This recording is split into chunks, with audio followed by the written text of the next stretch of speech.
Warning: the following video has several spoilers for Project Horizons. Do not watch if you do not want spoilers. It also contains scathing criticism and lots of swearing. You have been warned. Hello, and welcome back to Post-Apoc Horse Talk. I'm your host, Gantagious, and these are my co-hosts tonight, BG and next to Concordia. And our returning guests are Whack, Sour Cherry, and Mooney. Hello. Salutations. Hello. Nexus. Hello. You didn't exactly give me time for it earlier. I didn't, but you can still say hello now. Well, I did. All right. So, for those of you just tuning in, this is part 2 of what will be a 3-part series breaking down Project Horizons and our inevitable sufferings of doing that. The inevitable breakdown of our brains. Yes. I believe Mooney's roommate said the tagline for this whole thing should be "Stay sane." I wholeheartedly agree with that notion. Yes. Sounds like a challenge to me. But, anywho, there's no point in treading over the same ground we had last time. We already explained our positions of Project Horizon overall. But let's get right in to the meat and potatoes. So, after last part, we got to chapter 36. So we begin with... So the crew teleports near Huffington and get a really good view of it from the outskirts. The sky roiling unlike anywhere else in Equestria. Clear rail lines leading to it. A number of places have been raised by a terrified Sanguine who is on a short leash and an even shorter countdown timer to being executed. As such, Blackjack and co race to cut him off at the pass as he is following her former path of a copied pipbuck. They catch up to Sanguine. Sanguine nearly kills Charity and does kill Priest. Blackjack lets Sanguine cut her leg off, cut off her leg with the pipbuck on it, so EC-1101 is off on a merry new path of death while Blackjack keeps folks from dying as much. I'm pretty sure in this chapter you've actually missed a key point. Wasn't it like the slaughter of Brimstone's Fall in this chapter? We got told this. Yes, but there's also several other slaughters that had happened. Yeah, I know there's lots of slaughters, but I think that's the most significant because it's the war crimes chapter. Yeah, it's the war crimes chapter because it's just the most graphic. It isn't. It is not the war crimes chapter because it is not fucking Wolf and Lion. That is an atrocity. So basically, this is misery chapter. Just everything gets killed. Because every settlement Blackjack had formerly helped, she comes across and finds that Sanguine has either razed to the ground or horribly mutilated the population to some degree. The question is, I don't get, is why? Okay, now I see. There was a bit of a typo here. Raised with a Z instead of raised as in IS. Right, now I get the point. So basically everything has been burnt down to Yes. Right. The reason for it legitimately is explained later, which is kind of the annoying part. It's a shaky explanation. Yes, but the situation is that Sanguine basically is told, get this or you're executed. And he has a very short timetable for that. He's also scared of something else that's going on, and we aren't told that for a while. Yeah. He is utterly terrified of this thing, and we will get onto that thing very shortly, because that thing, I think, is a big problem with this story. Oh, I wish it wasn't a thing. I would save a lot of chapters that day. It is a huge problem, and we'll go into those details when we get closer to the time. Anyone else have anything to add on this chapter? Nope. Not really. Basically, wouldn't the points get across by raising just Brimstone Fall? Basically, one of the most notorious places where BJ has been. I mean, yeah. I know, right? And build up from there. Instead, it's all. So it's, Yeah, it's yet another example of Blackjack fucking around and everyone else finding out. Kind of. I mean, she was It's a kind of real gone shame for. that you lose so many nice characters that you get to meet. Like, why bother building those experiences up when you just have Sanguine basically wipe the slate clean on that? Actually, Pretty that's the much. part that I don't understand. Why did he just wipe those places out if Blackjack wasn't there at the moment?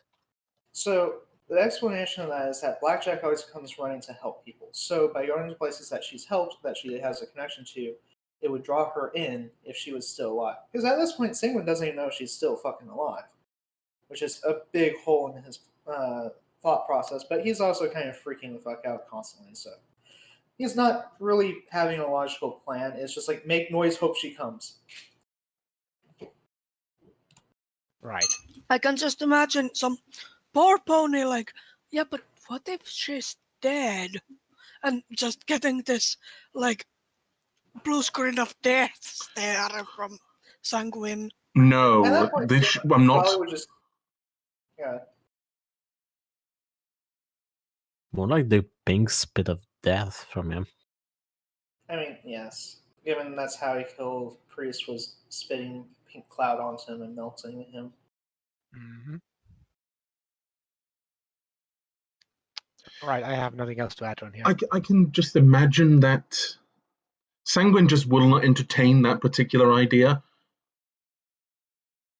He won't, because it means failure, and there's nothing that can stop what is coming, and that he can't handle that reality. Yeah, and because he's on a timer, he can't simply use ghoul longevity to just wait for it until the program comes back, because some unfortunate stupid soul would eventually get hold of that program and be curious enough to go back, and he's got all the time in the universe to do that if that was the case. Yep. But nope, we got a hidden countdown timer. 2 of them, in fact.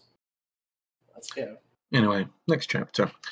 Chapter 37. Blackjack is a sobbing mess for being a smidge smarter, and thus analysing what she did wrong, trying to stop Sanguine. Unfortunately, this means she's also letting him do whatever he wants. The self-loathing train has no brakes and will continue to accelerate until the world itself is destroyed by its atmosphere-igniting velocity.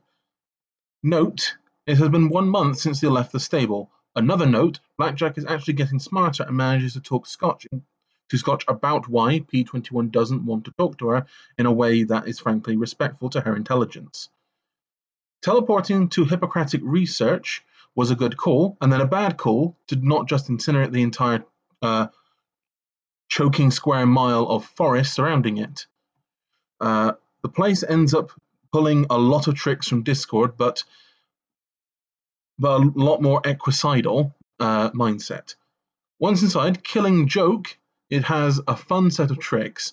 It is an antic that gets so tired, even the story itself gets tired of it. Such as everything Blackjack touches exploding, Rampage explodes, Glory becomes Rainbow Dash, and Scotch starts breathing chlorine gas.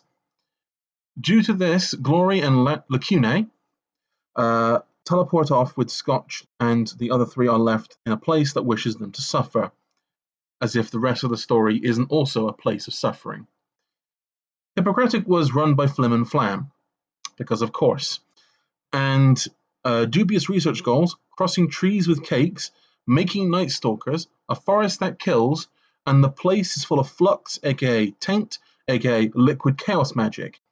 They find an elevator, after more monsters, get in it, elevator cable snaps, and chapter ends.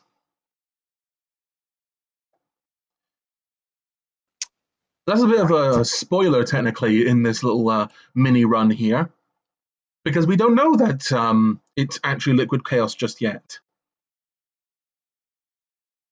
I mean, maybe, but will I be losing with this? I mean, what? I mean, don't we meet Discord, aka the reason why Flux exists, in the next chapter. Yes.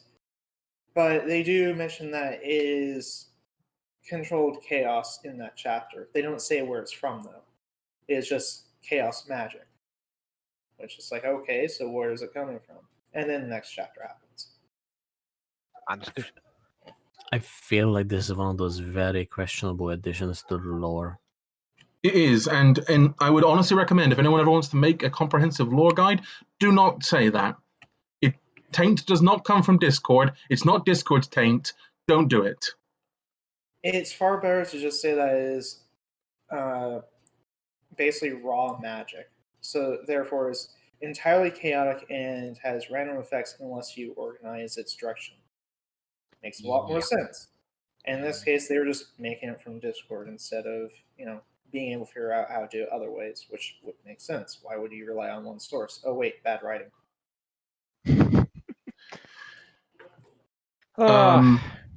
Also, what- as mentioned here, that I pondered about earlier, that all of this, halfway through the story, 1 month. In just 1 month, basically, Blackjack have suffered 4 lifetimes worth of misery. Yes. Pacing. Amazing indeed. It's Lee- going off of like playing Fallout New Vegas or the 3D games pacing, where it's like, yeah, no, shit just kind of goes on way too fast, and it's only been 3 days, and you've blown up half the city. Blackjack just really likes suffering, it seems. Or rather, Blackjack is just the maelstrom of suffering in this region. Mhm. Something like that.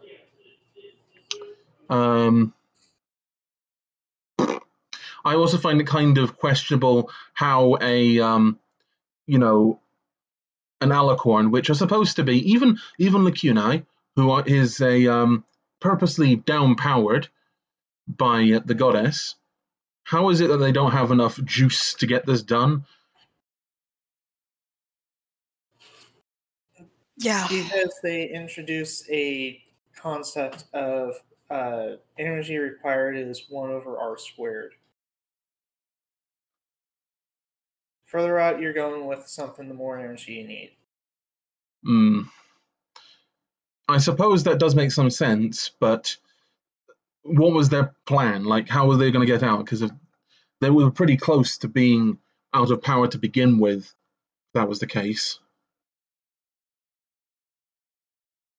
But suffice to say, really all they had to do was, well, for the sake of the plot, like they only really have to wait a little bit, for Lacuni to get some coffee in her and a short rest, and she'd be back to helping them. I mean, yes, if it wasn't the situation of she was needed wherever they teleported off to. Because, Glory has wings. Let's face it, that's not a good way to do medical procedures. Feathers are not sanitary. Yeah, and neither are mouths. That's why I kind of prefer the idea that they have some sort of apparatus that they attach to a hoof, whether you put the tools onto that, or or another thing like maybe a battle saddle with Mr. Hoofy arms with tools attached. Or you have to rely on unicorns, which is already a bad idea because You should never give unicorns any more power, the bougie Yes. pricks. But, apart from that, let's move on, if anyone has nothing else to Yes. say. Yeah, it's one of those things you best off just ignoring. Yeah, this is already a society that gives unicorns way too much power. Yes, and you would think there would be further ramifications for the fact that they created mega spells and blew up the world in the wasteland of, I don't know, some sort of bigotry towards unicorns instead of following them like they're the fucking gods. You would bloody well think so. But anyway, anything you want to finish off your point then? No, that's pretty much it. I mean, there's pre-war leftover tech that inhibits unicorn magic that is shown in the base story with fucking shattered hoof rage. You'd think that people would be like, "Oh, hey, it's standard prison equipment to be able to disable unicorn's magic. Why don't we fucking just use that?" You'd think there'd be more Earth Pony supremacist societies out there. Yeah, because I mean, you have the issue of Pegasi are fucking gone, so you come across one every once in a while. It's like, hey, whatever. They're not doing anything, so fuck it. Oh, hey, there's unicorns. They're an active threat because they can do whatever the fuck they please thanks to their magic. We Oh. probably should limit that so that way they don't just decide to suddenly grab every gun in the fucking marketplace and shoot everyone. Yeah, and also the fact is that they have a preponderance towards big head syndrome, as I call it. Mhm. But suffice to say, let's move on. We can talk about this at a later date. We might even talk about it on the podcast if I ever decide to stream again. Yeah. Anyway, chapter 38. Blackjack sees the past thanks to the detached memories, souls of those before, so she gets a tour of the past of Hippocratic. Twi didn't know what flux was when she started her IMP project, came to Hippocratic, the source of it. They made, bottled, and shipped it off to other industries. Core is awake thanks to Blackjack firing off mega spells from a pistol, because that's nice. Core keeps sending conflicting messages to all automated devices in the hoof. One set of what to do, the other set not to listen to the core at all. Turns out a kill command on Golden Blood exists within all machines in the hoof. How his name is now a quick way to be made dead. Blackjack hoses off the explosion horse until her explosions are no more, and she is not but ash, and slides down a drain as close to dead as one can be for an elemental.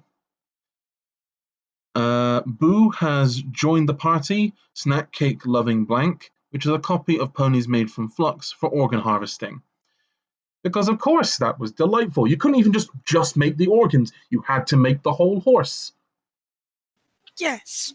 Ah. But we'll get on to that in a minute.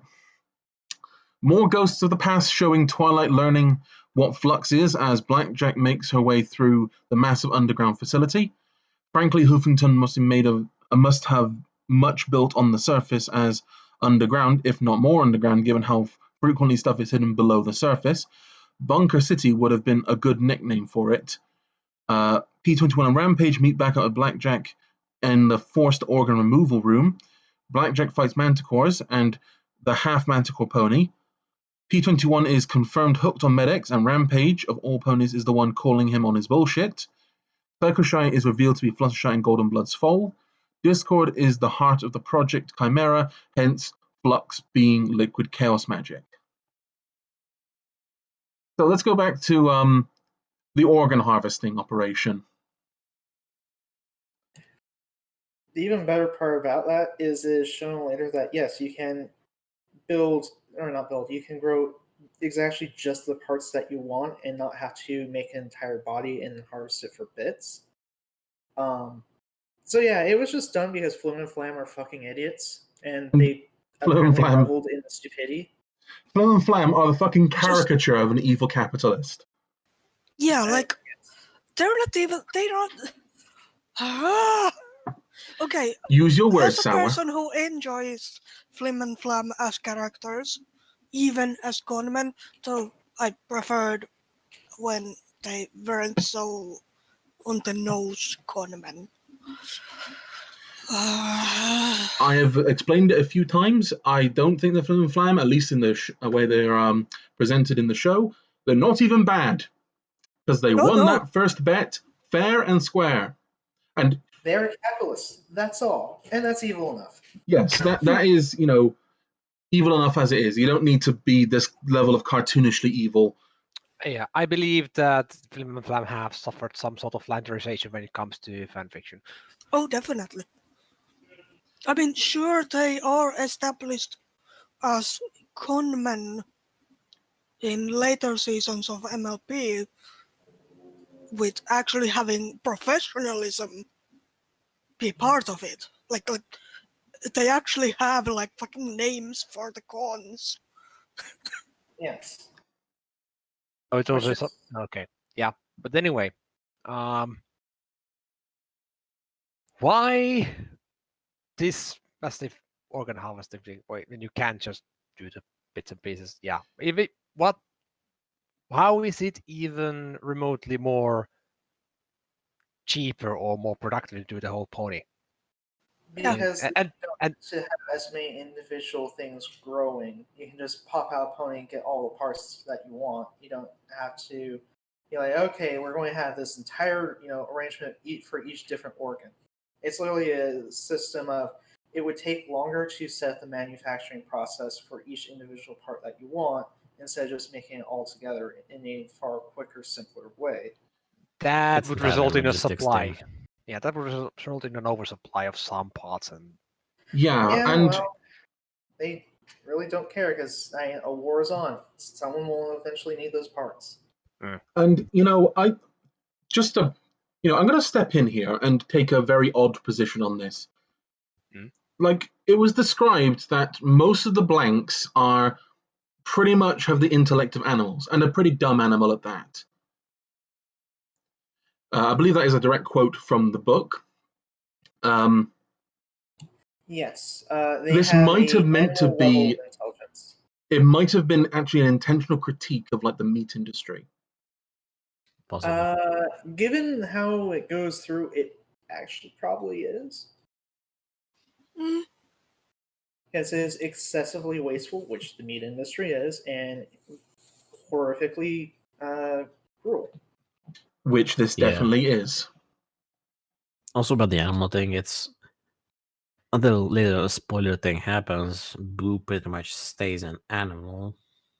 So No, Yeah. she does not stay an animal, Oh, that's not. doesn't which is No. really odd and interesting and lovely at the same time. Yes. However, Though Boo I, is not the oldest blank that is in there, but she's the only one who has more sense than the others because she actually scavenges for food. yes, Others she just has. kind of stand there until they starve to death. She actually has a level of self-preservation that the other blanks don't have. Yeah.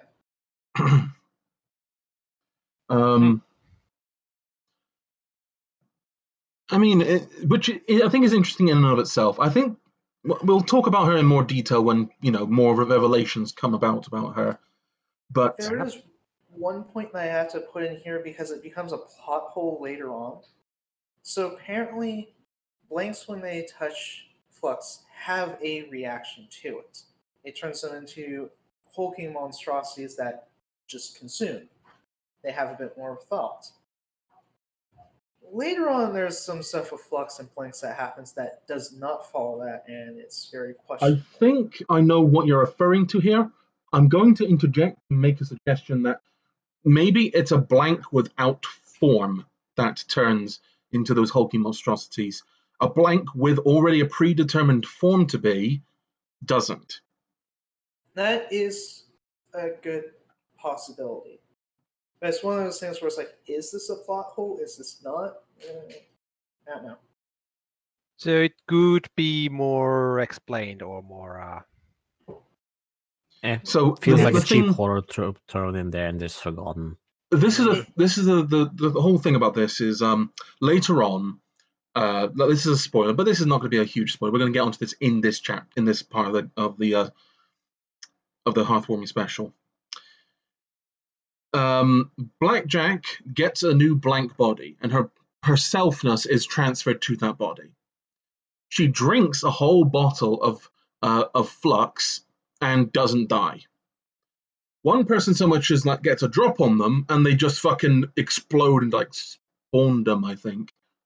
Yeah, they go straight into Chaos Spawn because they start unzipping. Literally, the term unzip is used, and tentacles start coming out of that. And it's like, oh, fun. Okay, I'll leave my cover for that when it comes in a bit more.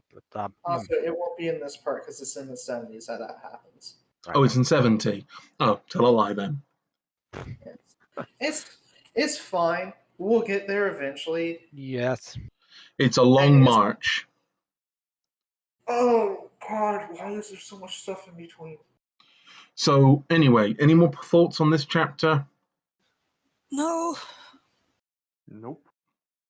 I'll be honest, I still think that Flux being pure magic or pure chaos magic and not specifically the blood of Discord is an interesting idea because it's like, hey, it's raw magic that we can utilize with some skill to create what we want. It's a step that makes some logical sense to me. That has to be Discord. I don't really care for that. He can be a source of it, but it would be only until people figure out how to do chaos magic themselves and then go from there. Or at least, like, it's not Discord that is the source or the only source, but it's one of the easiest. Yeah, It's an alternative source in this case. It was just the first and easiest source they had, and they hadn't yet, or were on the verge of, or just had figured out how to do it without Discord. That would make sense, and it would be fine, because, like, they're still trying to figure out how to make this, and the only way to make it right now was through Discord, and then they figured out how not to use Discord for it, and they're like, okay, we can just, fucking kill him off, finally, because he's the one on our side. I mean, that's the logical progression there. I mean, magic is magic. Someone's going to be able to use their fucking horn and do it themselves. Yes. All right, then. So I think we should move on to the next chapter, unless someone has anything else they want to add. Let's just move on. All right. Chapter 39. Discord is alive mostly turned to star metal. The single note of the Eater of Souls, star metal, for 200 years has shriveled him as he was bled for flux. Dealer is real, an entity tied to EC1101, and thus Blackjack's Pip-Buck, and not just some insanity of her. This is important in later works in the Project Horizons expanded universe. Blackjack, firing off folly over and over again, woke up pre-war tech across the nation, and now EC1101 is making it worse as she unlocks each project. Beyond this, there are at least 2 competing individuals on the network of Old Equestria working to grab data of each project she unlocks as she unlocks them. Chasing the past and the projects is playing right into the hooves of a third and fourth party. Story suggests that the land bridge to the Zebras was a strait and not an actual proper land bridge. It was also east of the hoof, which means that Newfoundland area where there was a small strait to what made up the Zebra holdings. We get magical string theory. Frankly, I don't dislike this, sorry, and it makes how mega spells work makes sense. Throw a bunch of constructive waves together, and it's far more than the sum of its composite waves. Though I go for a more poetic explanation rather than a brutalistic, bleak, and racist manner as explained here. Star metal meteoric iron is a canceller of the vibrations of all but the singular notes it produces. Put simply, it creates a destructive wave so that its note may be heard. This is why life breaks down in innovation. Only things in sync with the notes of the dead star may survive as they build constructively with it. Otherwise, they are zeroed out. Sanguine was not a monster. A broken stallion wanting to save his family and knowing nightmares awaited anyone else chasing down what he was chasing. He didn't start the ball rolling on this party. It was rolling long ago. He failed to get what he wanted, realized everything he had done had been done in the wrong way, and died alone. Group pawns off their old stable to some Applejack's Rangers and hopes they'll do good things with it, then go visit Glory and Co. with the vivisected clones to repair Blackjack's mangled flesh. She technically has none now and looks like a T-100 Terminator. Glory is trying to dye herself to not be Rainbow Dash. Joke says no, so the dye rolls off her like she's made of hydrophobic materials.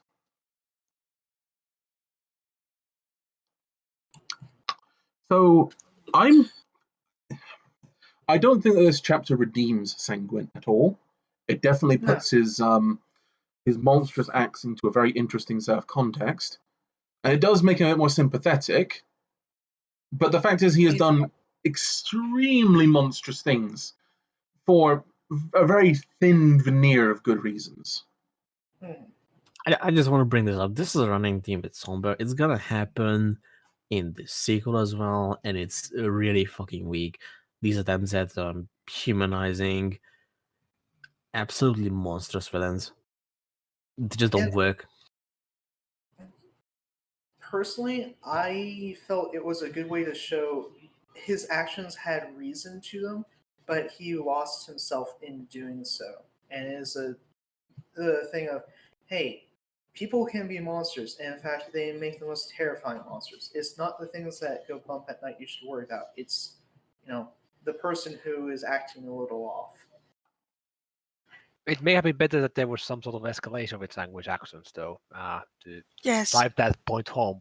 Because right now we had a few seconds earlier, we had the massive devastation, and then now we get the results or the reasonings. With Sanguine, the issue is that he only basically twice interacted with Blackjack through the entire story. So we never got a situation where we could see him escalating from one step to the other, because he started with sending Deus to raid Stable 99 just to get the program. He didn't want harm to come to the sale. He's just like, we just need the program. Someone's offering it. Grab it. Get out. That fails, so he goes and is like, okay, we'll just fucking chase it down. And then that fails, and it's like, okay, well, I guess I'm going to just start hiring everyone to go get it, because we fucking need that thing in order to stop what's coming. Right. And While at the same time, I can kind of understand that Blackjack and the rest of the crew do see only the escalation, the end point of the escalation. yes. But I feel like it could have been explored, for example, in memory orbs that they tend to find. I mean, Or visited some places where Sanguine has destruction. That's also an option. mhm. Yeah.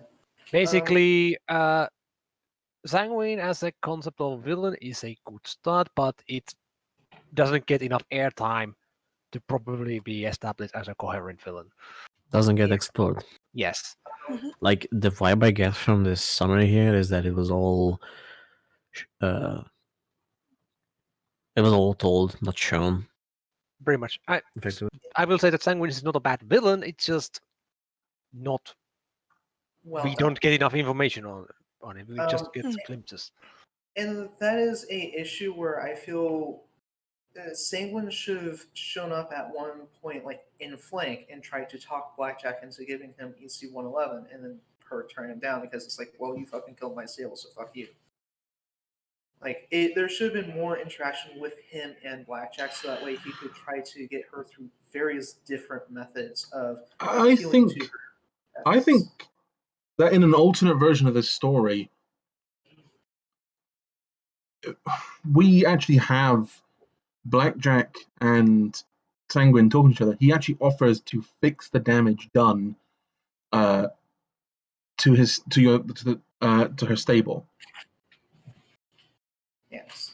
Like, You know, that really should have been what happened in flank, instead of Deus showing up and then the Zodiacs. Like, it should have been, it's like, okay, this is getting out of hand. I'm going to go try to deal with this myself and talk to her.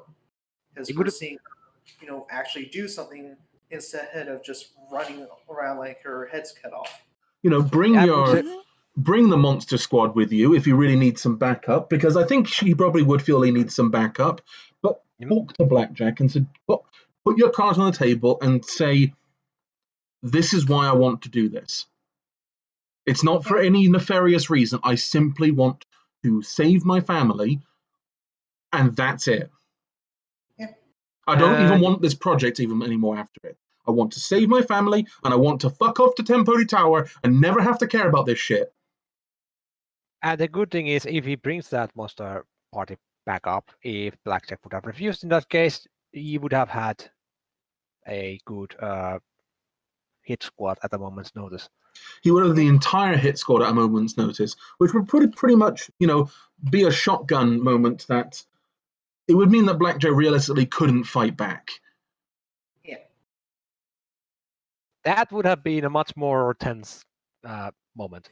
Also, may I point out that as a character, Sanguine feels like a badly written Dr. Jekyll and Edward Hyde.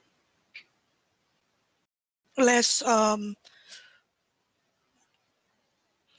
in two persons, but He's trying to go back to the what was his name before? True Blood. Jekyll. No. True Blood. Yeah, he wants to go back to being Mr. Dr. Trueblood and not being Sanguine anymore. Mm-hmm. So basically, there's even the. Not that you mentioned that. Also, I'm curious. So you mentioned in the summary that you go for a more poetic explanation. So What would be that poetic explanation? So I wrote somewhat of the poetic explanation. It's the fact that mega spells are, through the use of magic, combining it together and making it be a constructive, self-building cascade of magic, creating the mega spell reaction. Instead, it goes for a very technical, very blunt way and being like, yeah, no, zebras can't do magic, and using racist terms for them and calling them outright savages, that they could have never done anything like that if it hadn't been for Fluttershy. And frankly, there's a point where this could have been a nice way of having True Blood show their intelligent side, and instead they explain it like it's a fucking textbook. And it's like, that's nice. We get a textbook explanation of what a mega spell is. We understand the fundamentals of, it's a self-replicating cascaded magical energy that's focused into a certain type of spell. Cool.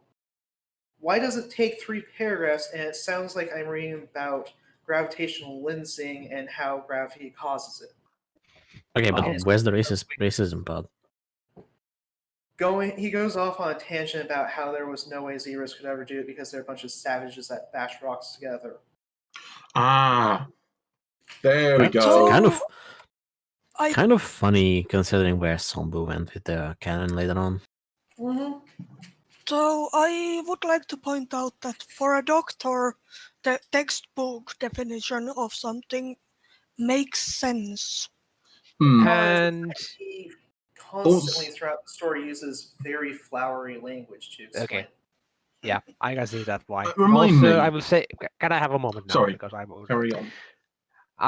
It also makes sense that if it's a character saying that those particular lines, and it's not a written record, it makes sense there might be some old racist remarks then left there.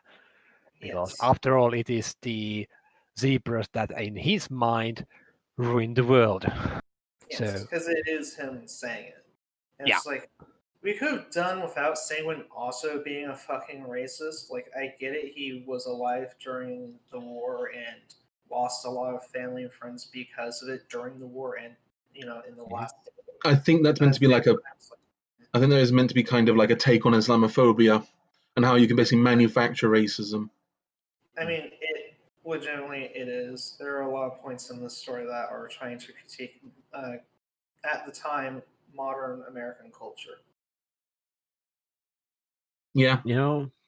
Slightly related to this, something I wonder often about Somber is, his writing specifically, is some of the ideas he presents come off as strange or, ill thought out. And often I wonder if it's just him sticking to in-character perspectives or just, I don't know on that one. Especially since shit gets real fucking weird later when they stop being just from Blackjack's perspective. That's a fun bag of What? crazy rabbits. Oh no. Yeah. Okay, we're gonna get there when we get there. Yes. Don't worry, it'll be in this part today. Oh no! I'm gonna need a whiskey for that. Also, last time I heard, Killing Joke was supposed to make jokes that are literally funny. Yes. Turning a Enclave Pegasi into Rainbow Dash would get them killed eventually. True. That's a lethal joke. Making someone explode and have to regenerate every time is a lethal funny joke.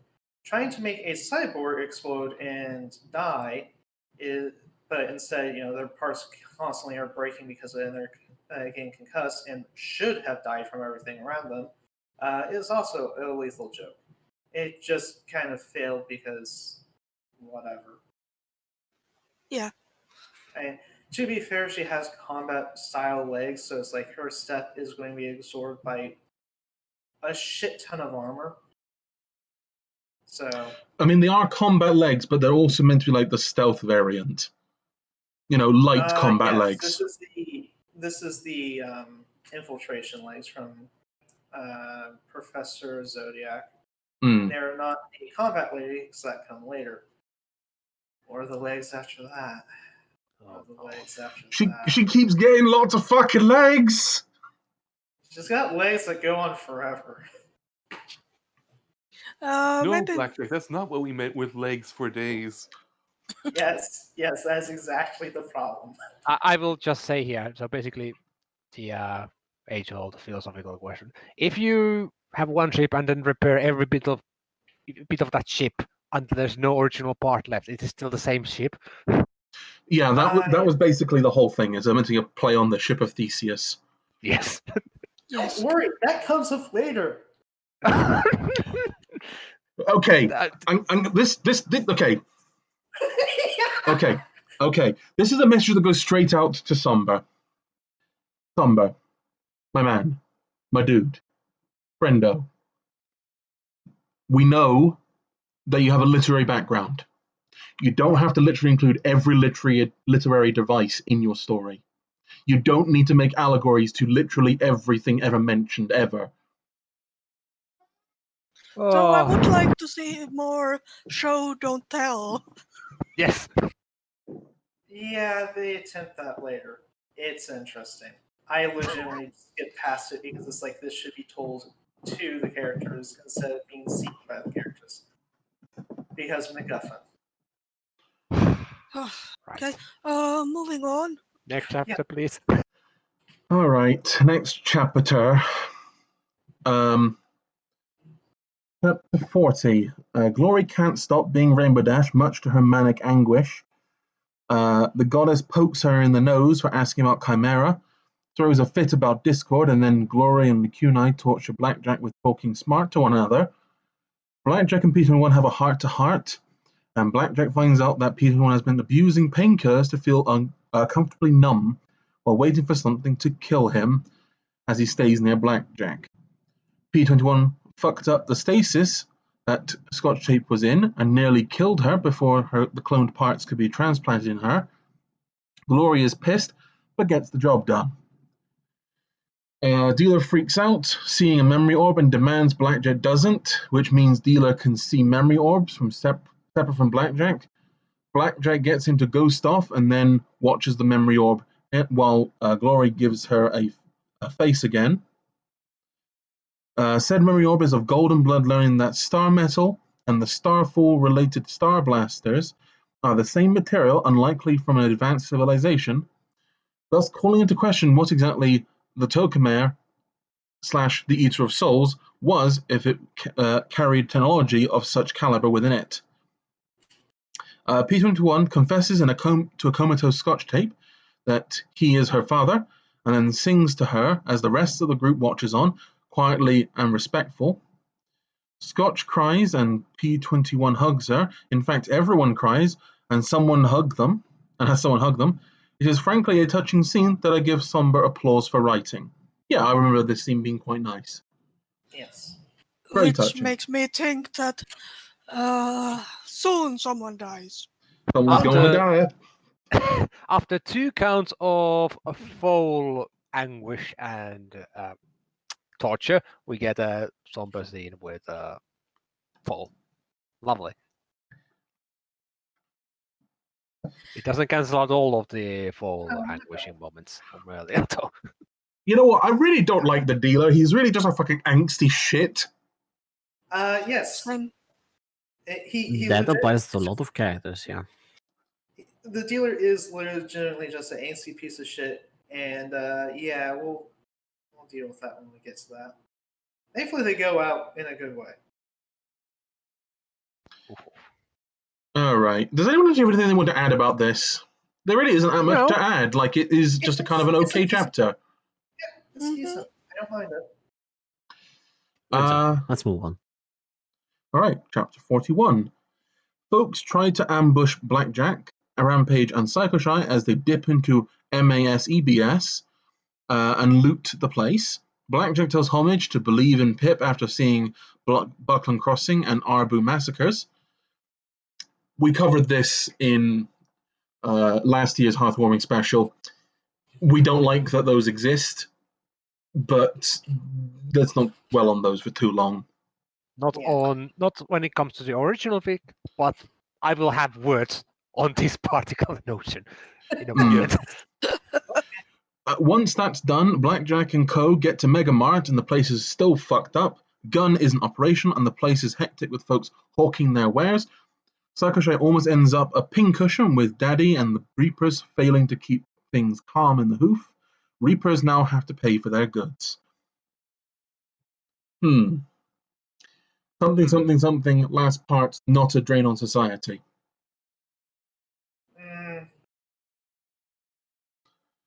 Anyway, Harbingers are properly introduced. Crazy cult of folks of all species chasing after Blackjack and proclaiming Hoofington rises, as well as the core will open soon.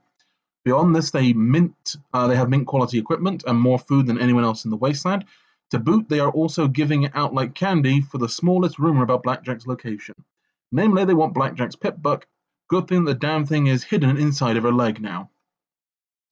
Vermilion, a griffin in the area in charge of exploiting resources in Huffington by Red Eye, is pinned as the next big bad to execute to help the Wasteland. Beyond this high tower is explained. A pre-war max security prison, Bellfire missile crashed there and ghoulified everyone who survived. Security measures are still in play, including regenerating robots. Blackjack shoots a foal about Scotch Tape's age in an ambush. To be fair, said foal was armed to the teeth and intent on killing Blackjack. Justified, but yet more foal abuse. Blackjack saves the life of a mare who, moments ago, gave a new mouth because she's so wacky in stitches. From kill to save in a heartbeat. Switches, not stitches. Frankly, I get what is going on here. Blackjack doesn't want to lose herself, to put down the injured foes who came to kill her, to let them hopefully learn the lesson of don't shoot the nice security pony who is trying to make things better and atone for the atrocities of her past. It is a good sentiment, but comes off as two people in one body, making wildly different choices.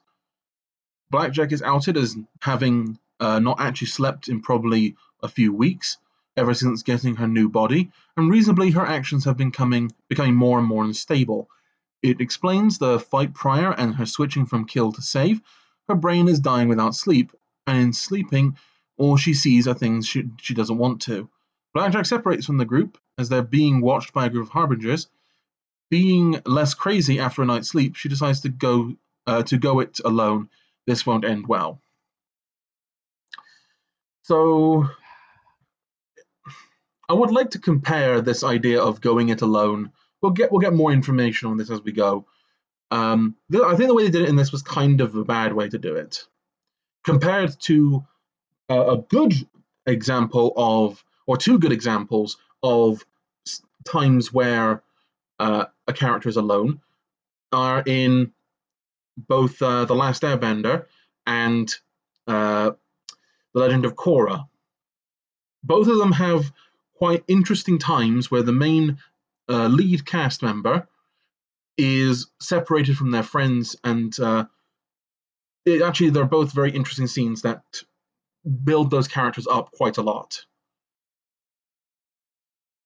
What I'm referring to is Zuko alone from The Last Airbender, and I think it's like the first 2 episodes of Legend of Korra season 4, the names of which escape me.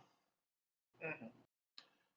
Those are good examples of where you separate important main characters and give them time on their own, and they get better for it. This isn't one of those times. Oh no, it isn't. But it tries. It tries, so I will give it credit for trying. Good attempt, but okay. May I have my piece? Of course, feel free to talk. Fire away. So, Blackjack, who is noted for being a smart pony, in quotation marks, I may add, decides to give frigging relationship advice to Homer. And let me say that Blackjack doesn't actually have that much of a relationship experience when it comes from a freaking vault, which is not stable in this case, which is notorious for not actually having very healthy relationships. No, everything Yes.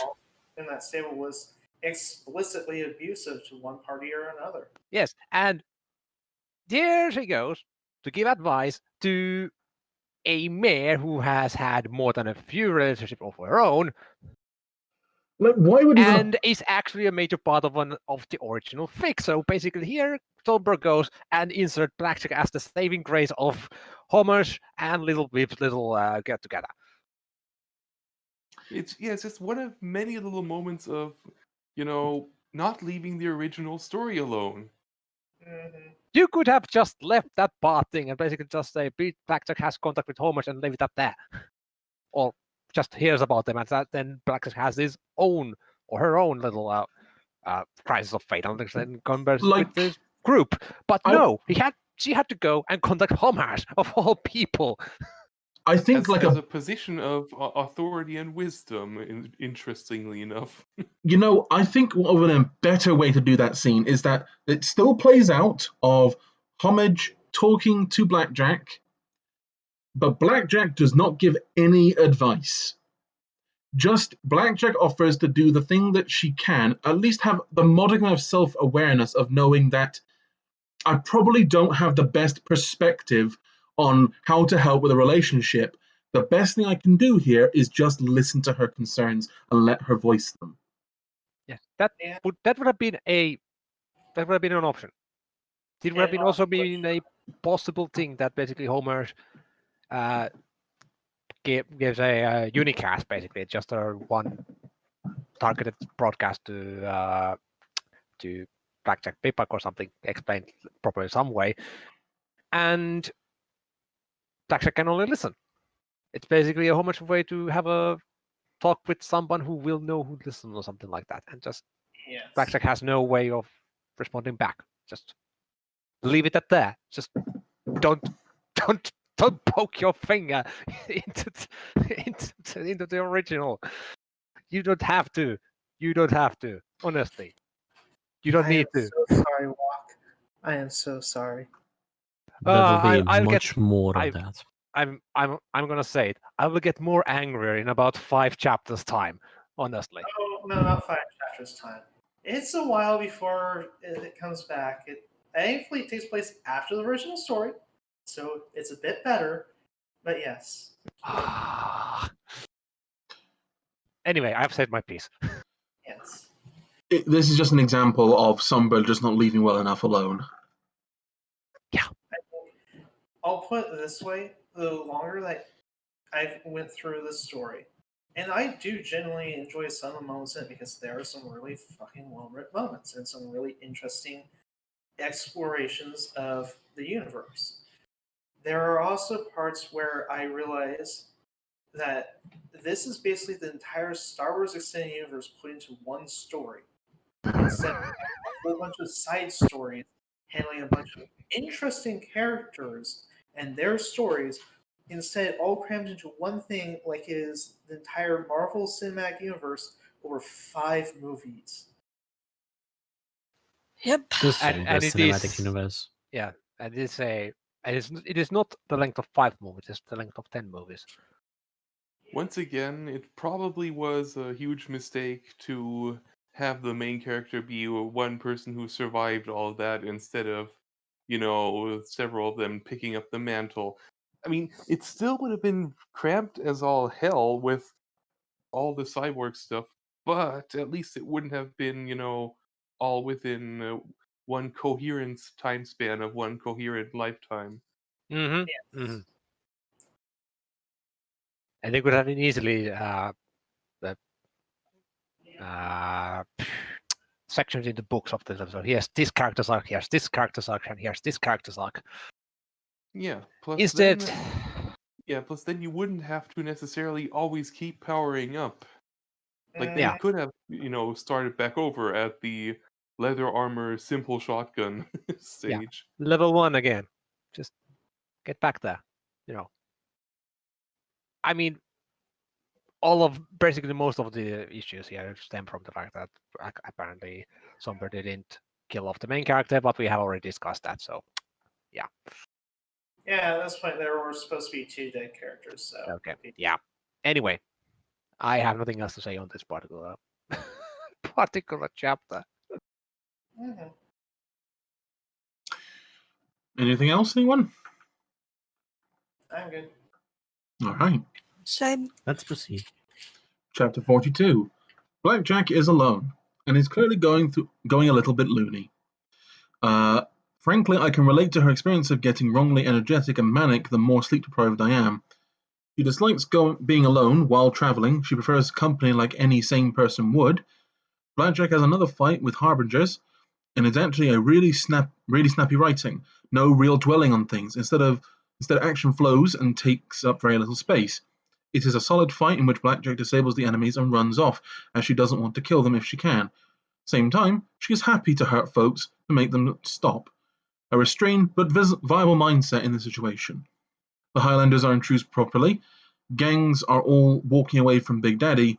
Big Daddy wrestles a Highlander, so Blackjack wrestles a Highlander instead of just opening fire because she's just that nice. I'm going to step in here and just make one quick thing.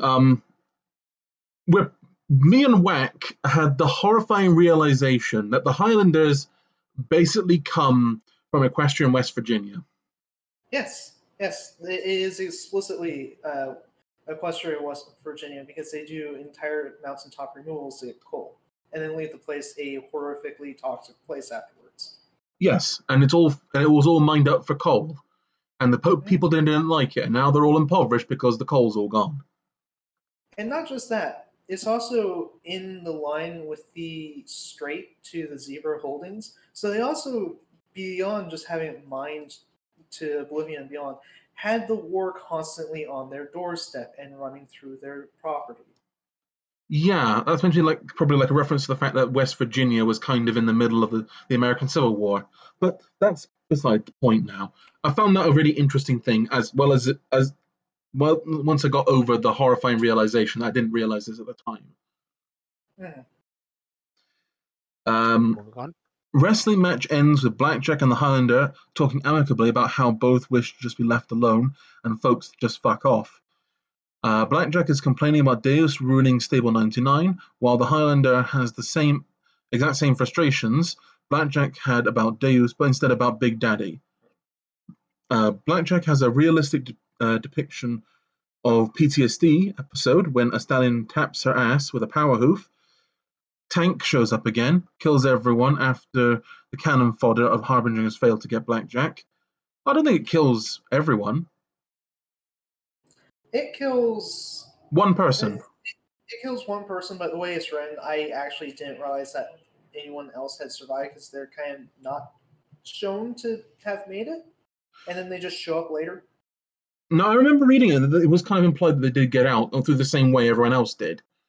Yeah, it's just Blackjack is separated from them, so my mind must have just skipped the fact that they had also. I do think that was a very cool scene of what was his name?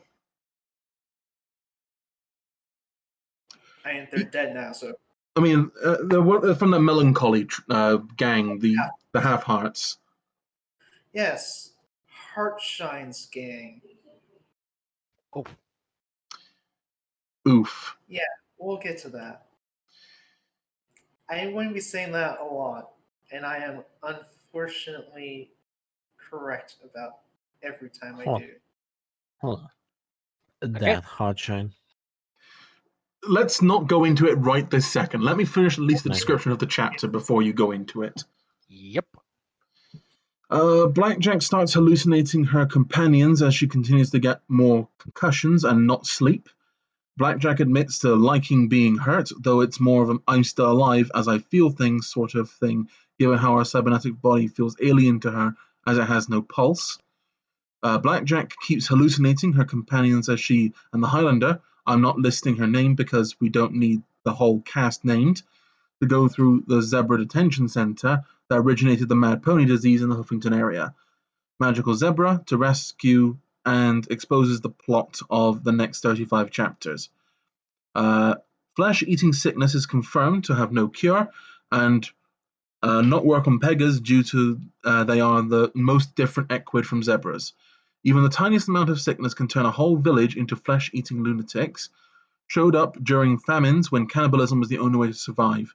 Suffice to say, one hoof in mystical shit, one hoof in real life shit all over. Bad news. Blackjack goes on a pegacidal rampage and slaughters the majority of a flight of Thunderhead Pegas. Stops when the one looks like glory. Then the concentration camp explodes and everyone gets sunburned from the intensity of the light. Okay, now you can go into detail about the Hearthshine. Yeah. So yes, the Half-Hearts are led by a ghoulified Heartshine who lived in pre-war Equestria as a Heartmender. Yes, this does apply to what happens in Speak.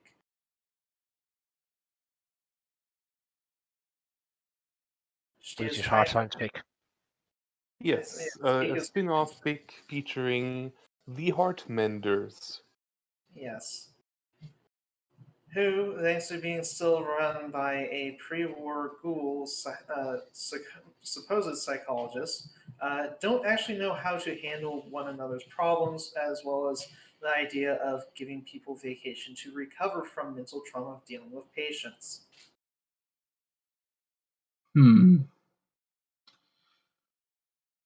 Suffice to say, the ghoul Heartshine who is running the Half-Hearts is trying to keep a bunch of self-destructive people from just offing themselves and instead doing something useful for the rest of society. As kind of messed up as that is, I do kind of think it is still an improvement over what the alternative could have been.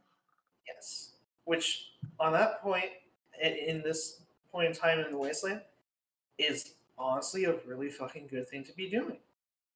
They're trying to get people to, at very least, if you're going to die, don't seek out your death. Let it come when it comes, and do your best until then. Yeah, That's but a much mindset for people to have. I also know that Somber is at least interested in Warhammer and Warhammer 40k to a much greater extent, but Warhammer too. So it does seem that the Half-Hearts are at least partially based on Slayers. Yes. So, for a little quick aside, for those who don't know what I'm referring to, in Warhammer Fantasy, the race of dwarves that exist there have a group of them called Slayers. Slayers are dwarves who have dishonored themselves in some way. They either did something massively dishonorable, or they were like massive cowards, or just generally behavior that's not acceptable within dwarven society. So they take the Slayer oath, and it's the only way they get to live and die with honor at that point. Basically, a big old funeral is done for them, as if they had, just died, because for all intents and purposes, according to the books of their families, they are now dead. They have taken the Slayer oath, and they basically have to look for an honorable death, serving the dwarven people. You can't just go off and just murder yourself, though. You can't just go run off into the nearest pile of orcs or what have you and just get killed by them. You have to serve the dwarven people as best as you can. You have to do everything you can to better dwarven society while having taken the Slayer oath. Which is kind of what I'm seeing here. There is a lot of that crossover here. Yeah. That sums up the Half-Hearts pretty well. They lose someone who's important to them, that's what was giving them the drive to go on in the Wasteland, and then they take oath to not hurry their death ahead and instead do what they can to help the rest of the world until their time comes. Yeah, which I think is interesting to say the least. Though it does seem there's an awful lot of rippage here.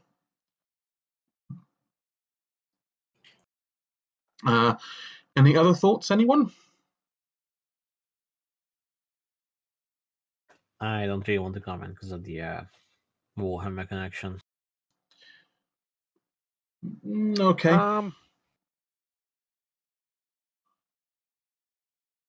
Let's no just say I have comment a here. negative opinion of that, and let's not go into it right now.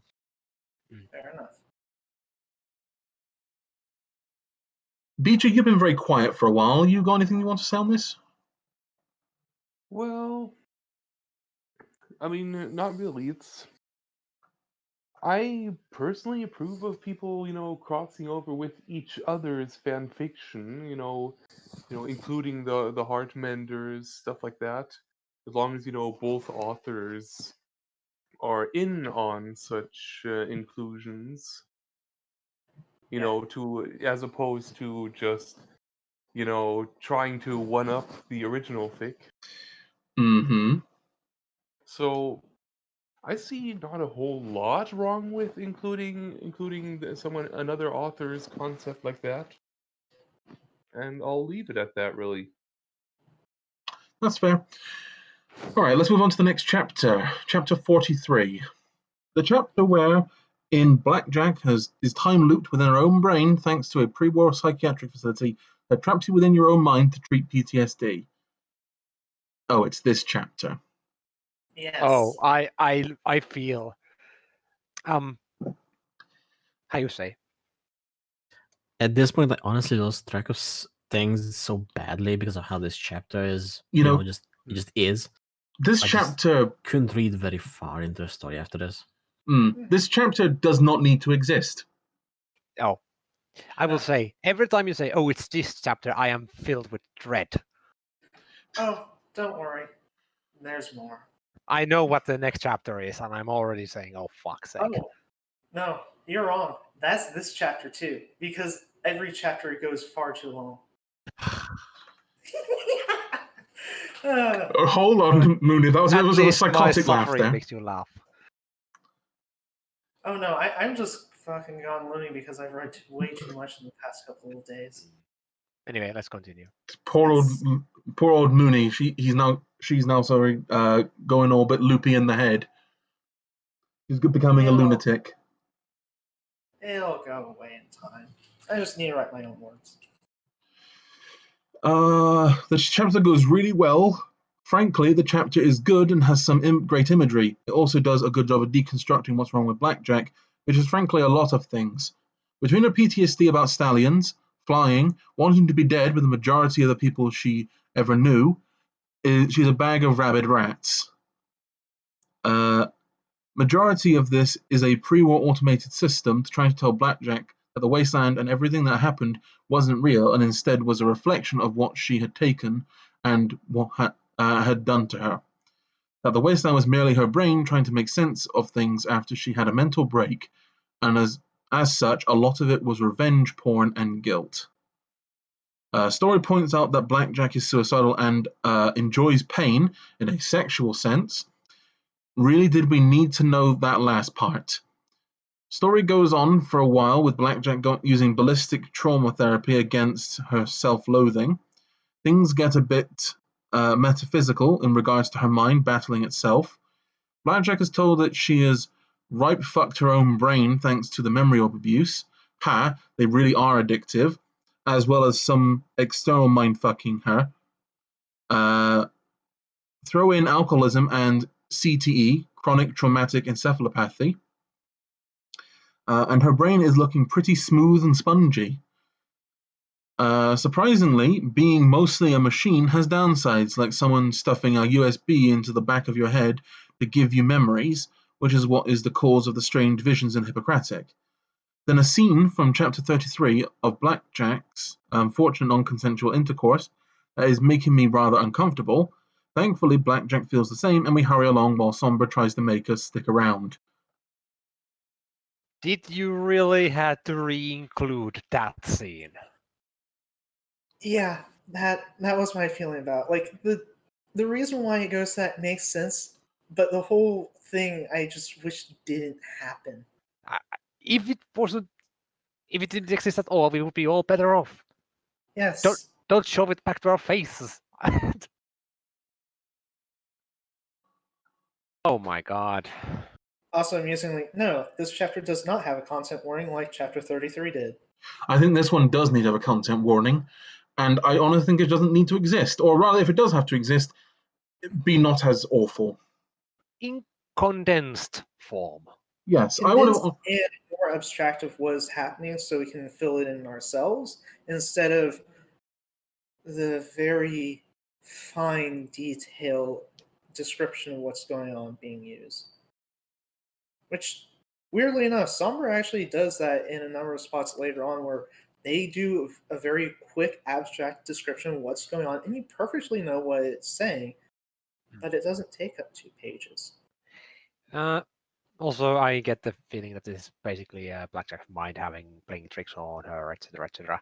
Honestly, The, I think that this chapter should be like its own separate little entry. Like, I'm absolutely fine with having this event happen, but it's entirely inconsequential. Well, you could say that. Also, you could say that basically you can go wild with this because this is Blackjack's brain processing things that are being told to her. So it can leave stuff out. It can change stuff as it goes because brains. So I think the main thing that should have been done is we cut through everything that happens in her brain and we have the entry point of her going in while completely fucking mad and then coming out like have abstract telling of what happened in there and having her come out the other side mostly functional again. I mean, better than where she was, but still, fucked up. And Like, I have think. it fed to us some of what happened in there when she talks about to Glory or P21. And it's like, we don't need to know all the details. We don't need to spend effectively a month in her mindscape, looping and suffering. It's called misery porn. It's also a lot of what Sombra writes is inherently in the scene that you're reading interesting.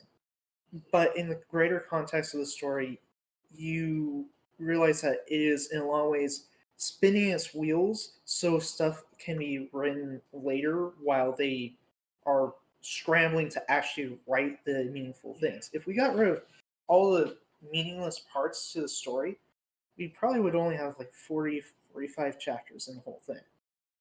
There's a lot of stuff of inconsequence that happens, but it's very well written in a lot of these spots, and it's like that's nice, but what does this add to the story? What does this add to the universe? And that's the problem.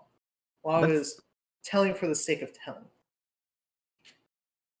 That's that's a good way to describe most of the things I really don't like about Horizons. What does this add to the story and the world?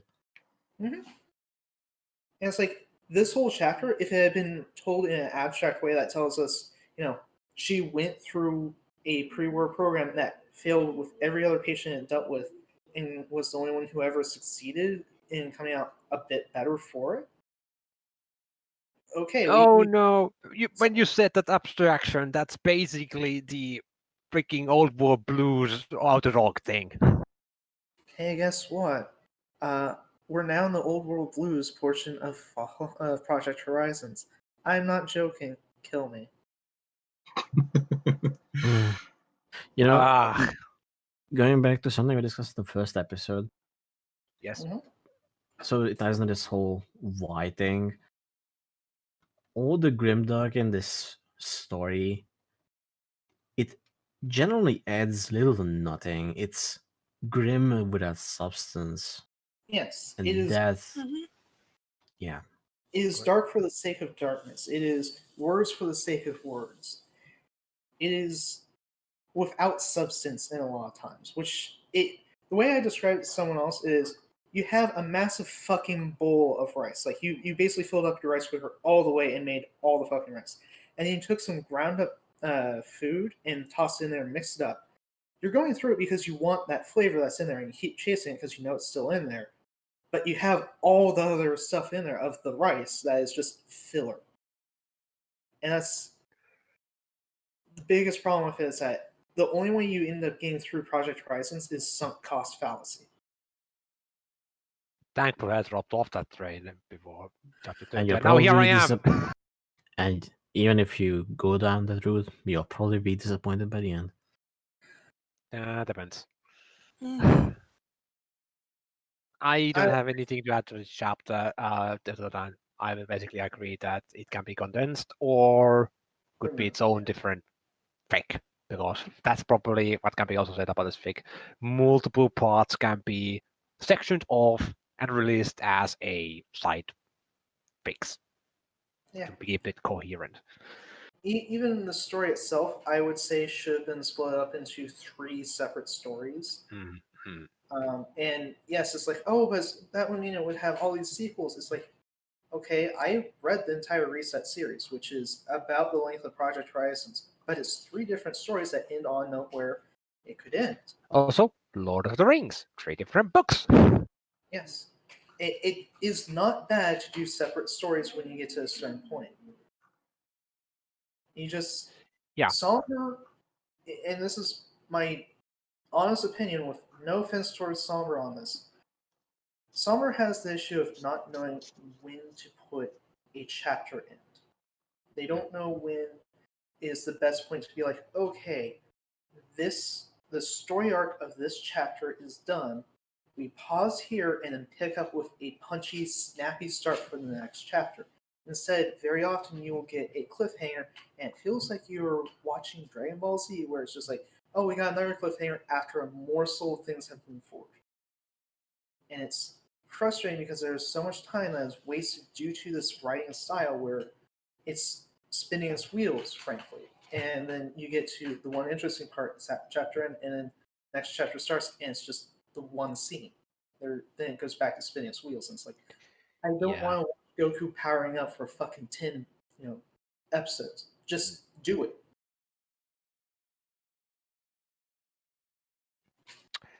Okay, can we move onwards to the meme chapter?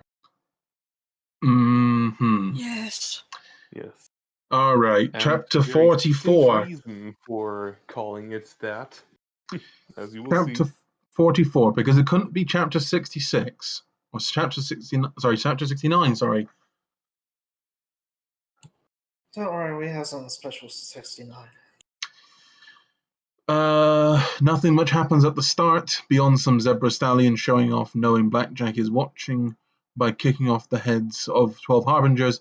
We'll get back to him later, as he also will get back to us later.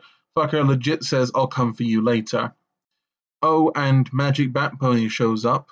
Blackjack has issues going between murder and fuck with him due to her trauma. That scene goes on for a long time, but admittedly is accurate to someone having had trauma involving the subject in the scene. Oddly handled with good detail of grace, even if it is weird to read. We get to see a vision of Golden Blood and Salm again. Golden Blood seems to have a good idea of the impending future and wants to die to prevent suffering. This is prior to the ministries being founded. Blackjack has a dream that she's Golden Blood taking an odd assortment of folks on a field trip to see fossils during his time as a professor at Littlehorn. Weird lore in that gemstones before the Eater of Souls impacted the world and killed everything were mundane. So apparently when the world is wiped out of life, the souls fuse with gemstones or something. And maybe that's the world, it wasn't magical at all before the Eater of Souls impacted, and magical talking ponies is the result of an undead eldritch life form existing on the planet, slowly altering evolution to make life that will feed themselves to it through an orgy of violence and death. Scene of Luna making her armor and starting to become Nightmare Moon. Neat smidge of world building and continuing off of her armor being made of star metal. Flake of it was in Golden Blood's house. Memory erased when Blackjack touched it and Moonstone together blew the place up. Released. memory released. Yeah, sorry. Undesired sex scene between a magical mute bat pony using his dick to cure Blackjack's PTSD. Because, oh boy, Well, Oh, no. there that's it just is. what you need. Fucking bat pony dick will fix all of your brain problems. Thank the stars, it's only three paragraphs long. For once, a memory orb doesn't fuck up the agency of one of the ministry mayors. Bloodshine is still the reason megaspells landed in the hooves of the zebras. Blackjack then reflects on what this means, and ultimately it means nothing to anyone still alive, as the war happened, the world burned, and what did it matter who gave who what in the end. Then she started thinking about having a foal because the memory would have been after Flutters and Golden Bloods lost their foal. Then round 4 with the Bat Pony occurs. Blackjack pokes a camera and downloads a memory from it. Perks of being a Sire Pony. Celestia is pissy at Golden Blood for isolating Twilight and the others from one another and her. Golden Blood ignores her becoming Daybreaker, and when she leaves, she just mumbled about hoping she doesn't have to make him kill her. Somber, please stop the chapter. It's 30k words long. It keeps going. Please break your chapters up more.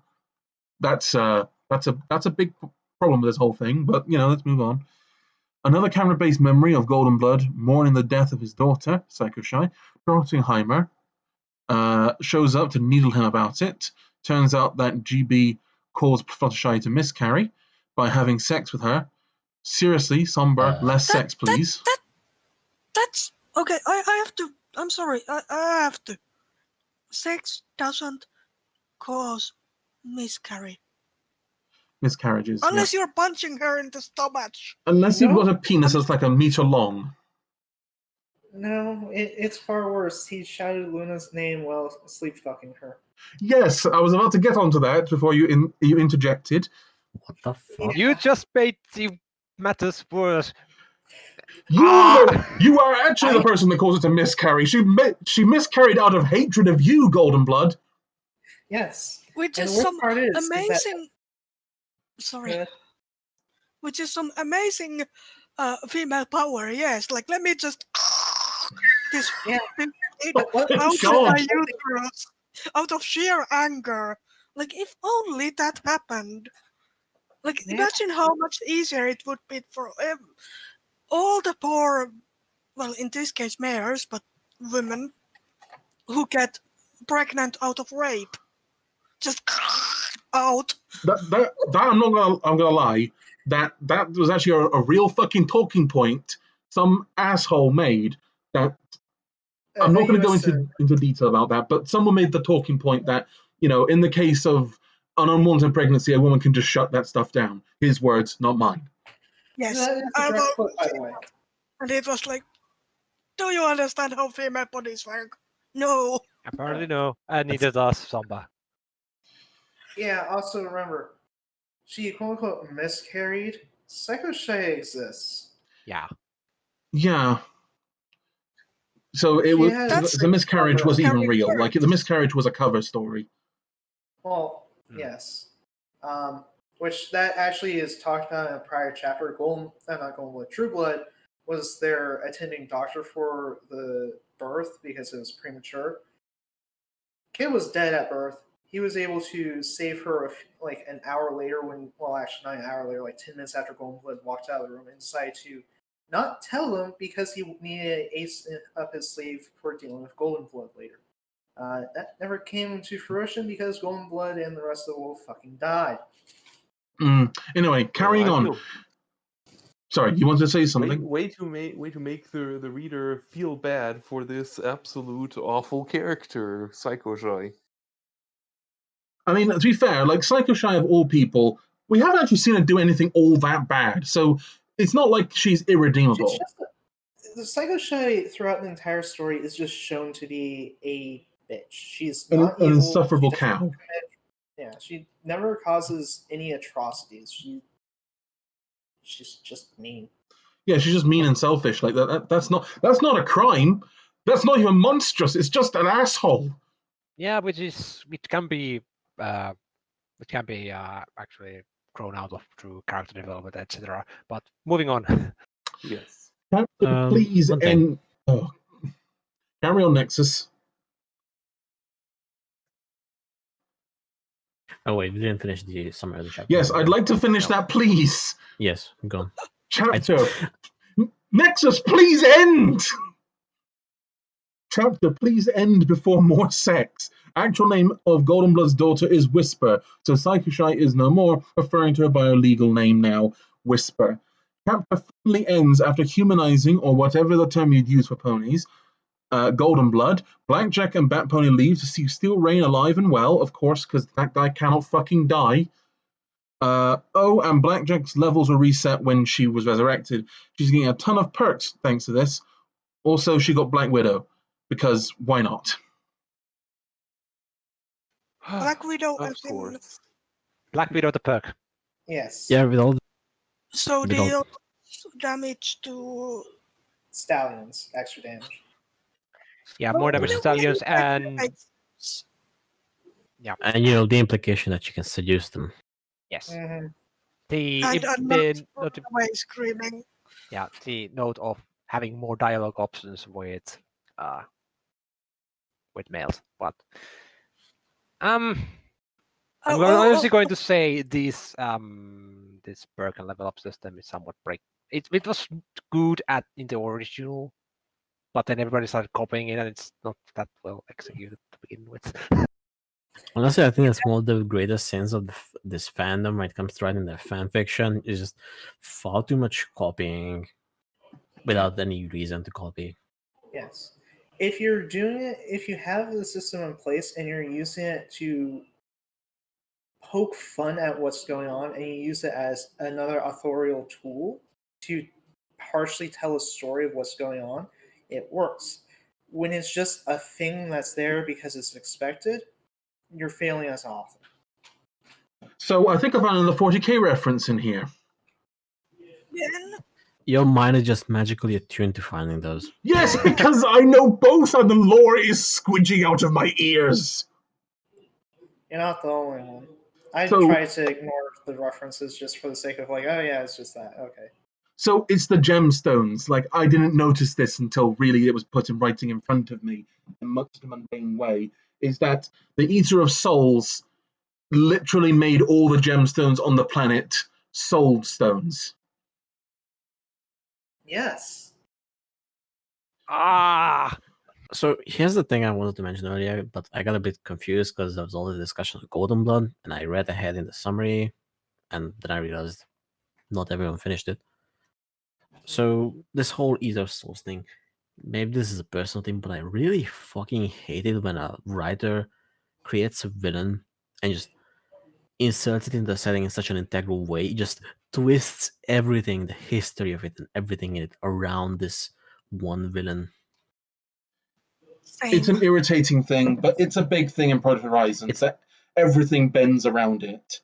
It's this ongoing problem with Horizons. Well, part of the ongoing problem with Horizons. There's probably a proper name for it, but I like to think of it as literary megalomania. I mean, it's like, what if all of Star Wars just bent out of shape around the midichlorians? It did that. I know they're not villains, but Oh but no! like, Please don't make us think of that. but just ugh. I think a more apt description would be bending everything around Palpatine for no reason in the sequels. They did that. I know, that's why I'm saying it. Because that's the situation here. It comes out of left field, and then suddenly everything is because of that. And it's just like, why? And the answer is, Because we fuck ran out you. of ideas. That's why. That too. And, like, this is the issue that a lot of side stories have in Fallout Equestria in general, is that they feel in order to make their story worthwhile reading, they have to have higher stakes. Well, how do you have higher stakes than, restoring the civilization in Equestria and cleansing it of all toxins? By having effectively a planet cracker in every goddamn story. No, Yeah, no. that's Stick a too small. Sticks too small. Focus on your own region. Give yeah. it some. Yeah, go ahead. It's a very easy trap to fall into, just having to outdo everything that came before it. The better way to do it, and we're doing this kind of as a literary review of Project Horizons and what did good and what did bad and how people can learn from it. One thing people can learn from Project Horizons and a lot of the other side effects is that you do not need to go bigger. You actually are better off going smaller and making certain that you set yourself up in a way that you are temporally as well as spatially away from the original story, so you can just do your own thing and make it about the characters. You don't have to have some pre-war plot. You don't have to have everything the original story did. You Yeah. want to add to the formula of Fallout. You don't just want to copy it. Copying it is where you get what happens here. It's Yeah. what your creativity can bring to Fallout, and not what Fallout can bring to your creativity. Yeah. Yes. Yeah, another concrete example, for example, there's one fic that I've read on the side, to scorn the earth. Like, you'd think it would make terrible mistakes because it starts out with a lesbian unicorn stable dweller protagonist with a handgun, and yet it manages to be something completely different and avoids retreading what the original or many side fics did, Mhm. in that the protagonist actually, learns and applies people skills.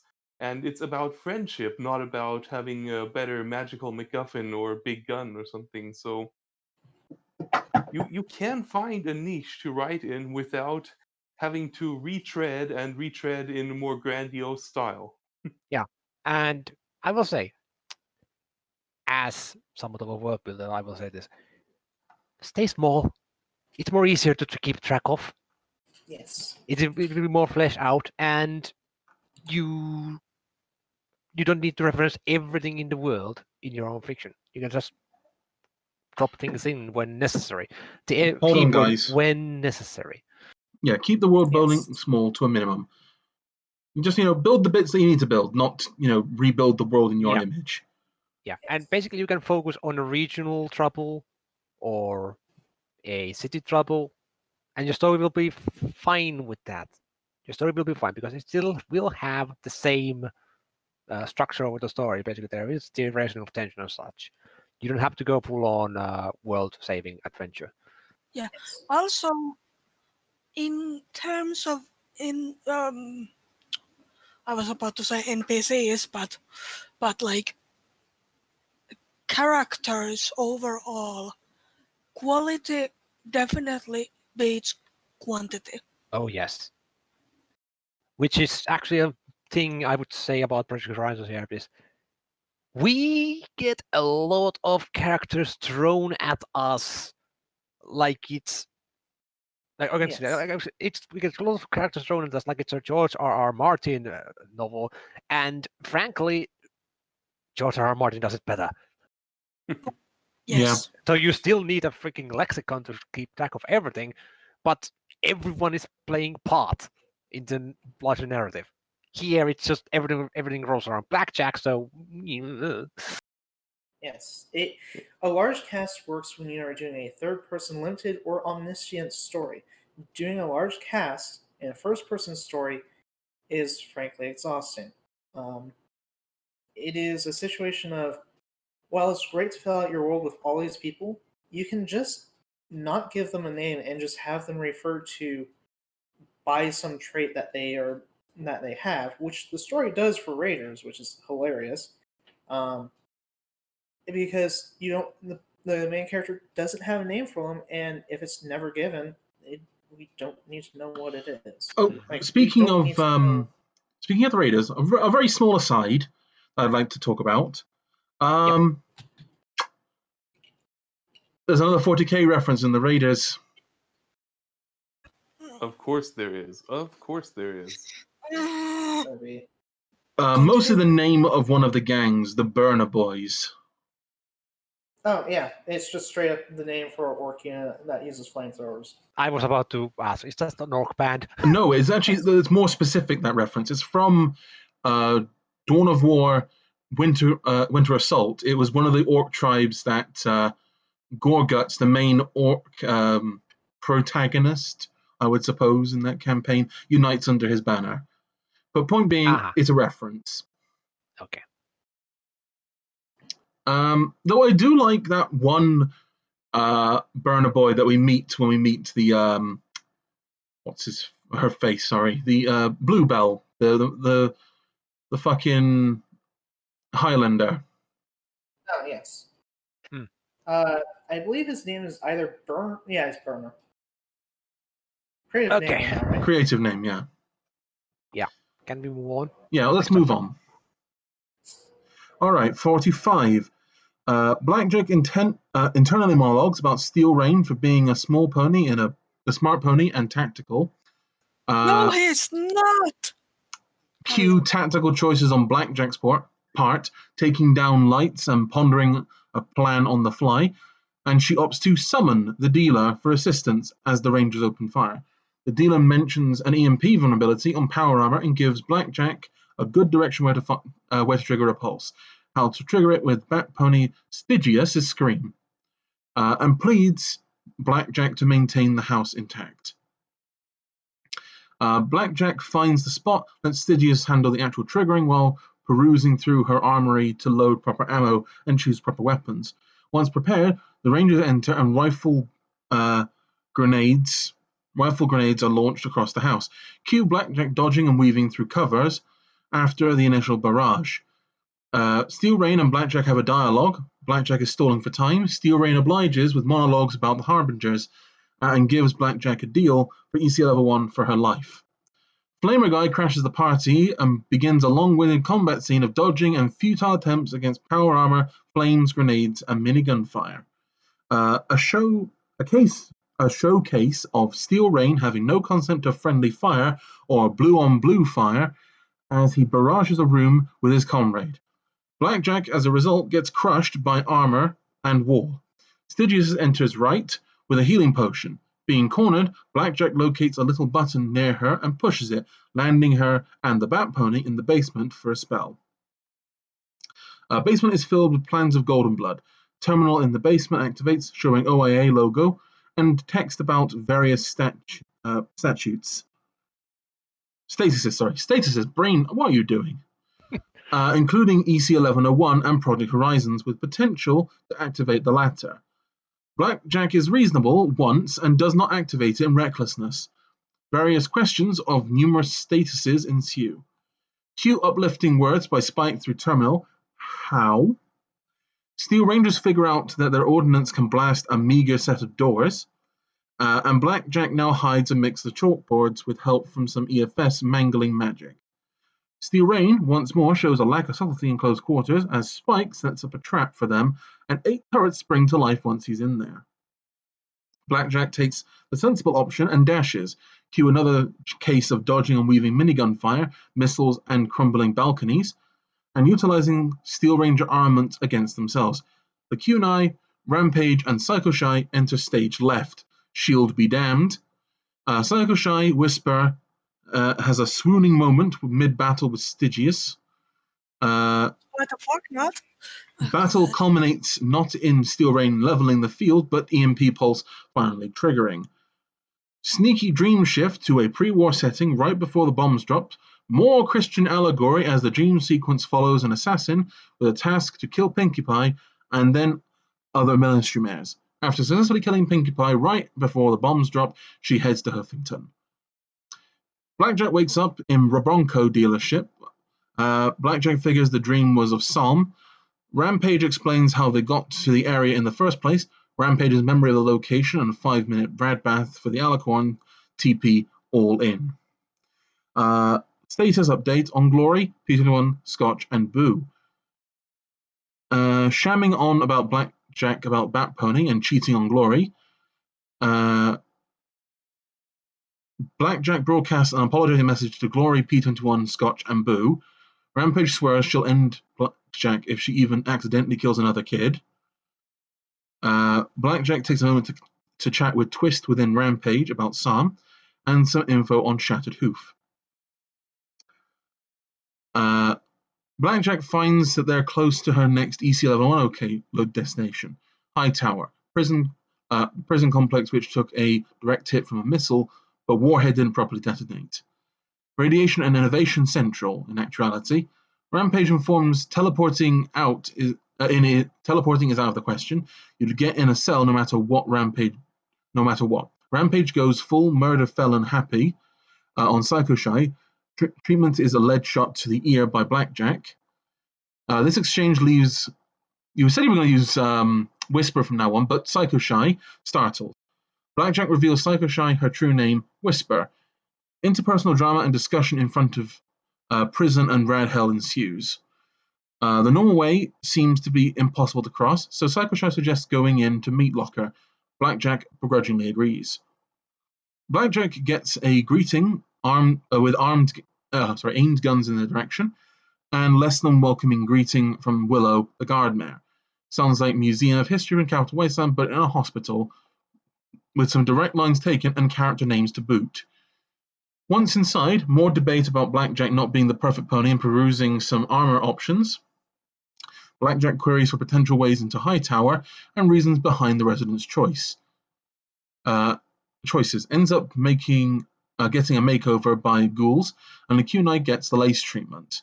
Blackjack has a short talk with Awazotul, stand in for Azrukal, and reveals that she's security to him on her way to meet the mayor.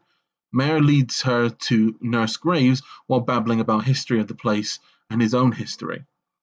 Blackjack stumbles upon Stonewing Gorgon Memorial, containing jacket and leather cap in the pedestal. Enter the afterlife with a good swing going on. Meeting with Nurse Graves, more ghoul physiology and old world blues. Graves tries to make Blackjack question entering High Tower. Listing numerous threats and dangers, she explains her escape story, to which Blackjack notes internally that it is not actually a plan of getting in. Graves queries that if Blackjack has EC-1101 on her, and after confirmation, directs her to Mr. Shears. Upon entering the mortuary, the polar opposite to Afterlife, Rampage rambles in a drunken stupor. Blackjack queries about the Griffin Merc in the bar. I was also mentioned he's Carrion, which is basically just Sharon, if I'm not mistaken. Or Karen, I think it's like his name, meant to be the name in actual Greek. Yep. And he has his contract. I was able to direct Blackjack to Mr. Shears after a few bits of exchange hooves. Shears, only seen as a lump covered in fabrics, is uncooperative until Blackjack mentions EC-1101, and he mentions he knows a way in. He'll show the way, provided Blackjack takes him on. Blackjack agrees. Mr. Shears is positively excited. Blackjack exits the bar, finds the local shopkeeper, Tulip, dead, and she gets a pair of assault carbines pointed at her by Willow. Okay, it is pretty much just like a straight rip from the Museum of History here. It is, and it infuriates me. It is a 1-for-1. It is 1-for-1 by the up down to the names with small changes to the names where it's appropriate. But not Also, even that. The layout is also identical. It's kind of bewildering because I don't think it ever gets this blatant anywhere else in the story. No, it doesn't. This is the only thing somber change here is for placing it under the hospital. That is all. That is all the change he ever did. And the only thing he actually shook it up on is that there's some murder mystery going on with the shopkeeper dying. But you could have done that with any other setting. Instead, you just took an already established setting with hardly any changes and Yeah. May I point out that the fight actually in this summary actually sounds interesting, and what Blackjack was doing, Steel Rain should have done. Yes. Who the fuck? Like, why is he called smart and tactical when he does no tactical decisions? Yeah, as I Aside noted, from shoot everything that moves with extreme like literally, firepower. literally, Steel Rain has an artillery cannon. Yes, it's good in long range, but in a freaking close quarter encounters, it's the worst possible gun you may have because you can actually hurt yourself. Yes, and your you would comrades. pate yourself. You'd be a Yes. bag of jelly in a big metal suit. Yeah. I mean, So it would I make think this sense. is the anime creeping in again. Yes. Like, and it's an informed quality that we don't actually see in the story, and it infuriates me. Yeah. It's Because, sorry, can I finish? yes. Thank Click on. Because how Steel Rain's character actually reads to me is a lumbering moron in a power armor who thinks, well, I'm encased in metal, so I am practically invincible. I think It he just is- turned his own brain to jelly. Yeah. It is basically said. Blackjack says one thing about Steel Rain, and Steel Rain does completely opposite. And Blackjack actually refers to this in that one instance where he managed to trap Steel Rain for a moment amidst 8 turrets. And it basically notions that Steel Rain should get another weapon for indoor work. So I do want to point out the cannon size that he has is 120 millimeter, which is the standard battle tank armament of NATO. It is not an artillery piece. Well, it is larger than a normal gun, and you can It use is them indoors. still overkill for any situation, and he exclusively uses high explosive rounds, which is meant for taking down fortifications. We are talking about the Siegfried Line style of fortification, not the overturned car sort of fortification. Also, I'd just like to point out that a gun of that caliber is probably bigger than him, not counting the battle even. Mhm. Definitely. Just the breach. They Little do mention pony, that the big breach gun. is. Yeah, they do mention that the breach is about the same size as him, and he has 2 of these fucking things, and it has snub nose barrels. How is he moving without Well, motor servo motor. assistance? Also, how He's- is he not stuck in every goddamn corridor? How Being does he trained not out see in through speed. the muck? Basically, he should be the pony equivalent of the freaking not King Tiger, mouse. He Yeah. is literally a mouse, yes. Anything that isn't pavement, he will sink through.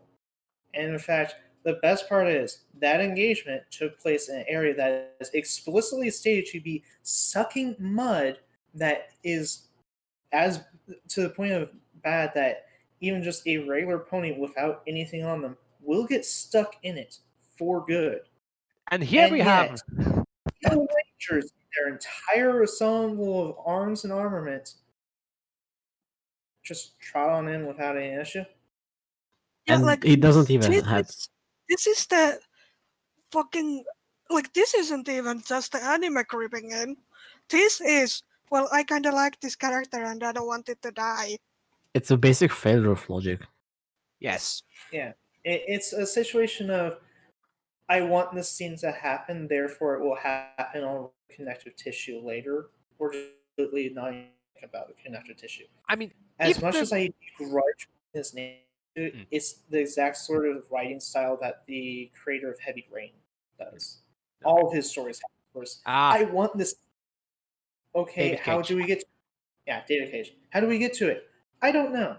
Also, David Cage has a real long history of child abuse in all of the stuff they make, so it fits.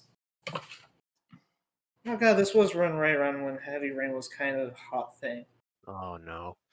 That explains Anyway, a lot. anyway, Anyways, moving on. the combat would have been interesting if the mud would have been taken into account. Basically, it would have leveled the playing field a lot. For It would have leveled the Blackjack and guys. house.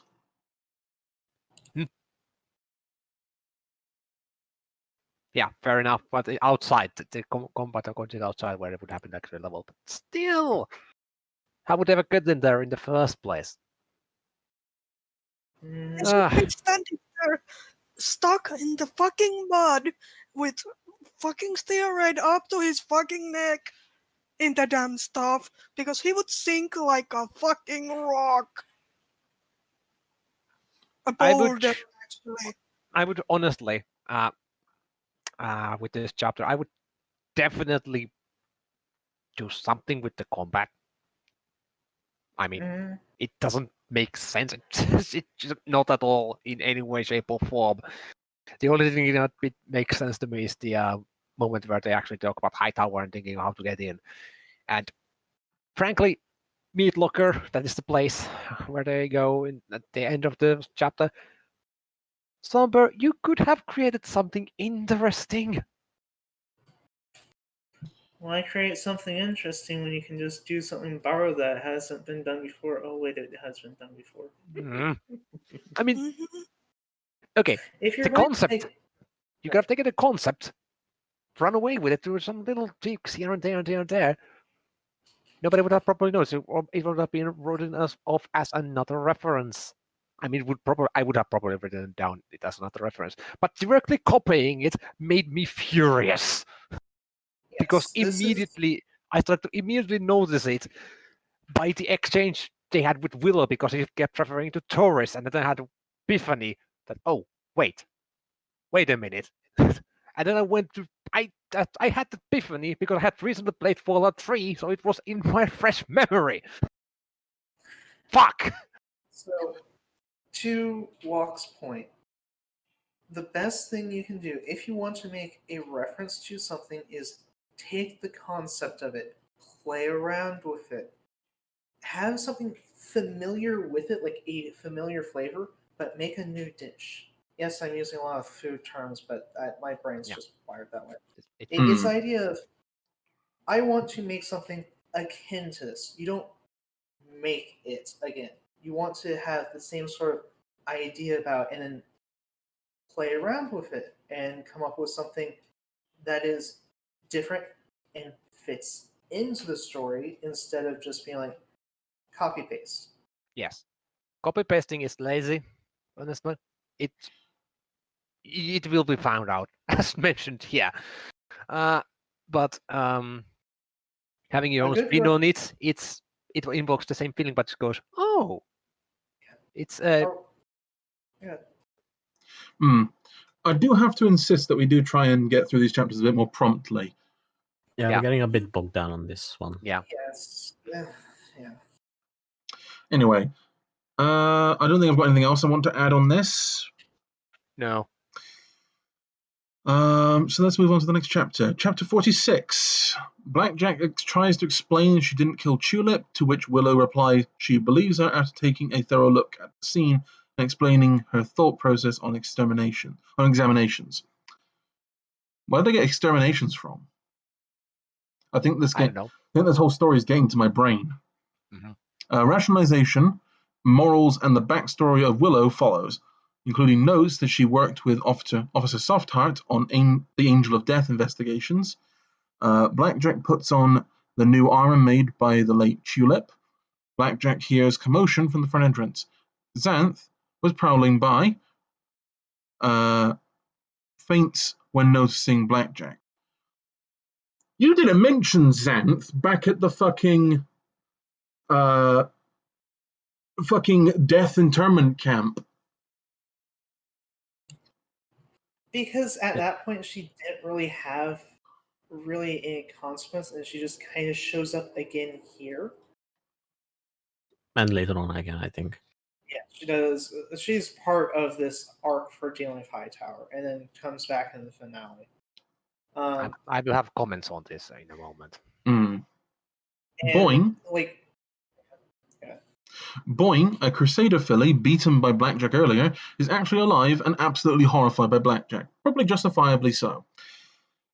Discussion with Xanth goes onwards within Meat Locker, her trials after Blackjack's curse on her. The rescued filly will survive, as assured by Graves, who also wants to join Blackjack on the trip to Hightower. Mare adds in that Cerberus, the robot bartender, as an escort. Backstory on Zebras by Rampage, thanks to Xanth revealing that she knows a bit more on missiles than one can imagine. Xanth gets press ganked into the Hightower mission. Awazotal adds in Carrion. The Hightower mission now includes 10 individuals. Planning about to begin, Blackjack fetches a kunai, who has now been pimped up to royalty. Discussion on the goddess and the kunai being the dumping ground of emotions. Q high planning scene. Shears shares some anti-innovation talismans to the group. Blackjack ponders after all the dangerous bits to it. Once more, the sensible to toss E.C.I.A.L everyone aside. She won't do it. Heist Part 1, Metro Tunnels. Soul debate while worried about ghoul attacks. She reveals Hightower's mission was somewhat related to pony immortality. Don't they also? Yeah, they bring. Yeah, you mentioned a bit later. They bring Silver Spoon with them. In a moment. Ghouls pounce on the group at the Hightower station. Cue battle montage. All have rolled initiative for the fight except Silver Spoon, the glowing one, who begins telling off the ferals, who oblige and back off, ending the fight. More golden blood shenanigans within Ministry Affairs with Silver Spoon as narrator. Blackjack and the group finds a door and a terminal. EC1101 triggers Project Eternity. Unseal confirmation, another flash of white. Drift to another dreamlike sequence. Rarity dabbles with the Black Book, with queries to Soul Silk, and the driving force into Project Eternity. Heist Part 2, Foundations. Blackjack returns to present, door open and all into a maintenance hallway, and step into Hightower's foundations. Magic no longer functions as intended, and into the wreck they go. The acidic slime ponies, yep, because that's a thing. Bat pony screaming equals slime ponies breaking down. Also, semi-sentient slime and radioactive goop do not mix well. Lacunai gets slime chomped and explodes within the goop. What? I'm pretty sure she just splatters the goop from inside it. Yep. Silver Spoon begins to question Blackjack being Diamond Tiara. Shears clears Blackjack's misdemeanor. Blackjack admits to being a bad pony for tricking Silver Spoon. Dash through the building while avoiding slime ponies. Blackjack contemplates had she resurrected differently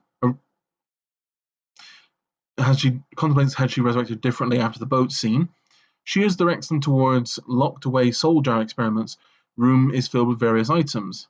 Xanth mentions the room being cursed and filled with ghosts. Shears explains the lengths of Rarity's quest for immortality. Once more, a dreamlike sequence with Rarity, experience with Soul Silk, and Rarity realizing that she had effectively erased a pony. Resuming into the cursed soul jar room, with the robots going wild and a music box starting to play on its own, Psycho Shy goes mental, knocks items, and gets immediately yanked to a beam by a swath of silk. Entire room full of soul jar items begins attacking the group. Damage is taken, but everyone escapes to the next room with the help of a suit of armor, the sneak suit from Old World Blues. A soul silk fabric ends up being MVP of the items, grabbing Blackjack's sword and swinging it around. Blackjack counters this by calling upon the name of the dead pony from a previous dream sequence. Blackjack notes the sneak suit again, expressing a few lines of dialogue. Xanth dubs it the Zebra Infiltration Suit. Shears once more explains the failures of Project Eternity, as trapped souls could influence the wearer. Dream Clarity Record Sequence 3. Experiments on 7 pieces of armor, Rarity explaining each failure. Xanth decides to not be alone with her curse and dons the sneak suit, and the group proceeds through the library and into the central elevator shaft. 6 robots descend to form a massive screen and reveal the warden being alive and well in the attic. Okay, so I don't like this thing with the soul jars. Yeah. What specifically?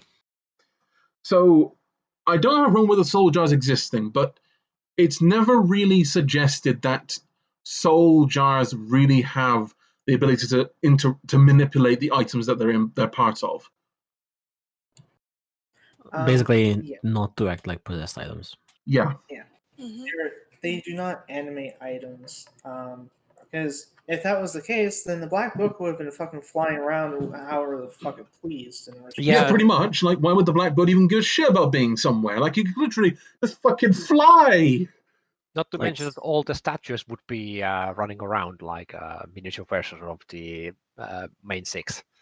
Okay, I admit that's a legit cute idea of like miniature mini streamers like Yeah, doing this tiny hopping. yeah, Oh, I no. understand, but it's acting on one part, and it's happening on one items and not happening on others. So it's Yeah. once more, it seems that Self-contradicting lore. yeah, Slumber had an idea and shoehorned it in without actually thinking how it fits to the overall. I mean, I can Yeah, see sit down. what he was probably trying to do here. Like, I think the implication is that if you stick a whole soul into an object, it could animate. I think that's the implication. But that's also why, you know, the little bits of like the of Verity's soul going into the statuettes don't animate because it's pieces of a soul, even though a soul is both infinite and finite at the same time. Well, I mean, he could have, pulled an enervation, radiation from the original fic, but deadlier. Like, cool, okay, as long as he, makes it a separate thing with a separate set of rules that it then consistently follows, Yeah. Hmm. And Also- the implication of this is that these are a bunch of imperfect soul jars, so they're acting wrong. I suppose they would be wrong in the sense that, you know, they don't actually act like proper soul jars. They're not actually functionally indestructible, because that's shown they aren't indestructible. Mhm. But I don't see how they would be animated because they weren't made correctly. Because Like, these things from weren't what I animated remember- before. I mean, what I, however, do like is the idea that there's like a soul silk. It explains why Rarity kind of like had an affinity to this kind of magic, and why Snips was able to cut the soul, Rarity's soul, to pieces, because it was basically like a fabric. It was just like very, very abstract thinking, but like it fits. And it's a cute way to introduce Snips into that storyline. Yeah, like, and in that it actually makes sense why it would be Snips and Snails helping out Rarity in this. Okay, less snails, but you know. Someone whose cutie mark is literally cutting things. It makes sense.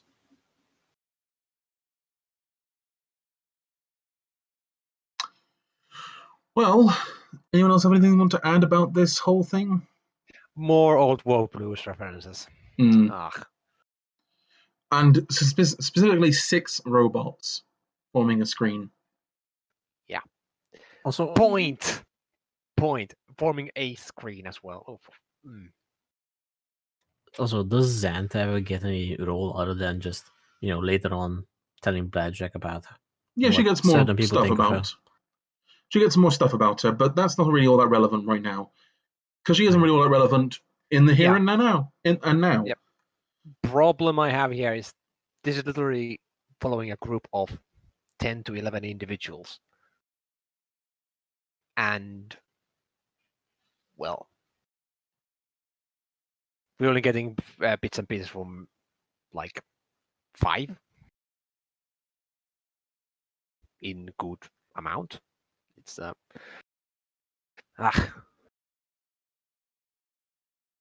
lot of what people are doing isn't covered because there's too many people, is what you're going yeah, with. there's too many people in this particular broth. I understand why, because Somber made the tower, so basically a massive pain to get into.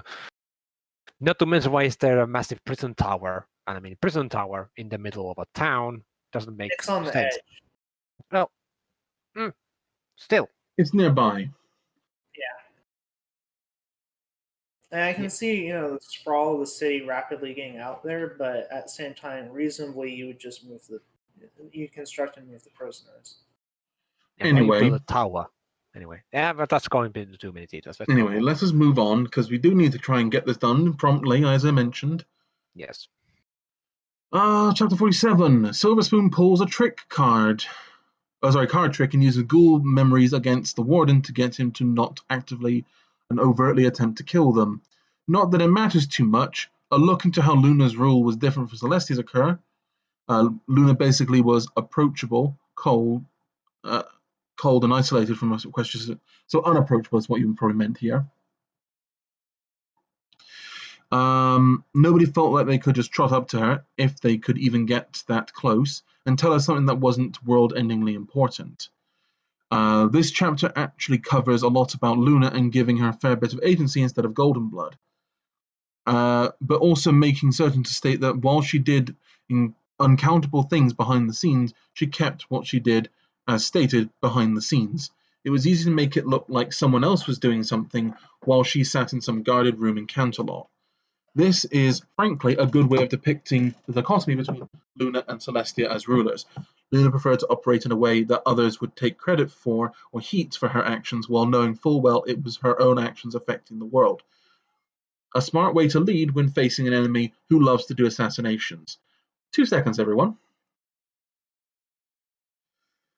More ghouls, more slime pones. Xanth, God, that name is too close to Zenith, I hate it, gets the option to leave when Blackjack takes stock of the situation and doesn't want to proceed because she feels it will get everyone killed. Hey, character growth without misery porn. Xanth refuses to leave because the Star Maiden's curse has made her a thrall to Blackjack. Shears/Snips fucking nails Blackjack with the Soul Sever curse, which makes everyone panic, but he doesn't want to leave until they get to the attic. So he's taking Blackjack with him no matter what. As much as everybody decides to stick around and paste Shears snips later, Rampage sings. Frankly, PH has it pretty well nailed down to the musical numbers in this story. Xanth makes a comment that zebras knew the dangers of singing ponies, as increased their combat performance by 70% until the singing ended. Wartime documents stated that retreat when singing started, hide until it was over, then resume the fight. I find this little snippet of lore deeply amusing. Another psalm flashback. Blackjack's brain cancer tunes to the frequency of the goddess, and now Blackjack is akin to the Kunai, being in a separate but a part of unity. Yay. Blackjack jokes about becoming some freaky cyber alicorn, which is poignant 10 chapters later. Rampage has a meltdown as personalities conflict within her.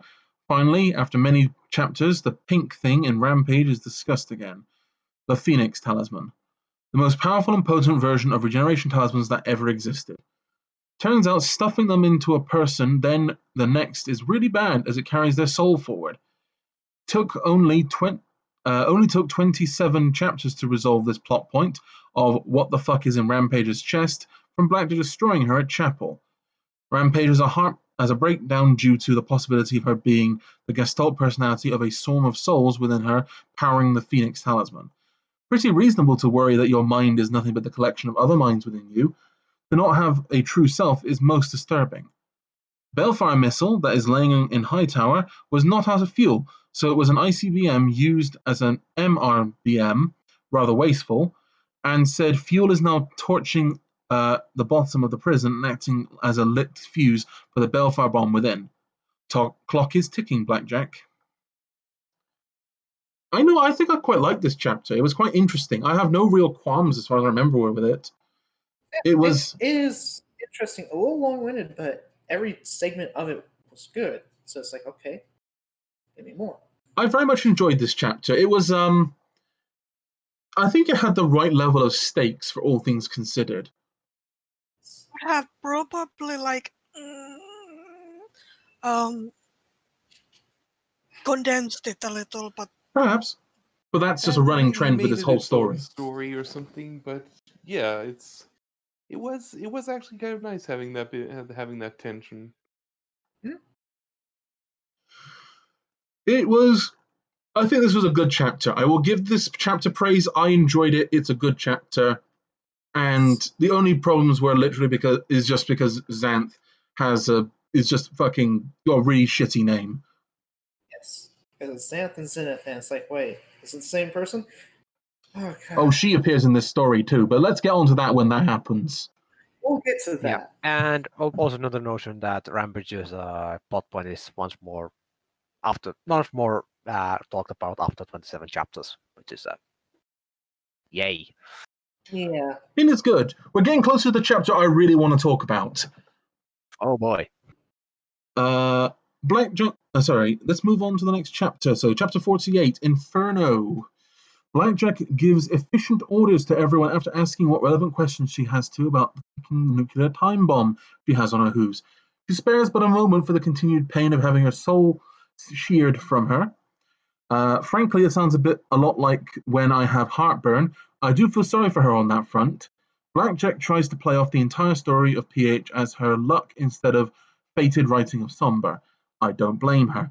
Whisper and Xanth confront Blackjack about the fact that she's terrifying to a regular Wastelander given all the shit she has been through and still alive. That she gets things done and is absolutely capable of destroying everything in her path. It is a bit of authorial masturbation, but it is a point that needed to be made. She isn't some nice mare out to help everyone. She's a walking balefire storm. Blackjack makes up. Yes, apt. Blackjack meets up with some more sane ghouls in the prison, gets fingered as SWAT. They get a trip through the supermax portion of the prison and learn that everyone in here had left when the bombs fell.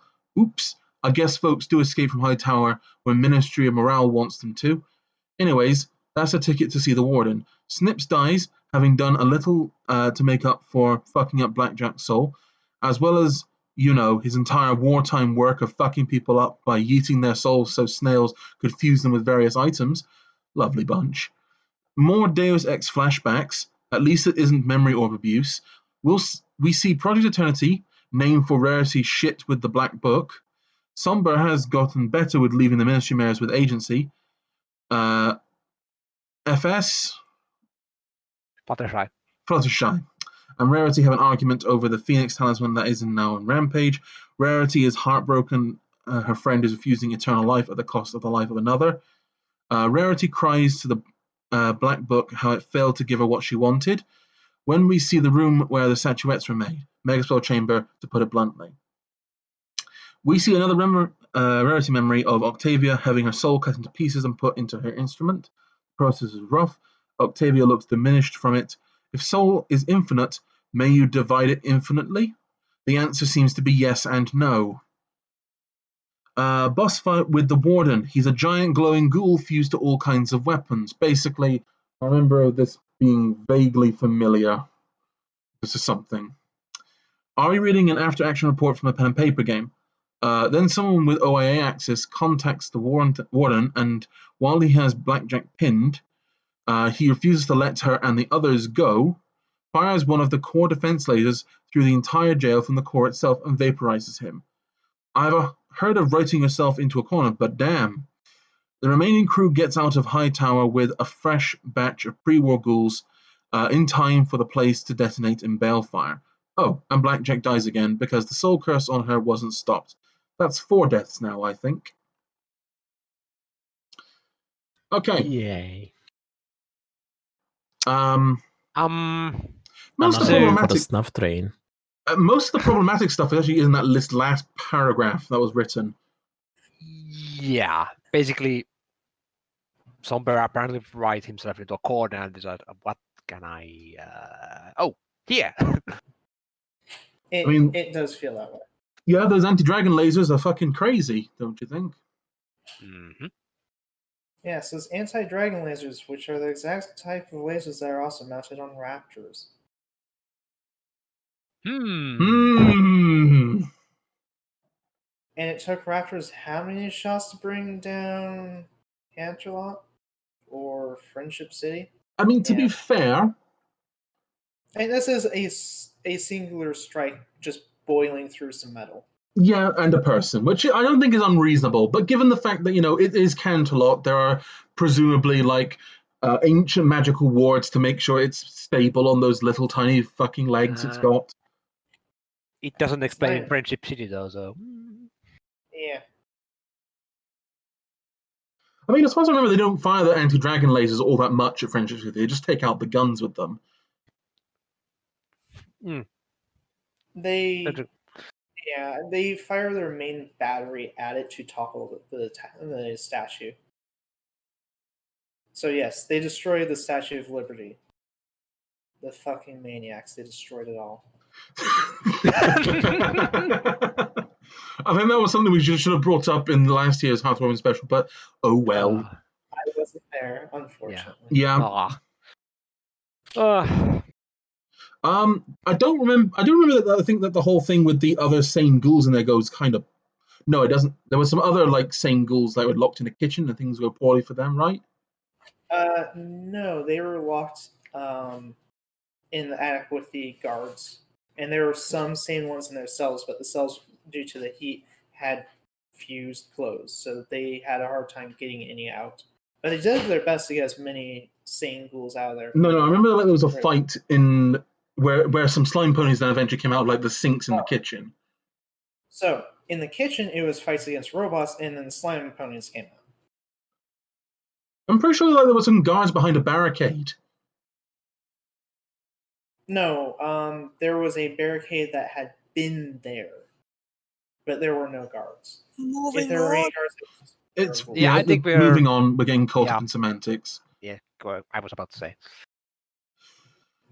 Anyway, so next chapter 49. Blackjack is, well, not dead, but might as well be. Seriously, this is going to be a thing now. With her soul detached from her body, she is swept into the wake of the Eater of Souls, and there is, for lack of a better description, a halo galaxy of souls orbiting around a grand darkness. Pillars of black-green trapping them within, the same pillars that made up the design of the core. Someone had the bright idea to fucking feed something named the Eater of Souls. Oh right, that was Goldenblood's idea, given he built the city. The term hell is used by Snips, who is somewhat free and more aware of the other trapped souls of everything else that died on Equus, probably thanks to his use of the Black Book. The two have a lovely chat about the lovely eternal torment that awaits, all thanks to the undead heart of a star beating with malice at the heart of Huffington. Worst of all, the Eater of Souls, given this scene, is not consuming but hoarding souls, tormenting them and getting them to sing its song, just like what happened to get it banished to the far reaches of the universe. Also coming back from the dead, you don't remember most of what you see while you're dead, given the mind is not connected to the soul at the time, so memories are not encoded. Oh, and Luna's soul, fittingly, is trapped at the center of all this. I say fittingly because she is turned into Nightmare Moon at Black Pony Mountain.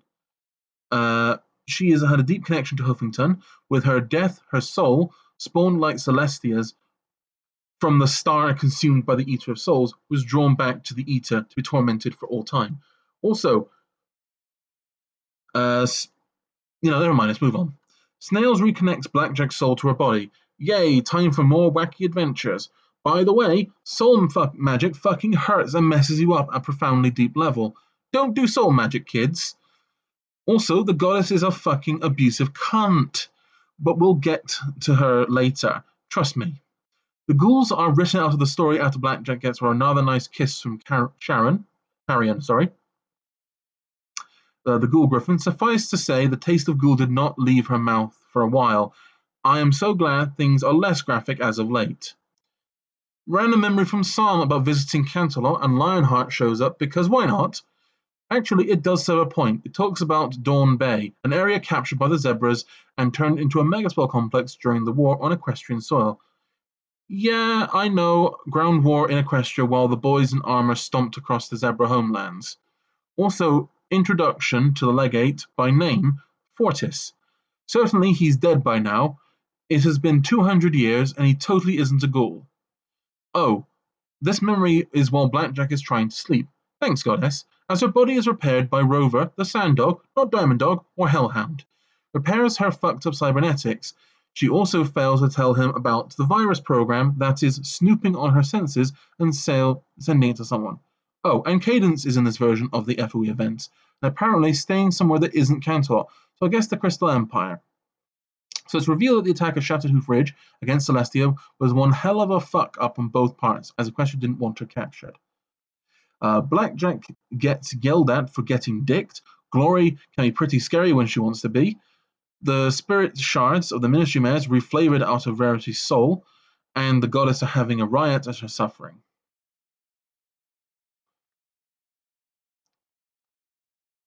I really Where do we don't. even begin? I really don't fucking like these out of place Christian fucking theology references in my horse story. Also, more of the twisting everything around the villain. Yes. Everything that has ever happened is because More- of my villain. More grim without substance. Because why not? I have 2 questions. Go on. Yes. Not related to any of that, but rather, how do you guess a griffin? How do you taste it being a ghoul? I mean, Are you asking So- for Very carefully. reference? Yes. Specifically, head turned sideways, stick tongue into muzzle. Enjoy. Because birds do have tongues, by the way. Yeah. Yep. So, Just yeah. don't touch the beak, because that's like licking a knife, Yes. mostly. yes. Carry on. What's your other question? No, that was it. Oh, that was it. Once more, It was the ghoul this part. chapter could be part of a side fic because Blackjack doesn't remember any of it. It does explain some stuff, though that is relevant to the story, though. So it's a bit of a hard one to actually. It's one of those things where it's like, great, we, the readers, know this, but this is supposed to be from Blackjack's perspective. How should we know things that she doesn't? Oh yeah, because this is also, I recall, this is being told as a campfire story later on. How the fuck we know this?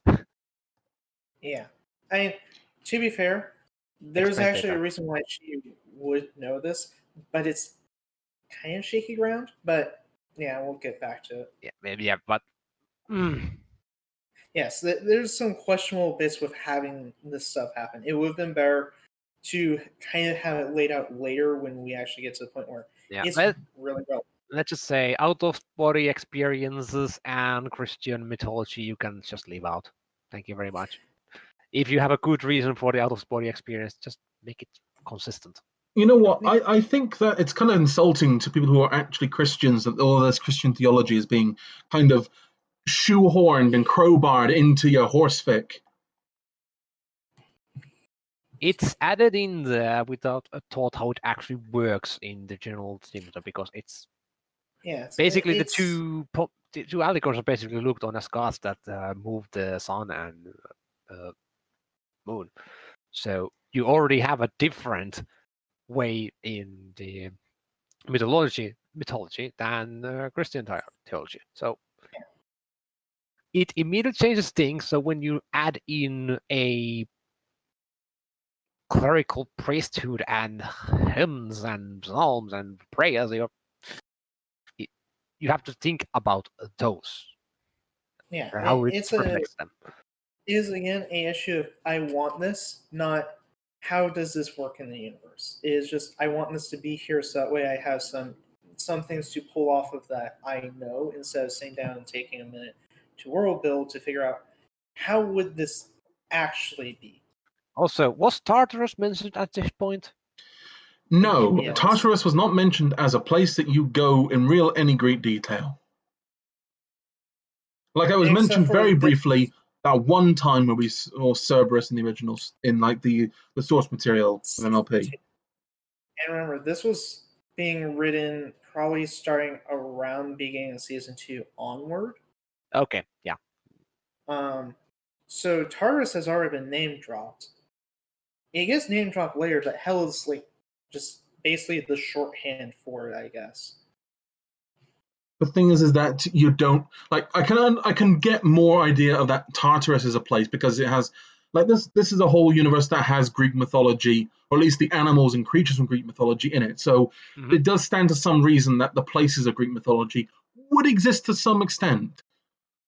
Yes. But with Christians don't tend to have many mythical creatures. Like Wack, No, but you're only- our resident Christian here. Can you think of any creatures from the Bible, like mythical creatures from the Bible, that weren't There mentioned in are- like other works before? Not top Oh. of my head. Those are probably Uh, the biggest one. yeah, and it's not the winged person. No, it's often, at least in the Old Testament, it's that Several heads. otherworldly circle of eyes or whatever that is, and that's why they say Yes. do not be afraid.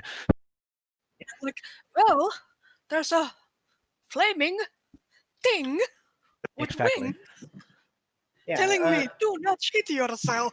I'm sorry, but this is the scariest thing I've ever seen. Anyway, we're drifting off topic, but basically just if you want to use mythology, once more, reference, do not copy. Yeah. And yes, making your own religion is hard. And one final note about angels, the imagery that's used for them is generally used in this story not as them being angels, but as stars that are out there have basically eldritch abomination style looks, which is again what classical angels looked like. They were things that were not meant to be gazed upon by mortal minds. They are mind shattering. Also, I will say this: religion is complicated because it's basically based on what the culture as well as how the world is made, etc., etc. So It takes a lot of world building to make a religion because you have to figure out how things would develop and interact. You don't just plug and play with a religion. It that does not work. But anywho, let's move on to the next chapter unless someone has any more points to make. nope. Nope. Get moving. All right, chapter 50. Blackjack and Glory have a heart-to-heart, and then another one, and then another one. Frankly, their relationship mending is as well done as the reason for the two having some issues.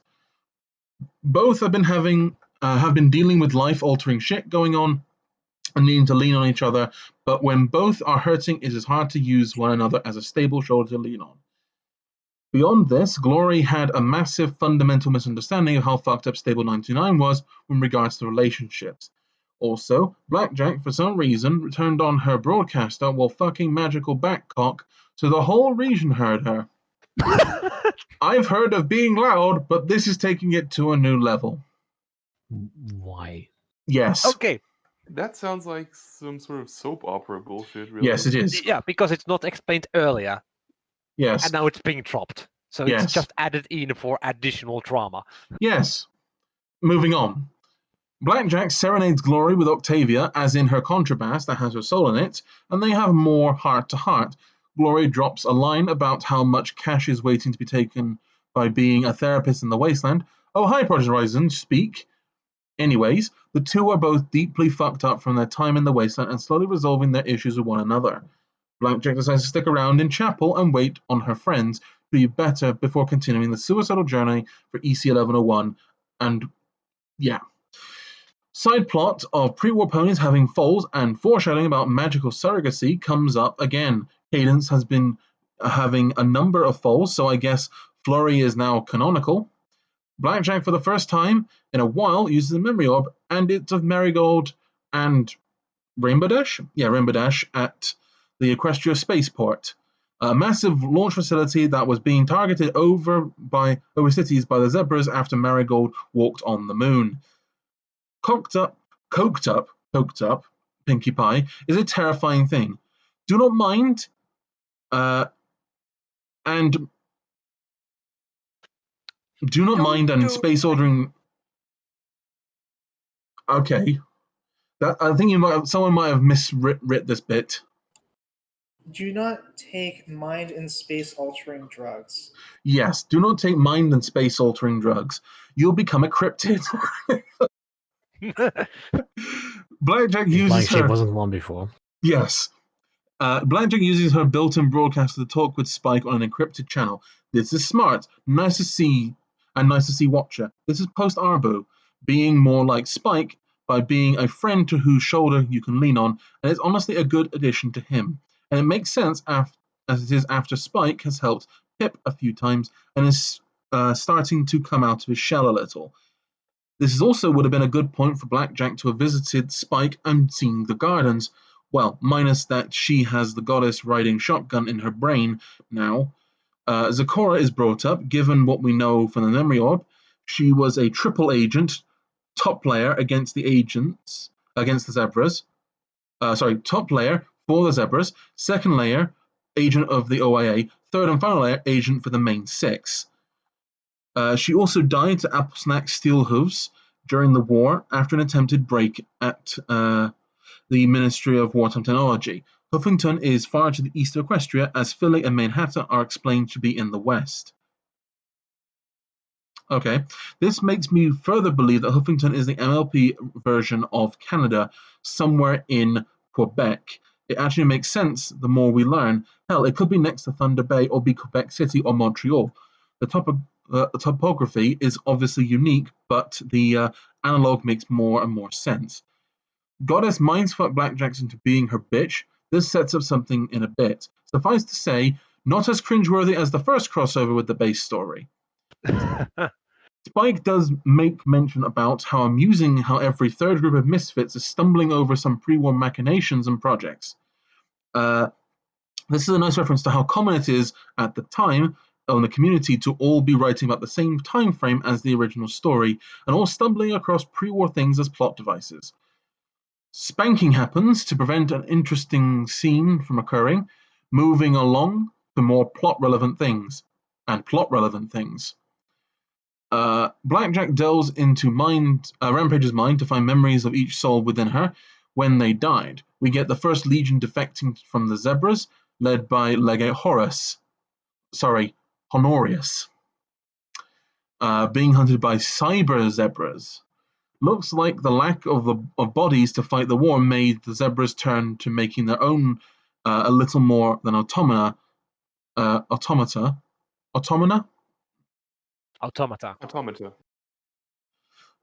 More than automatons who could not feel. Oh, by the way, this is the remnants. While the remnants are still around, as is their legate. Suja gets ripped open by a friendly machine gun fire. Racist Earth Pony Stan opens up on twist while Shuja begs the Phoenix Talisman, but fails. She removes it from herself and shoves it into the near-dead twist. Blackjack gets out of the memory, and Rampage agrees they need a break because that memory hurts. Blackjack goes to relax with the group to find Glory's mum. Dawn has arrived. We'll deal with this in the next chapter. Suffice to say, hello, Prophet of the Harbingers. Okay. More Warhammer 40k. Yes! It's not, to be fair, this is not as bad. It is not as straight a rip. Though, if it was the second Legion, then I would believe it's a bit more of a rip. Yeah, they're described as looking like Horus, so we'll just leave it at that and not scream about them mixing up first and second Legion. And obligatory Pinkie Pie died by the Mega Spell, not by Sniper Bullet, damn it. Obligatory remnants should never have fucking existed.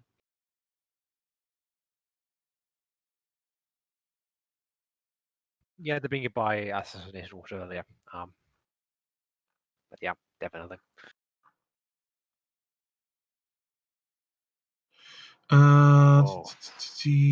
We had dwelt on that earlier chapter so long, tell a I lie. thought I Yeah. would have Tell to a bring it up lie. later.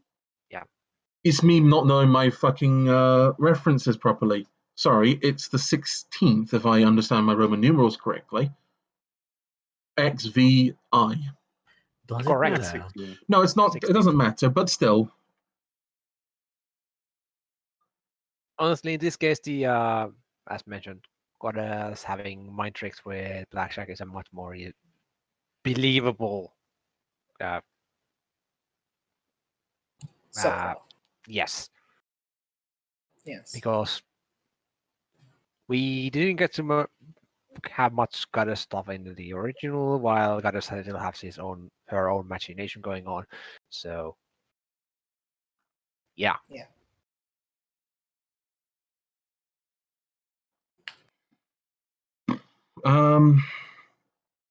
I don't have much to say I on think there was a this. couple of good scenes like that. That whole memory sequence with going into Suja. I really like that. I Yeah, it really was like really that. nice. I feel that, again, Project Horizon should have been broken up into separate stories for an expanded universe, and they could have easily done a story that is about the Macintosh's Marauders and their fates, and just slowly goes through them, losing one another, and then eventually one by one die. And it would have been a good story.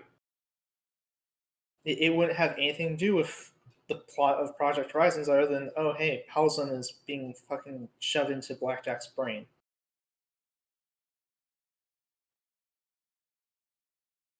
Yeah. Nothing more to add on my part.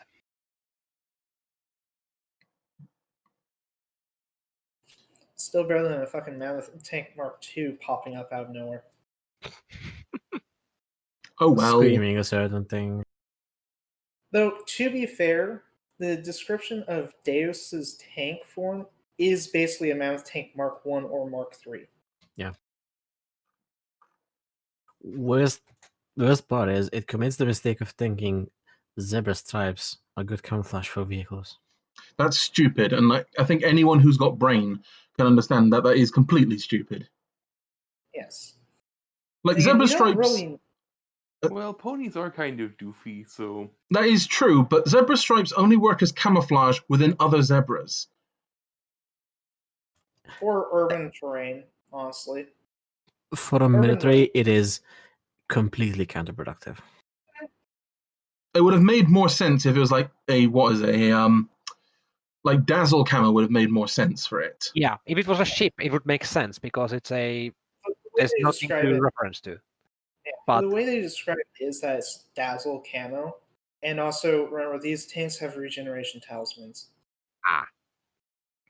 They kind of don't get shit about being hit. They just eat the wreckage of whatever they just ran over, which is a horrifying thought about them dealing with Steel Rangers. Okay, well, we're moving on from that. Yeah, let's move on. yes, All right, this is a very. I'm not sure if it's an aptly named chapter, but it's chapter 51, A Good Day. Blackjack utters a phrase that sums up how I feel after reading this much. Sorry, I have brain damage. Say again? Frankly, this is how I feel from time to time reading this story. Blackjack and Glory scurry away from Dawn to talk, and both want to believe it's a happy coincidence, but know that everything else in their lives in reality is something behind Dawn showing up now of all times, and specifically looking for her daughter. Luna sort of adopts Sam, and again we see here Luna getting characterization sorely needed after FOE and being frankly a decent person, looking after the ponies under her crown. She deeply loves Equestria for giving her another chance and feels deeply for anyone who feels alone in the world. Blackjack and Lacunai go on a trip to get notes from Triage about memory magic, and then end up going to the Skyport to check in on Glory's sister. This goes really well, with Blackjack shouting over her broadcaster to deafen the entire enclave about how much of a how that's not how you spell how who much Listen, I have brain damage. how much of a whore she is. After this, this Navarro raptor shows up and everyone is panicking and shove Blackjack and Kunai into a room to stay quiet and hidden.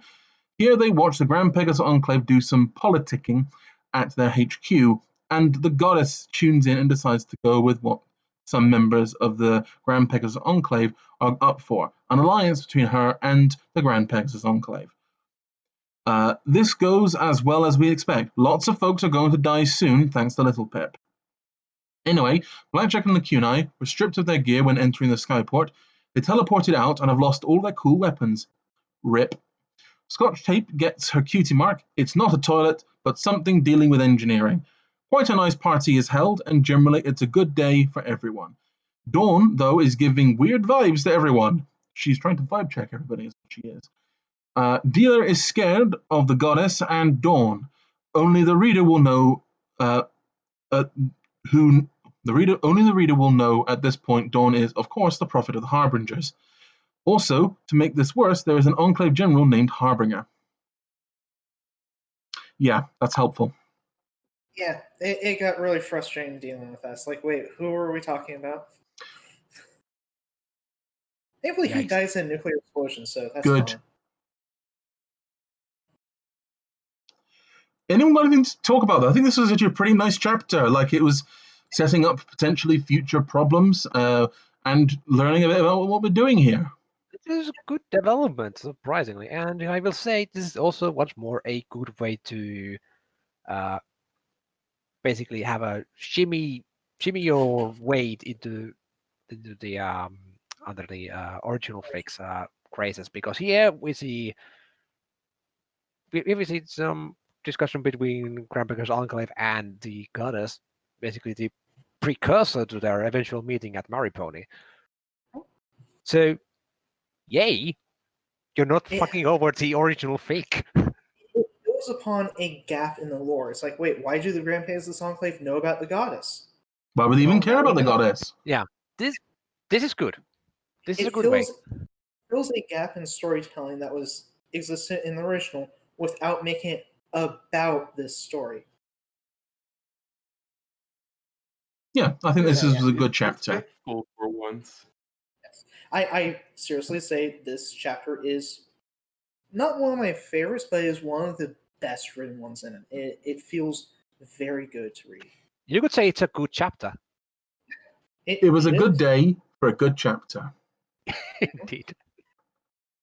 Clearly, Somber was in a good mood when he wrote this chapter. Unfortunately, good things don't last long. Unfortunately so. Moving on to chapter 52.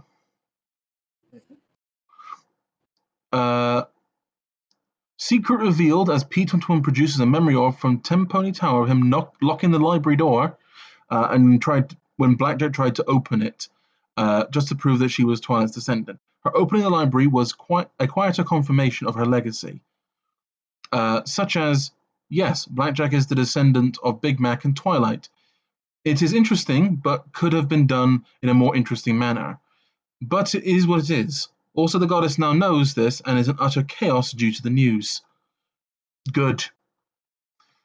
Blackjack and Dawn talk. Dawn keeps being super weird and not using her eyes to see. Clearly something is up, and even P21 is scared of her. Cryptically, tells Blackjack to talk to her and expand her horizons. Dawn talks about the ancient history of how Huffington was Luna's city before her banishment. Then the place was abandoned for 1,000 years until Huffington was settled, and then by a third time it was settled after the burning of the city during the war, and the core was born. Dawn reveals herself to be the Harbingers, as in their founder, leader, and prophet. Glory is not going to be happy. Blackjack is actively not happy. Dawn is a hair away from maniacal laughter. Dawn and Blackjack are an interesting dynamic of two sides of the same coin. In a way, Dawn is a worse Blackjack, throwing everything away time and again for a mad lust to save everyone instead of just those she could help around her. Throwing herself into the clutches of the unknown on an off-chance success. Dawn gives Blackjack a chance to kill Steel Rain for being a dickbag and not telling Dawn to try talking to Blackjack first. Bad move. Blackjack decides against killing Rain and calls Dawn out for being willing to kill for this new future of Equestrian, one without the Wasteland, after saying she doesn't want to. So Dawn has a fucking tank show up and prepare to shell Chapel. Again, bad move. Then she shows that she is Cyber Pony and Cyber Pony and a half, and just starts glowing like the core and yelling, seriously, Dawn, chill. You keep making bad choices. At this rate, you're just going to blow yourself up. Dawn makes one final mistake after getting EC 1101 from Blackjack. She fires on Chapel anyways. She always wanted to win harder.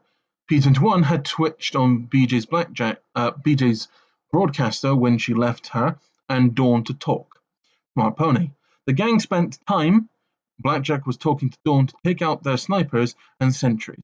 As always, you fuck over Blackjack by trying to win harder, you lose. So Blackjack gets her pip butt back after a minute of it flying away with Dawn. Glory gets it via a spine buster to Dawn. Steel Rain runs away naked in the rain. 50 versus 4 is the score here. And Rampage has a can opener for converted to Steel Rangers. Caprice dies, saving Blackjack from taking direct cannon fire from the tank. She tells her, though, Blackjack is dumb and that Deus is the tank. That's right, Deus never died. Yes, Deus isn't dead. Ah!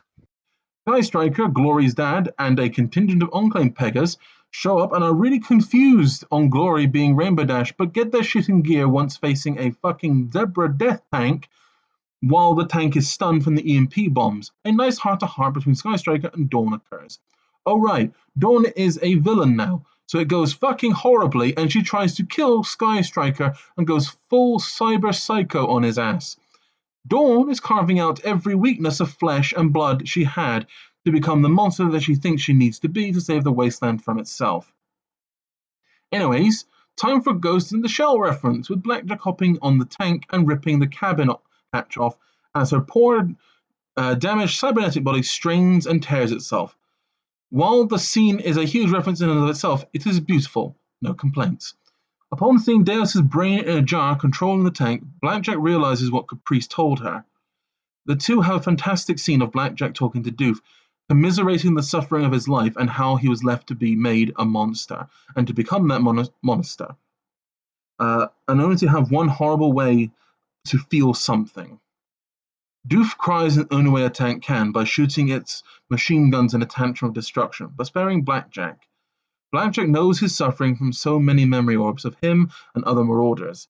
He is a monster, end of story, and so is Blackjack.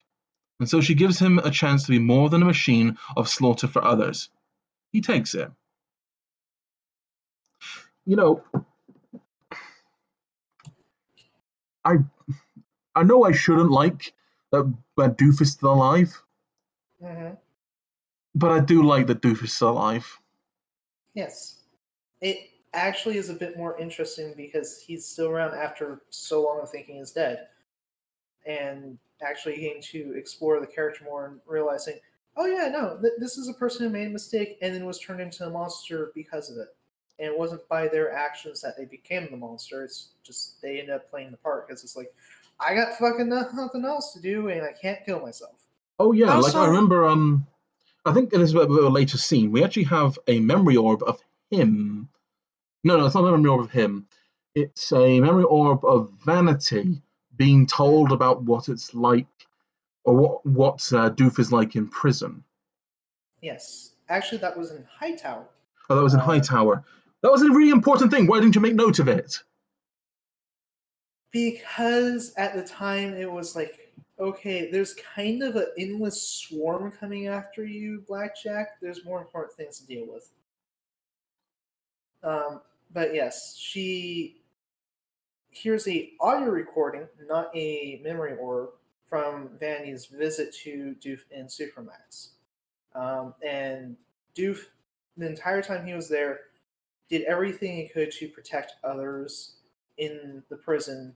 And when it got too much, they would put him back into solitary so he could heal up, and then let him back out into the general population once he was healed up to continue protecting other prisoners from being hurt. You were saying, Sour? Well, this is one. I think this also sets up Deuce's character. pretty well. Like, just like overall arc and introduction and explanation of his character in the fic. Like, you're introduced to him little by little. Yes. Yes. Like Like, you this is just something that should have been done with, like, back in the first 18 chapters before he gets blown up.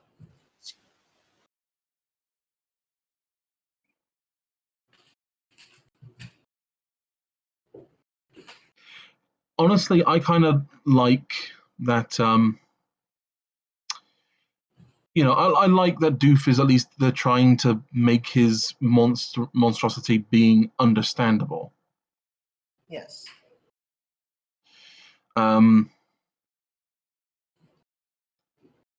It's like it still doesn't stop him from being that monster. Like it's been mentioned before, this is a common trend in Project Horizons that you rehabilitate monsters a bit to make them more palatable. Yes. But I think this is a nice-ish way to do it. I still don't like that he's still alive, but I would have preferred that, it's still okay for what it is. Yeah. And, I think that the way they do the scene is very nice, and I agree that it is beautiful when you read it. Yeah. It's just a little awkward when you like have recently watched the original Ghost in the Shell movie and it's like, oh, it's this scene. Okay. You know how I feel. Yes. It should have been less referential. Like it could have started out with the reference and then played out from there. Yeah. But But points for the points for style. points for style, yeah. So, Anyway. 3. Glory is kick-ass and asserts dominance at the Fluttershy Medical Center to get the place in order so she can repair Blackjack, who is, well, pretty damaged after a fight with Doof. Blackjack is getting fused with Enclave power armor due to her original augmetics being meant for stealth and scouting. Given her constant shattering of those parts, she needs combat-oriented augments. To this end, Enclave armor and some clever engineering are in order. Blackjack gets put under via Memory Orb. Frankly, this is a good way to use Memory Orbs in the universe. Cheap alternative to medics and less dangerous from withdrawal. Also, with someone as cybernetic as Blackjack, I doubt anything short of Rainboom, Stampede, and Dash would do anything for Blackjack. Anyways, we see the founder of Flash Industries giving a demonstration of her muse, and the Crystal Empire is stated as existing. So I guess Season 3 happened, outside of Twi becoming an alicorn. Fade shields are explained. Frankly, marvel of arcane science. So given Fade shields are going to be important later, here's a crash course on how they function. These shields don't bounce away incoming fire. Simply it absorbs them after the shield itself is projected from a diamond. Now the diamonds are considered to be unbreakable in FOE lore, or at least damn near close to it. Every pitbuck has one in it to use as a central arcane matrix. Fade shields go a bit further than just absorbing. Say the diamond is destroyed, or even just removed, the Fade shield consumes the energy from the incoming attacks and uses that to power itself. Yes, self-sustaining shield so long as an enemy continues to strike it. This is very important. Still in the Memory Orb, Miss Flash follows Mr. Horse. He is a fucking racist who hates unicorns and wishes to develop technology that makes the difference between everyone moot. He is an Earth Pony version of Starlight written before her appearance. It is amusing, but the pair go very deep under Huffington. We get Star Metal lore, and that Huffington has impact quartz, and a layer of obsidian sealing away its dark secrets. Star Metal is a hyper-advanced alloy that is akin to carbon nanotubes. It isn't just what it's made of, but the crystalline structure with giving it alien properties. The very long elevator ride to the underbelly of Huffington reaches a perfectly spherical cavern flooded with green light and white motes floating in the air. I'm getting some Cthulhu Necron Evangelion vibes here. I'm guessing it's probably more like Necron vibes because we've seen so many 40k references before. Likely. I'm going to say this right now. No, it is all three. It's all three. You're all right. The cavern has spires of star metal, which metallic specks swim around. At the center, a white, bulbous shape rests hovering in the center of this scene, horribly massive as the singular note screaming rises. That scream of innovation. The name Tokamer is dropped here. H.P. Lovecraft deity names are dropped, and an experiment ensues. A counter note, the Tokamer, Eater of Souls, thing from beyond the stars, reacts and produces energy. Green light holding steady and constant like luminous string, and this energy is collected. This is what this was all about. Infinite power, or at least functionally endless power to stop the resource wars one way or another. Sombra is name dropped, and that Twilight bested him, so yeah, with PH, FOE has moved up to the excluding the season finale of 3, and anything past that. Toss of a coin and things will be all different. A little nudge here and there, and the end result is a wasteland of princess friendship nevermore. Rover partakes in some of Glory's cooking, and is the only other person, Blackjack, to instead enjoy said result. A project is outlined. Star metal plus moonstone equals unstable matter-antimatter correction. Golden Blood plans to use this to do something, namely drop 10,000 tons of moonstone onto the core and thus the Tokamer. Complete annihilation, but not just of the core, but the world. Atmosphere, oceans survive, but years of dust, global wildfires, and suffice to say, the geological event would level anything in or on the planet. Given what has happened in this world, it would be the third impact even, and just as destructive as the first. Starfall is teased. It is, well, mega spells in orbit, a dead hand system to end things. You can't use mega spells if you will be vaporized by automated systems. So, by its nature, the bomb sat from Fallout Van Buren. Beyond this, the system was designed to use non-magical weapons of mass destruction. No way to just counterspell it. Suffice to say, the war went into space, and given Marigold's adventure on the moon and the materials recovered, Project Horizons is a moon base. That is what the real-life version of it was. To what end said moon base was for, wait and see, my little ponies. Deus joins the party after returning from a long drive to think about things. Turns out the vibration of rubble under your chassis of choice stimulates thought. Who knew? Rampage sums up things at this current point for how far along things have gone with the sheer oddity of this story.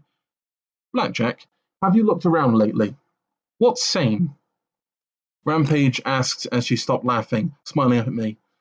I'm an immortal amalgamation of souls. You're a Slayer pony. Deus is a tank. One of your best friends is an alicorn, and your lover looks like Rainbow Dash. The only friend you have, even close to anything approaching normal, is P21. P21 being unironically the only stand character in this whole thing.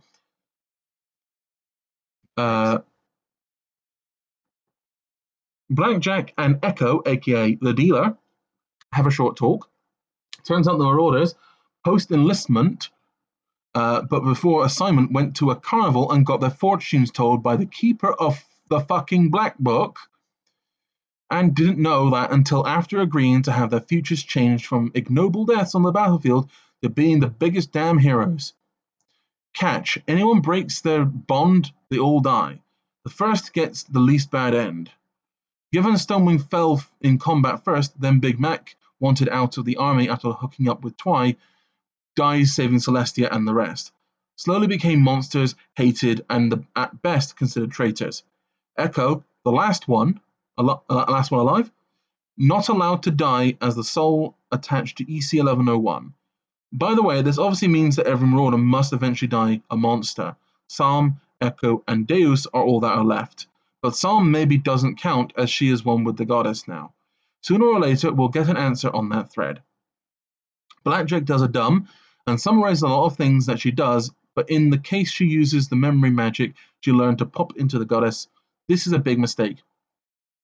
The goddess now has Blackjack under her full control. Good job.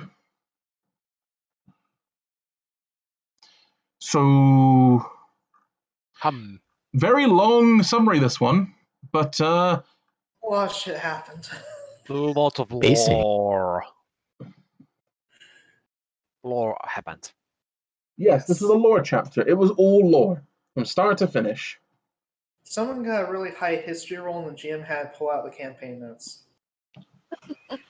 Yeah, seems so. By the way, as a tip to GMs, don't do that.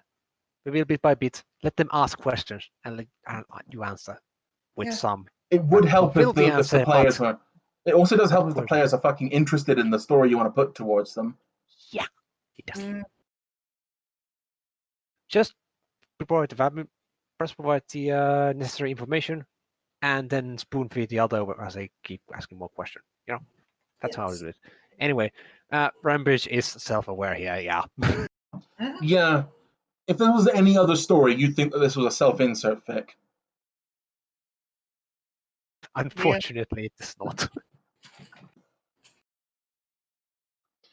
But really, there's not much to say on this. No, okay. The moral of the split is interesting. The moral of the split is interesting. I will say that's a good twist on things, but we are at chapter 57 and we know this. You know, we have said this, there's multiple subplots going on, just cut the chaff. Again, Somber even says that this story is 5 different books.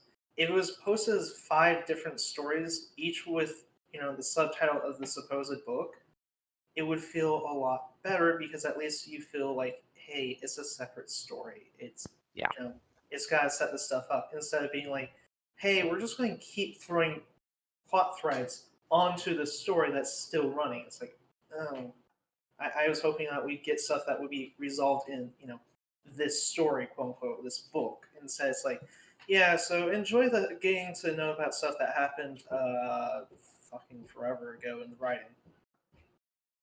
Yeah, we have said this before, so nothing else to add here.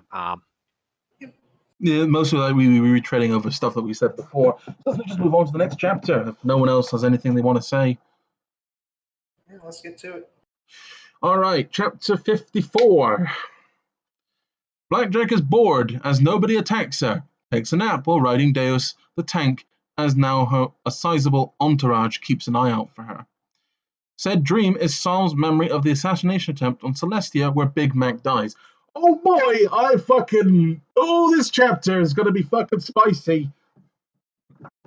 Zebras tried to catch Celestia. Sam told Goldenblood she'd do anything to prevent Celestia falling into the hooves of the Zebras, something that would end the war.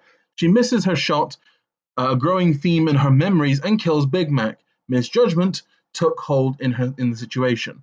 Sam thought they had to hold out for 5 more minutes. With the numbers of enemies upon them, that was not possible. Bullet fired, Big Mac down, Rainbow Dash and her Shadow Bolt show up a moment later, invalidating the entire process of thought, leaving Big Mac dead for nothing. I don't think this detracts from the original event, as it's stated to have happened now, and now we see the characters acting in accordance to who they were and what they thought was best. The fog of war and chaos of battle leading to mistakes. Good scene. Land war in Equestria is a mistake. At the edge of the accursed city are the remains of a battlefield that was World War I to a T. Trenches for miles, millions dead, one side fighting defensively, the other trying to trying their damnedest to gain an inch. 4 years of holding the line, and the line held, and the world broke before they did. Frankly, given the hatred for Huffington, as it was a bright idea to do everything in Equestria's power to make assaulting it a death trap, it was a trap the Zebras were willingly trotted one after the other into for years. Northeast holds a massive lake, basically an inland freshwater sea. Blackjack finds and executes one of the bad ponies who boarded the Seahorse way back in chapter 33. He failed to make good on his chance to do better. Blackjack has a minor breakdown over it and didn't want to kill him in the end, but pulled the trigger, which, given he failed to do better after being given a third chance, warranted. Also, I don't think that she did pull the trigger. I think it was the Cunard who pulled it for her. literally, that is not brought up for another 2 chapters. But yes, Lakunai pulls the trigger for her. And again, it's not told to us for several chapters that she did it. After, all right, let's continue to this. Yes. Let's just get through this this chapter summary first before we do anything else. Blackjack and the group hit an old military base to kick some Enclave tail for enslaving hellhounds. Plan goes well according to plan, and Blackjack gets access to the Ministry of Austin terminal. LNR PLC comes up, is host to Project Horizons, and almost 10 million requests to pin EC1101. Uncertain if it hit 1 million, it would trigger Project Horizons or ice the whole project instead. Legate shows up after Lancer stops the group with an army of cyber zeebs. Oh yes. And yes, the Legate is registered as hostile by Blackjack's Pip-Buck. Spectacle fight. Yep, good imagery here. Fun fight. Blackjack almost kills the Legate, who wasn't taking the fight seriously before Lancer, who forced the fight to happen. Shoots Blackjack in the head to save his Legate instead of suffering for his stupidity. Thankfully, the Legate deals with that later. Blackjack gets a new eye thanks to one of the Cyber Zebra corpses around the place. Oh, and the parts in the Cyber Zebras are identical to what was made with Project Steel Pony, as in labeled as such and perfectly slots to Blackjack's head to replace the eye that got blown to bits by Lancer. Blackjack decides the next step is Shadowhoof Tower. Here comes the Thunderhead arc, and as such, she needs a flying machine.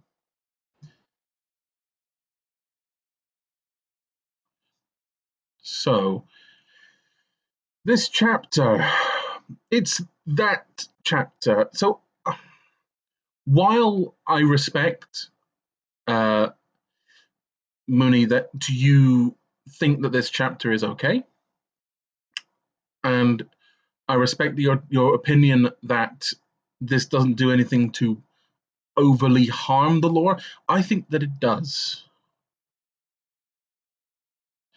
So, follow my logic with this one.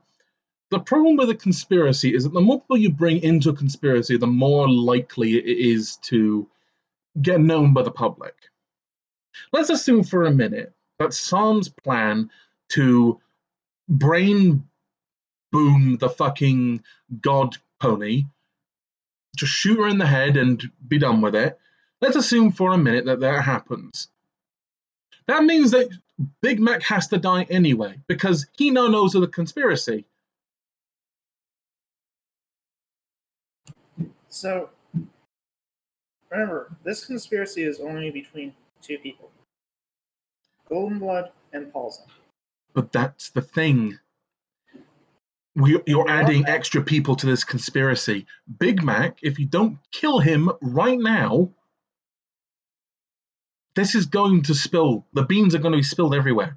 The spaghetti is coming out of the pockets as we speak. Yes. Now, it's still a situation where the thing is that, to me, is a believable scenario. It doesn't have to logically make sense in the end for what characters do because people are irrational. Oh, I don't question that her doing what she's doing now makes some illogical sense in the time that it's taking place. That's not my problem. I'm just saying that this was kind of the best possible solution. The fact that Big Mac saw what happened and took a bullet for Celestia is kind of the best possible outcome here, because it minimizes the amount of death.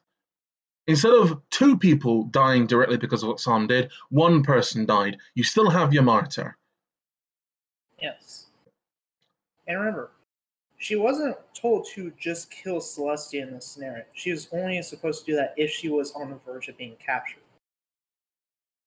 And as far as she was aware, she was. Yes. And Big Mac said, no, I'm not going to let you do this. And Paul fired into him and then was going to do a follow-up shot into Celestia. And then Rainbow Dash showed up. And it's like, fuck.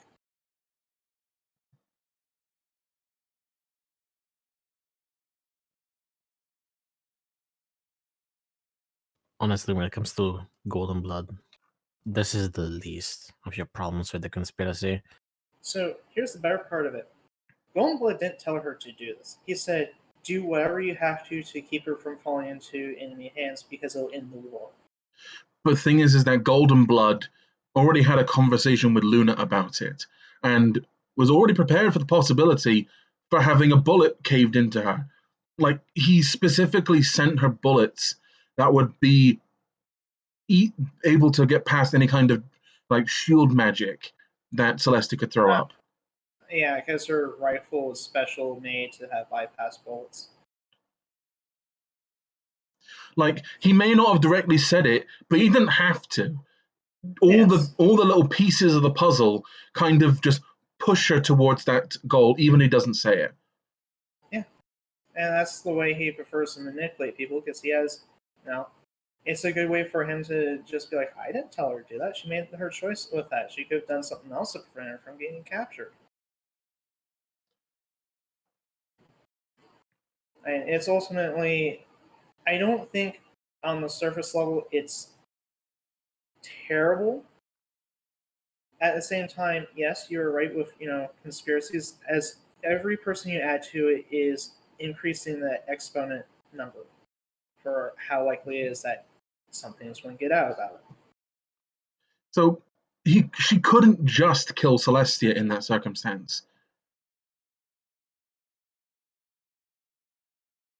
Yeah, and I also think she didn't expect Big Mac to still be alive, given like before he stood up, he was pretty much already torn apart. So that's my view on it. I think it is functional. Is it the best? Fuck no. But it's functional. And Yeah. In general, the scene actually is fun to read. Like, it's well described. It doesn't stall either, which is really nice. Another option is to probably made it so that basically it's just in the original it's just described that Big Mac took a bullet for Celestia. It doesn't describe the actual method of what was the scene. So anything that Big Mac would have seen would have probably it could have been just basically a scope, reflection from a scope or something like that, and he would have known, okay, now there's an assassin for Celestia coming, and then boom. Yeah. That might have been a better way to do it without messing up with the lore and basically just making it certain. I mean, depends on where Psalm was located, but yeah. It also doesn't help that she had direct radio contact with Big Mac. Yeah.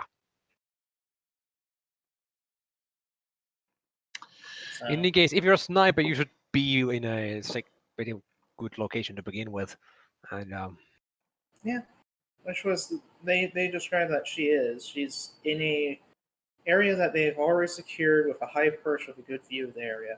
Doof is on the secondary sniper position that someone would want to take with suppressive fire weapons. I see. So Big Mac would have probably put in 1-on-1 together. Okay, that Psalm fireable and Celeste if he would have lived. But he doesn't have proof on that. He just has. He would have just that Psalm's last known location was there, and Psalm would just say, "Oh, I got captured or something. I got knocked down." You know. Yeah. As I mean, they did get swarmed by a legion of zebras. And Exactly. It's like, fuck. Anyone could have taken the shot and would have had plenty of plausible deniability. There's ways to make it for Psalm to cover her tracks, and even more for Golden Blood to do so. So, in a way, with little tweaks, that scene would have been made even more believable in the lower stanzas. But yeah, that's my understanding. Poor execution is basically what it comes down to with the logical thought processes of how she set up the scene. Yeah, I can fully agree on that. Like, It's neat in concept. Execution is a little wishy-washy. I have nothing else to say on this particular chapter. So, anyone else have anything they want to mention on this chapter at all? Nah. Honestly, all I have to add is the OI is a far bigger problem for the lore than this whole Yes. assassination thing is. Yes. Yes, the OI is a big problem. Yeah. Yes, bigliest problem. But yeah, this assassination is a small fish Mm. compared to everything else. So, And because of that, we should probably move on so we can get to the bigger fish. yes. So, this chapter is one I want to talk about personally. Chapter 55, Noblesse oblige. Just gonna throw some French out there. Chapter starts with the entire crew asking Blackjack if she really wants to engage in the whole Enclave side plot.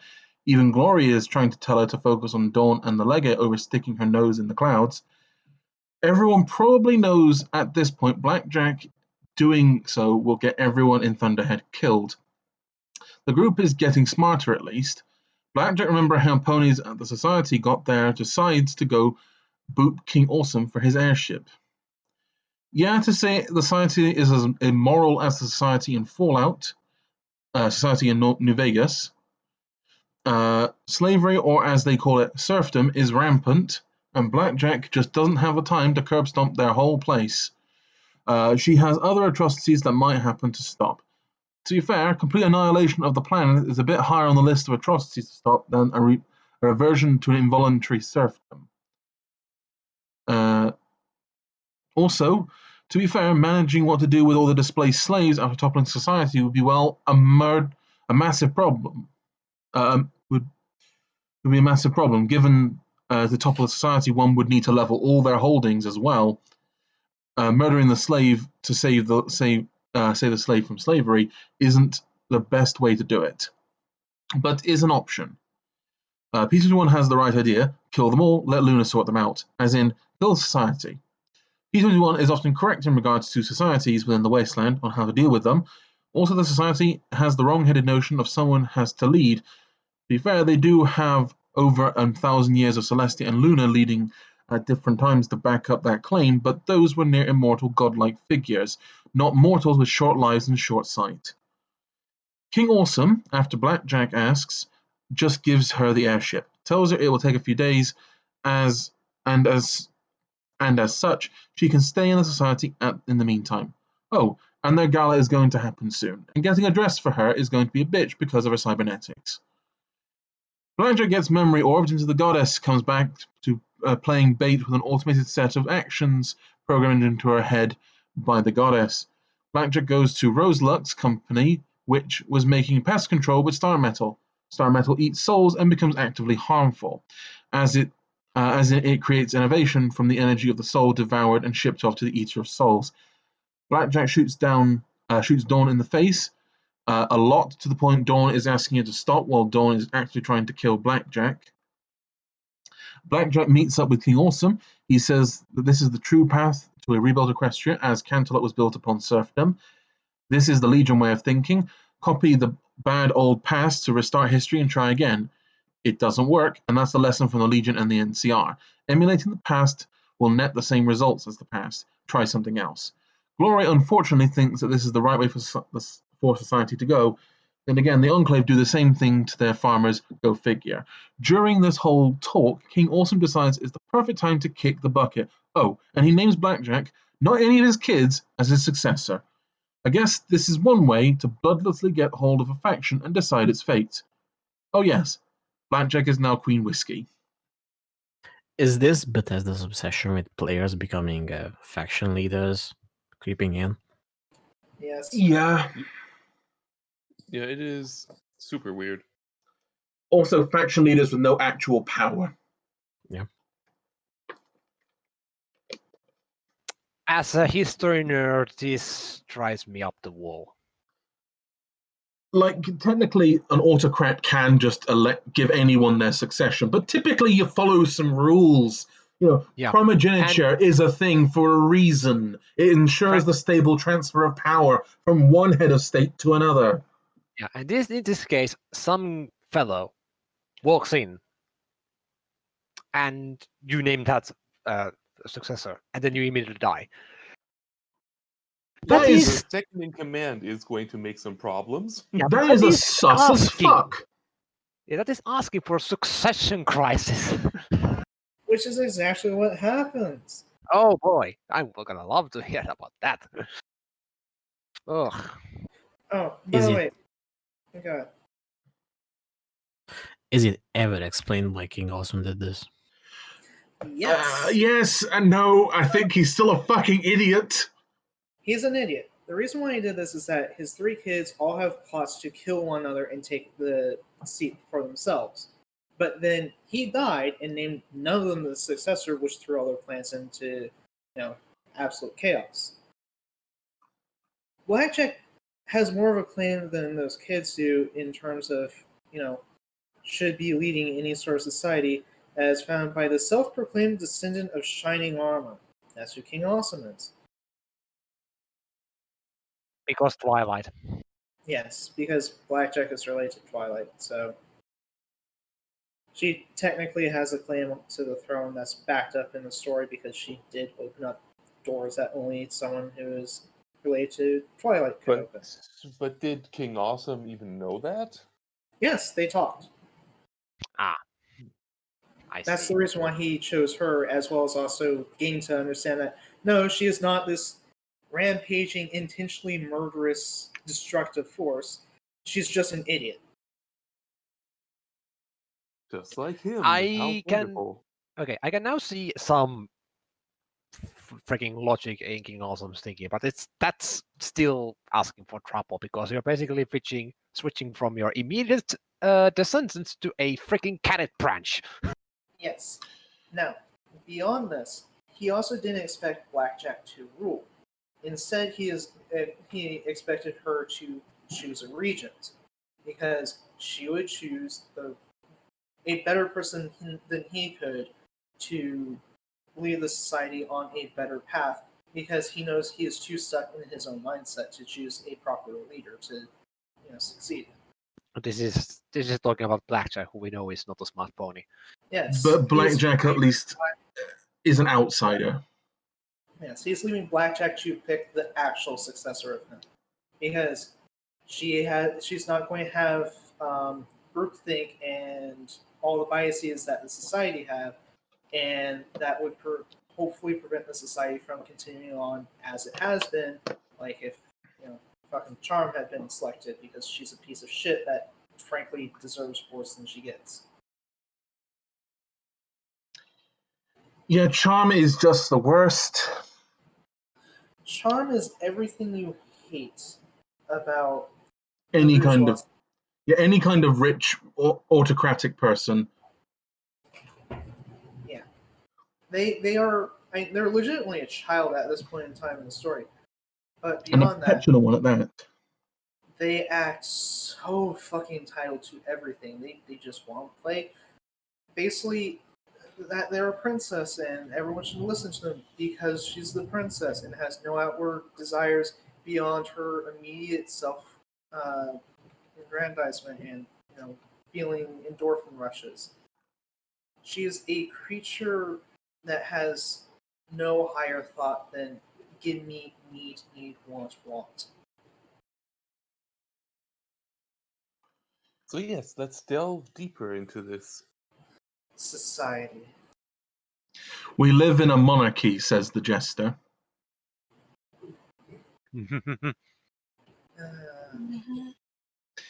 So, okay.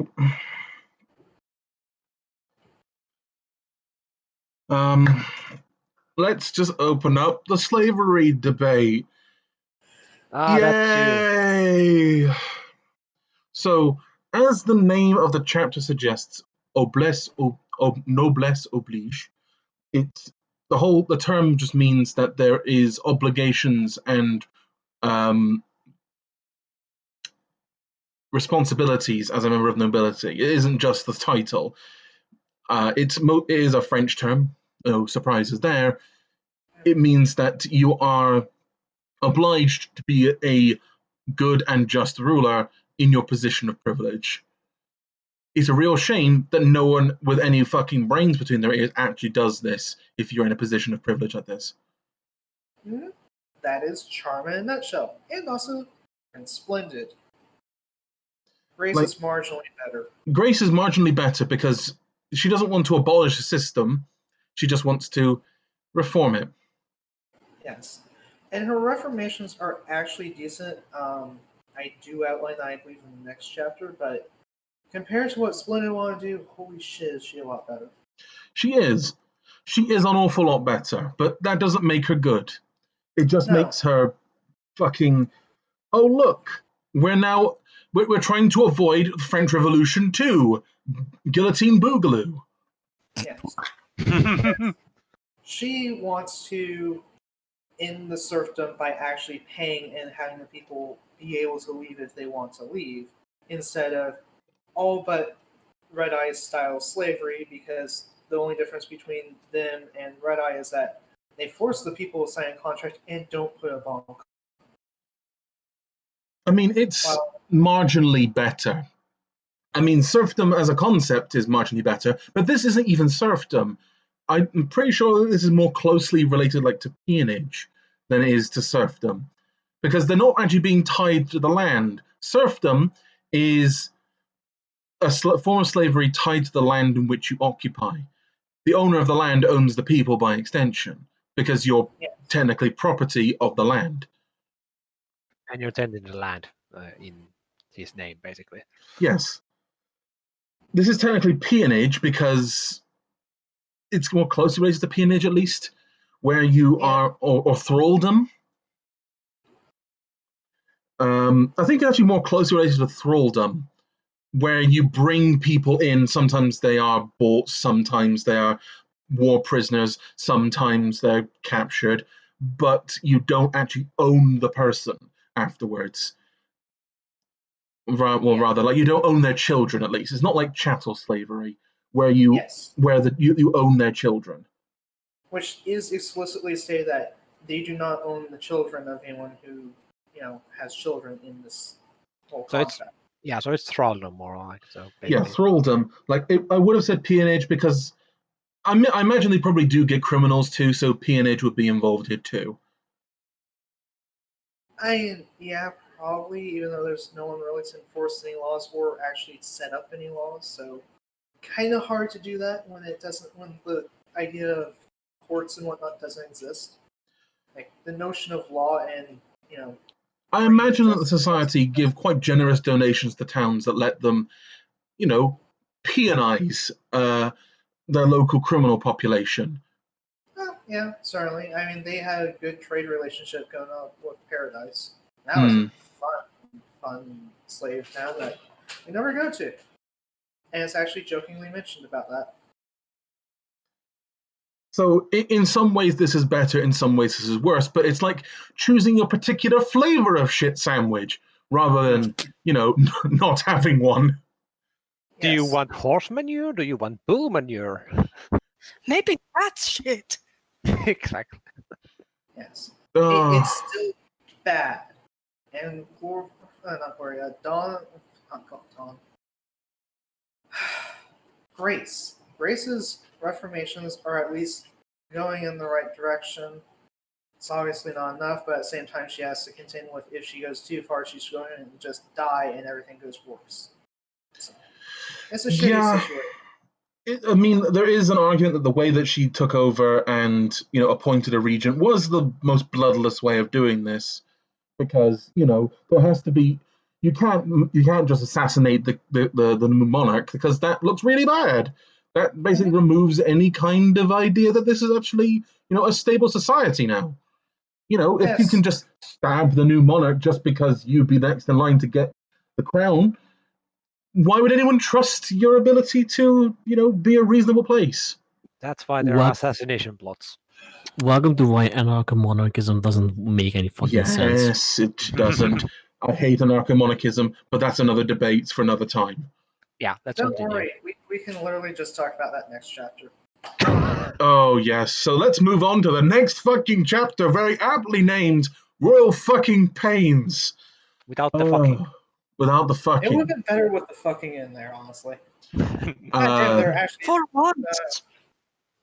No, I just remember there was stuff in there that I commented out because, god damn it, we don't need that. Yeah, Chapter 56, Royal Pains. King Awesome is dead. Long live King Awesome. Beyond this, he died naturally and peacefully. How he could have predicted that, I don't know. Oh, and he planned to name anyone other than someone within society to be his replacement. From Little Pip to Homage to Red Eye. He was desperate. I would say, Gallant, I have an answer for that. He focused on medicine. CK3 joke right there. Oh, he focused on medicine. He knew himself. Yeah.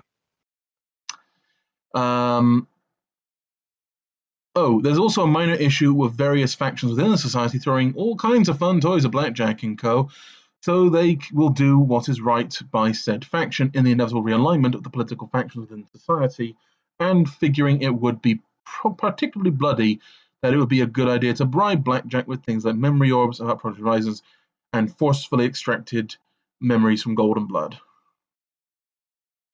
Also, Hoity Toity is King Awesome's personal servant, his Star World good ghoul manservant.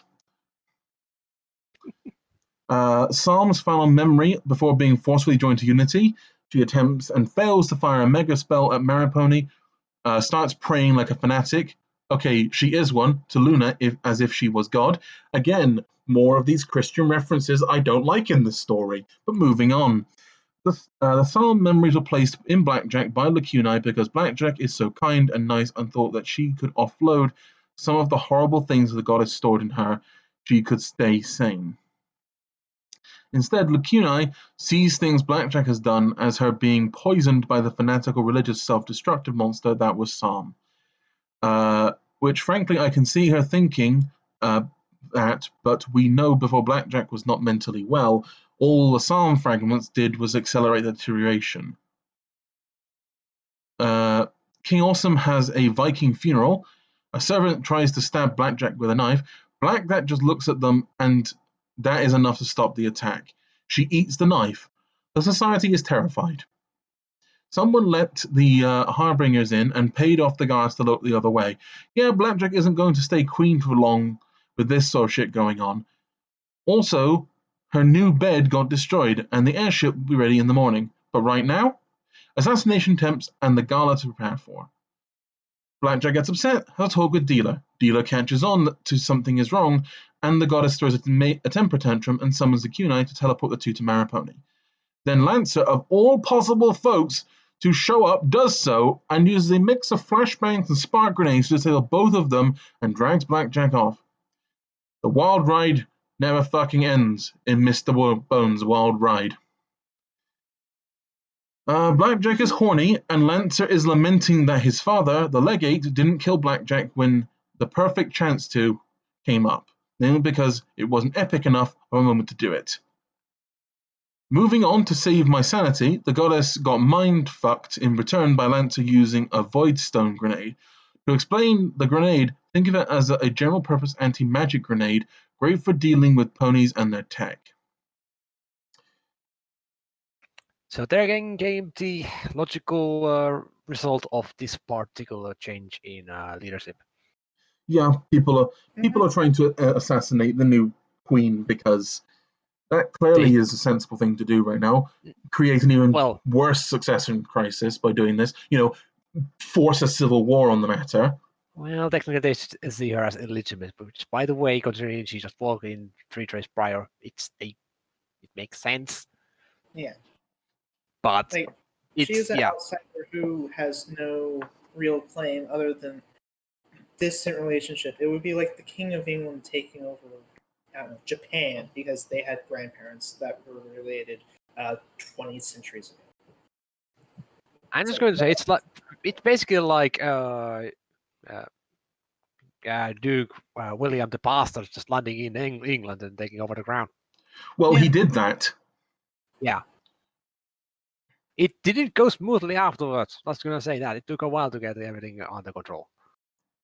I mean, kinda. Like, there was still, like, people resisting it. Like, Hereward the Wake. Exactly. So, change of guard, especially as drastic as this one, will result in pushback. And Thank you, nerds. so this Now this let's makes see sense. how it plays out in the story. It does make sense. You don't It's- tend to have like direct assassination attempts day one, though. That is true. It's going to take some time for things to set up. You know, So- you need to have that whole monarchy kind of settle into its position to understand who it puts in certain places, who can be blackmailed, who can't be blackmailed, who is a certain Also- ally, who stands to gain if things I go a have certain way. Counterpoint to this. Not if it's a lunatic. They can Huh? just go, no, I don't like this. I must shoot it. Yeah, lunatic makes sense. Also, it's gonna probably most will see where things will go, because if some will want to know what kind of a rule she will have, while also plotting her demise, going just in case. And So- also, not all of them are true assassination attempts. They're more to curry favor by being the dramatic hero who saves her from being attacked, ignoring the fact that she can literally kill the entire society if she wanted to. This is basically a multiple months condensed into one day when it comes to this queenship. So par the course for this fic. Yeah.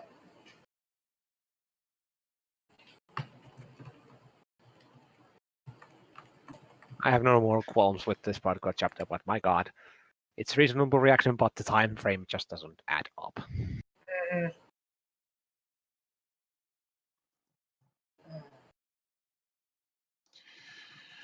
Yeah, this is something. Anyway, moving on to the next chapter then. Thank you. Chapter 57. A cardinal sin of story writing occurs here, in where we, the readers, who are ostensibly basically echo, along for the ride in Blackjack's mind and seeing what she sees, get cut out when Blackjack tells Hoity Toity who is to be her regent. Yes, that's right, she makes her choice. Hoity reacts, and we are left in the dark. This is good writing for a show or movie. For a story done in the first person, it doesn't work. If it was limited knowledge third person, I would have no issue with it. But as the story is in first person, I have issues with it. Also, time for the gala. Oh boy, Blackjack treats Deus like a living person and helps Deus feel less like a thing, and that he is a tool for being used. Good Blackjack. No depersonalizing traumatized war veterans made to suffer eternal pain for their crimes. Another magical, mystical minority scene happens, this time with a Minotaur, and him bemoaning how the land is dead, sucked dry by the Eater of Souls.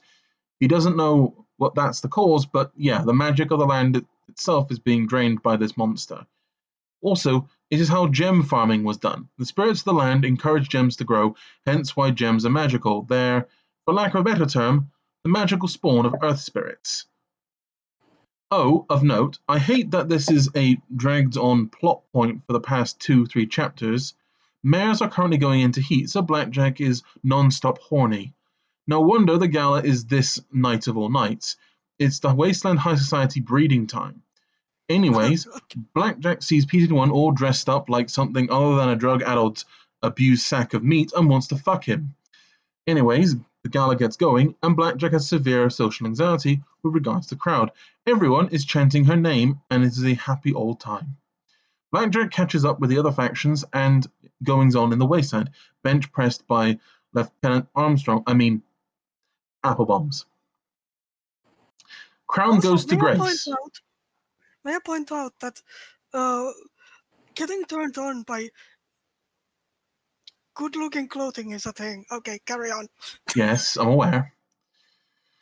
The crown goes to Grace. Charm throws a fit. Splendid pledges to serve Grace in reforming the society instead of going full Redder and using drugs plus bomb collars to get ponies to work as hard as he desires them to. Dancing happens. Peter and Blackjack put their past behind them and are making bedroom eyes at one another, while Glory struggles with her desires as a mare and her desires as a not-so-straight mare raised in an oppressive regime hell-bent on curbing population growth. I've got my own questions on that, but we'll get onto that in a minute. Blackjack wakes up after a drunken, my foreshadowed sex with P21, removes her Pip book and bends to the goddess's will and leaves with the kunai for Maripony to execute Little Pip. Her will gone, crushed by Unity. Okay, so for 1 second, when did P21 stop being gay? He's still Right gay. now. He literally is only quote unquote straight for Blackjack because he sees that she is not just stable 99. She is far more than just that, and it's like, oh hey, I actually deeply care about this person. It's So platonic I sex, would not romantic also sex. point out that most people are They're mostly flexible, yes. yes, like there's always well, not always, but often can be an exception. Like, human sexuality is very complicated. Animal sexuality is complicated. Sexuality is complicated. Yes. Also, the whole heat thing, it's... It's awkward and uncomfortable. It never comes up ever again or before. Well, That's what to makes be it weird. fair, Yeah, you just needed the filler episode with, everyone being horny because they just have to listen to the lizard brain. Well, it is a Right. thing that horses do. They do go into heat every so often. Yes, but Yes. sapient talking horses? I mean, even in the show itself, it wasn't really. Hearts and Hooves, they seemed mostly, voluntarily just a cultural thing, not a biological thing. Yeah, but that's because that's a kid's show. Yeah. It is... I have- the children. Yeah, but I'm just saying, in neither of the two source materials is this a thing. That's entirely, and nor was it in the original Fallout Equestria. This is 100% somber. Yes. Yeah, like, this is not a thing in most fics. But that's because it's probably not Outside of important, and I don't think it is important in this one. So I don't think we should Yes. get too bent out of shape that it I exists. guess. It's just one of those things that is hard to talk about because of how awkward it is for us. But I think it is interesting to theorize about how this would change the society. This being a cyclic thing that happens again and again. I think, as 6 mostly sexually liberated guys and girls here, this is a relatively easy conversation compared to some people. But we probably don't understand it to the extent that we probably could because, humans don't go through heat. We don't have sexual seasons. We're basically fertile all the time. I would say this is a conversation that could be held in a great deal of depth, and I have my own personal thoughts about it, especially in the Fallout Equestria universe. But that would be its own podcast, and it would be a lot of world building stuff for that podcast. It may be worth a conversation. When we expect the post-apoc horse talk, the sexual talk. Later. I would actually be interested in that happening, but Come up. yeah. Oh, God. Maybe we'll have a I might- podcast on that topic. An idea for later. Yes. Yes, but Something to get to. one thing I would like to get onto right now is a problem that exists in the original fic, a problem that exists in this fic, and pretty much any fic that includes the Enclave. The fact that people don't understand how population dynamics actually work. So, this is a big point for me. This is something that I'm putting in for me alone. We all live in the shadow of Thomas Malthus and his works about how population, in his opinion, grows up faster than the ability for a society to feed itself is a very permeable, bad idea through society. Because his work is not accurate to reality. He was writing his work at the end of the, basically just before the Industrial Revolution, just before farming became mechanized and was able to feed so many more people. Problem is, like I said, his works have permeated through society now that everyone thinks that somehow food production is always a hard cap. There is always a hard number, and that always exists in perpetuity. That isn't the case.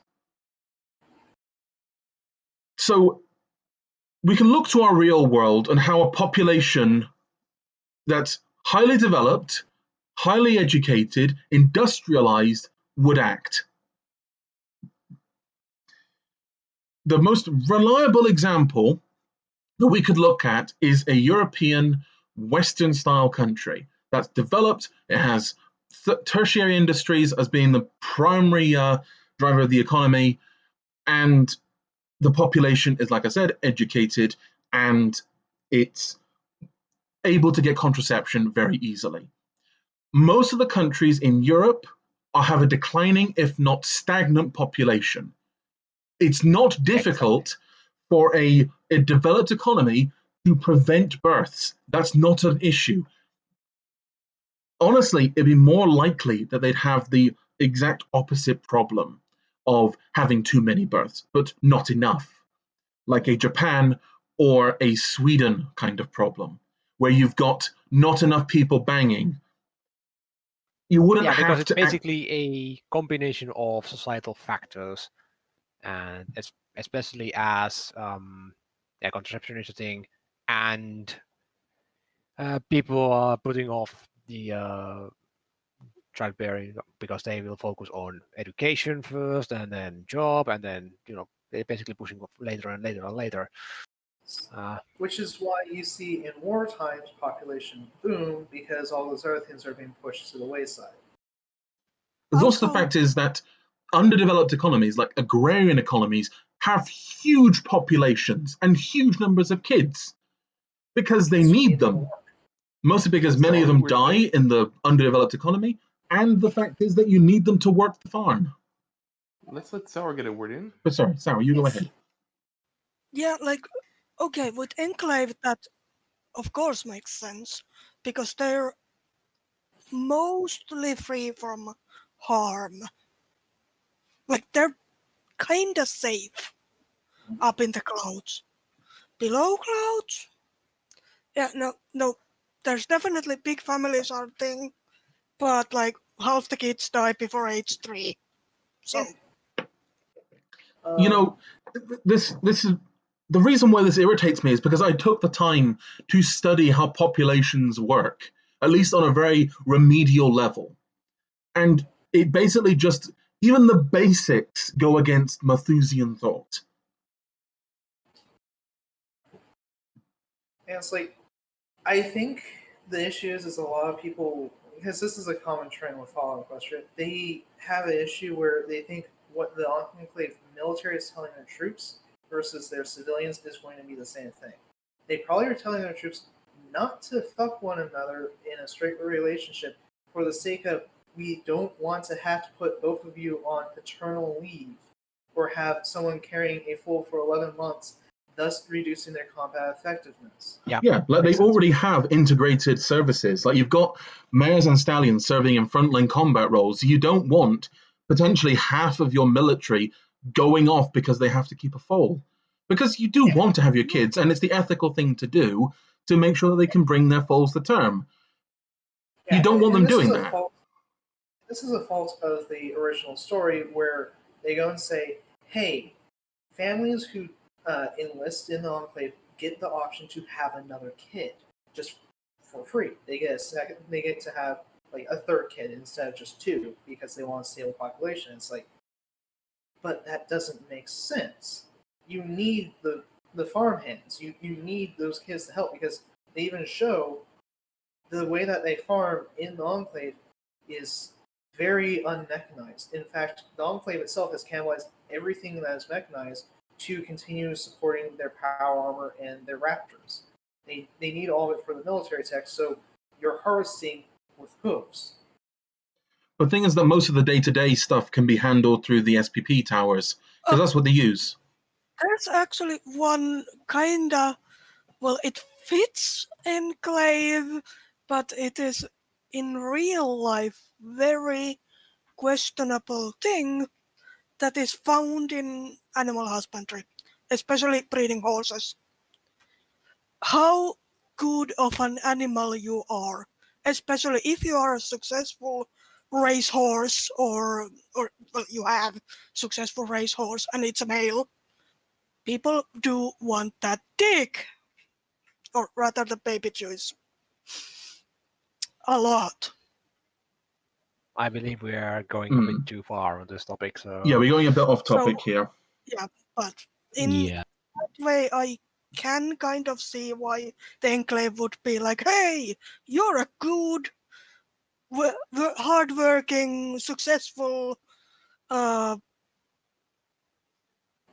military general, whatever fuck you are, breed, and make more of tiny little yous who are also good and capable. It's a little stupid, but I mean, It's the Enclave something. are feather brains, so Yeah, suffice it to say, the Enclave population does not need to be. It doesn't need to do anything really to get it to stay stable. But anyway, moving on. Let's try and get to chapter 60, and we'll close up there for the night.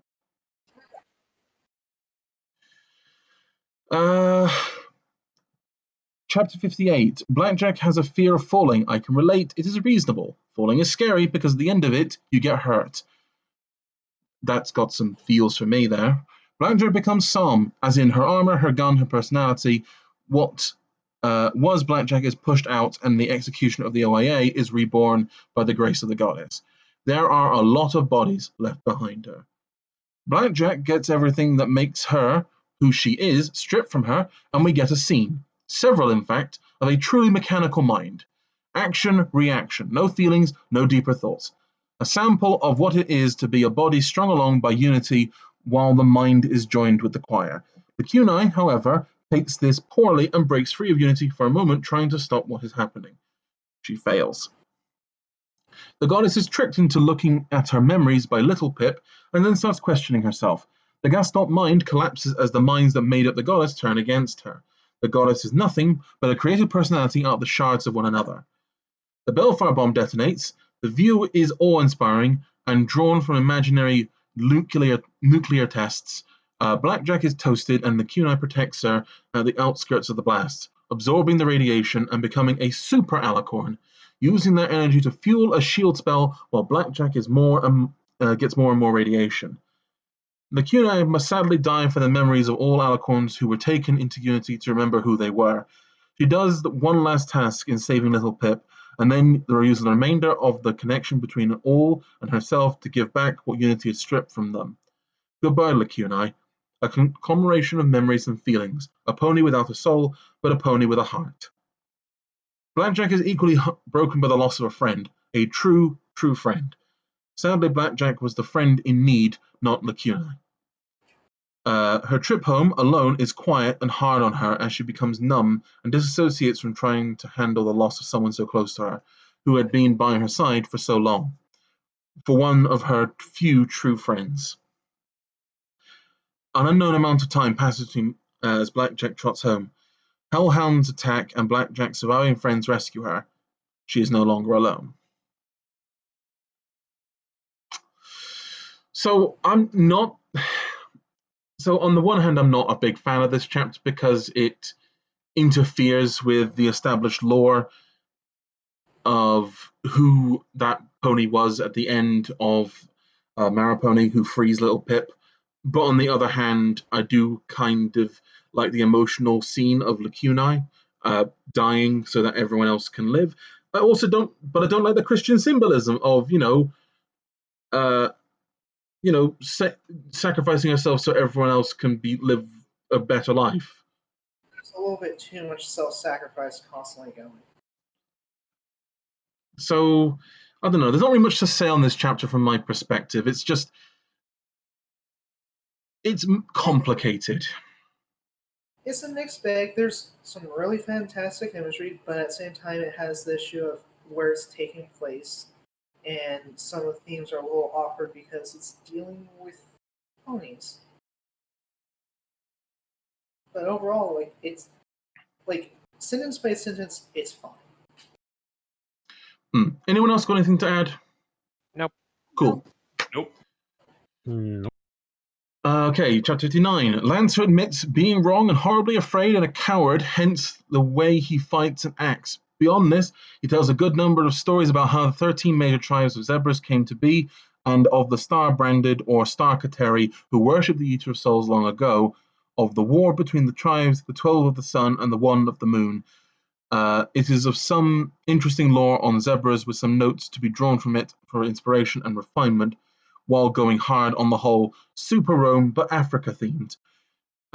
It is a little worn thin as it is inherited from what K-Cat wrote, so I don't fault Somber on this.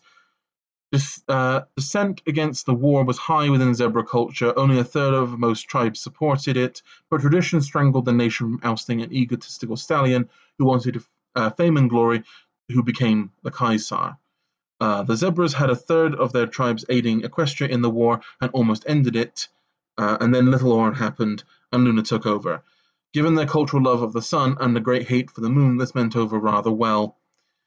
I like a little bit of lore here and there that makes sense and makes Equestria feel more real and not something akin to the fabulous world of Elder Scrolls. The Elder Scrolls is a fantastic setting, but FOE is meant to be more of a mage punk setting than high fantasy. This lore that Luna and Celestia didn't so much outright control the sun and moon, but more gave them nudges to keep them on time. Once they were gone, they went back to their normal cycles, allowing for eclipses and the like. To this end, I feel I was more likely to work nudging the planet and moon due to the inverse square law applied to magic with regard to distance at which magic is being used. That is something PH talked about in a prior chapter about teleportation. So yes, there is a theoretical upper limit on how far you can teleport. Lancer claims Celestia tried to defect so that she could directly negotiate with the 12 tribes and end the war due to their affection for this aspect of the sun. This would also bypass the butthurt Kaiser and likely put Celestia as the ruler of the majority of the world, as Luna would end up having to step down while Celestia ruled the Zebras and Equestria. Sadly, in the in-flight storytelling ends as multiple raptors descend upon the party and Glory gets gift wrapped in an invisibility cloak to keep her from being used as a pony-sized and shaped keycard for the S.P.E.C.I.A.L. Blackjack then puts on a captain's hat, draws a sword, and orders the HMS Raptor Castellanos to heave to and prepare to be boarded. How they don't just get shot out of the air is beyond me, as it cuts to Blackjack having a relaxing cup of tea or maybe coffee, not that Blackjack knows what either is. Blackjack and Navarro Enclave collaborate on a plan to handle Light Hooves and his cruise missiles, full of cannibal virus. Blackjack is now working for the Enclave in an effort to reduce casualties and is only able to do so thanks to Little Pip annihilating the chain of command and giving the turkeys a taste of the wasteland.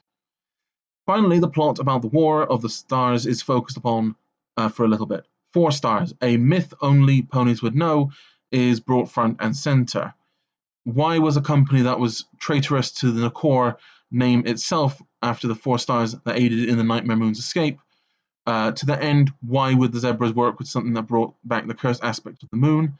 Except for one small group of Zebras who tried to dominate the world, the ones who created the Black Book, the ones who lived in Hoofington oh so long ago. And here we see what Golden Blood was freaking out about and truly fighting, and in the end had been played by. The Resource War was a nice front for another war, conflict within conflict, and this one being far older and far more dire than a fight for ego, pride, and material resources. After a close brush with the lightning rod, basically Command and Conquer Red Alert Tesla Coil defense towers, the group pushes through the cloud layer and sees stunned ahead, an almost untouched by time pre-war Pegasus helmet sitting right on top of Shadowbolt Tower.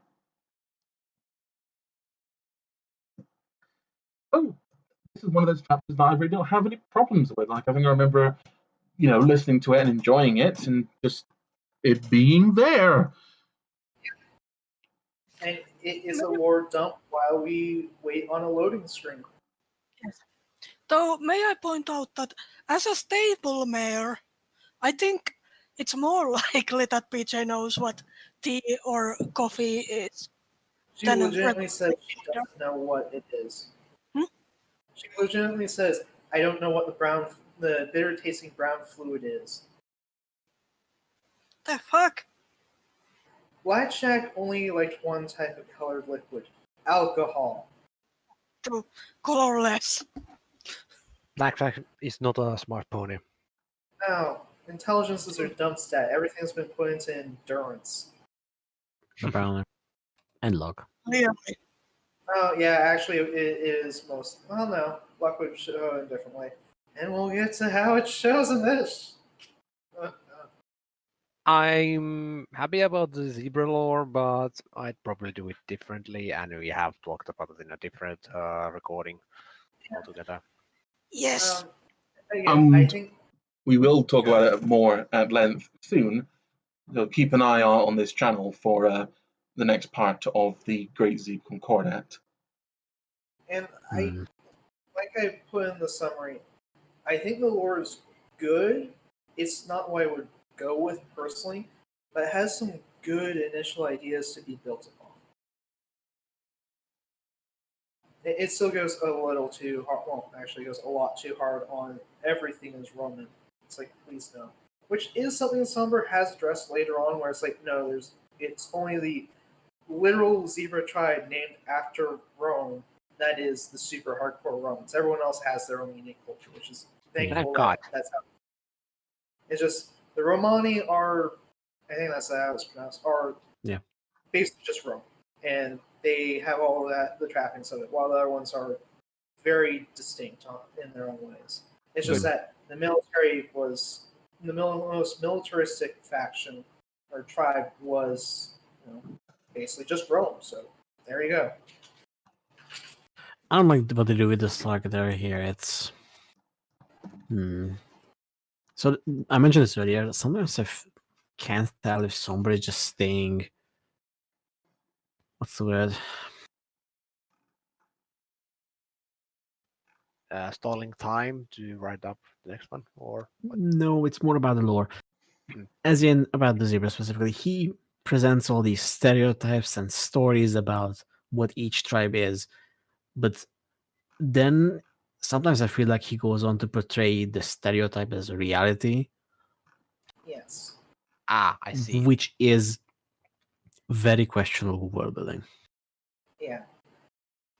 And that is an issue with how they treat zebras and, frankly, any faction. Monoculture. Yeah. No. So actually, Holman's very much avoids the monoculture thing and builds a lot more on this tribe stuff. That is the sequel to Project Horizons, but it also commits this mistake of showing the stereotypes as reality. Yeah. And it's mostly awkward because it's like, I'm trying to find the words I want to use for it, but it's awkward because yes, like we show the Enclave aren't all just like the Navarro Enclave, which are the ones that we see in. Basically, it's said outright that the Enclave that we see in the base story is just Navarro Enclave. And we go to Thunderhead, and they have, they have variants within it, which makes sense. The Enclave is not a monoculture. And then we go to the tribes, and it's like, no, they're a monoculture. It's like, but what? Mm-hmm. Like somehow this society that has existed far longer than the enclave one is the monoculture. What? Yeah. But yeah, this is what I was referring to earlier, that what I'm confused about is, are these stereotypes real because Somber is sticking to an in-character perspective very rigidly, or is it because that's what he actually thinks? That is how he is actually building the world here. I can't say because my memory is foggy from a couple weeks ago when Somber was outlining the zebra cultures.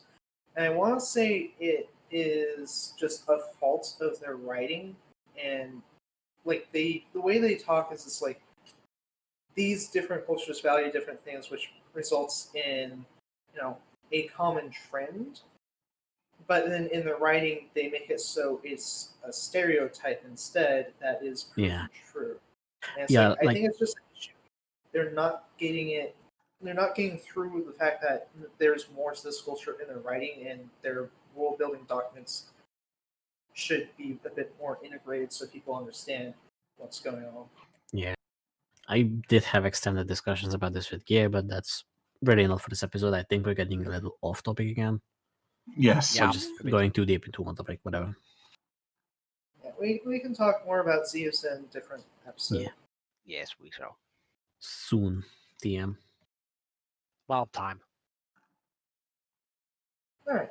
Are we all here? All right, let's move on to our last chapter of the night. We were hoping to get a bit further tonight, but I think everyone's very tired, and we've gone far longer than we intended to go.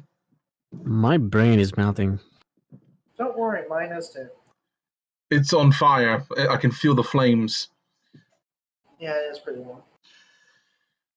Chapter 60. Chapter opens with a description of Thunderhead. It is a massive, and I do mean massive, city built around a torus of a cloud sitting over the city with buildings, farms, Greek-style column, and massive friezes? Friezes? I don't know. What's the term that Friezes? Probably frescoes or something. Frescoes. I think it's Okay, I can believe frescoes. Frescoes of historical conflicts. Even statues of what look like marble all floating on clouds. Like icicles, cheap housing hung to the underside of the torus, housing hundreds of plain cloud homes.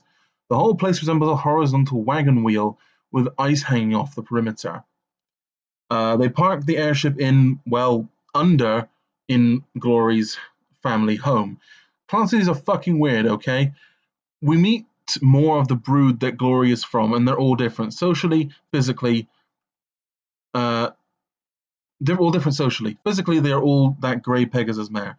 Blackjack sleeps again after being awake for over 24 hours. To be fair, it was a busy day, and it wasn't her choice to kill Little Pip. Blackjack wakes up to an attempt, yes. Blackjack wakes up to an invisible pony telling her to fuck off and get the hell out of Thunderhead, as tomorrow's shit is going to go down. And if she doesn't, she's going to have to watch the fireworks from a jail cell. We'll get back to who this mysterious stranger is, and I'm using that term for a good reason. The others don't believe her and forget Blackjack has cybernetic eyes that they can just pull the video data off of and watch on a terminal. I think this is a legitimate plot hole here. Anyways, a plan is formed to go meet with Dr. Morningstar, who was the mentor to Glory, and was cross with her going down to the surface. This sure seems like a good idea, but if they get to talk to him, he believes that he'll get the head of Thunderhead, and there is a good chance things will work out according to plan. This is Blackjack's story, so it isn't going to happen, but let's see what happens along the trip. Blackjack's bluntness, she's invisible, mind you, about, what, fuck it. This is a minor cute scene, but nothing comes with beyond power armor is like an astronaut suit in terms of handling your bodily functions. World building in only a way Blackjack could supply us.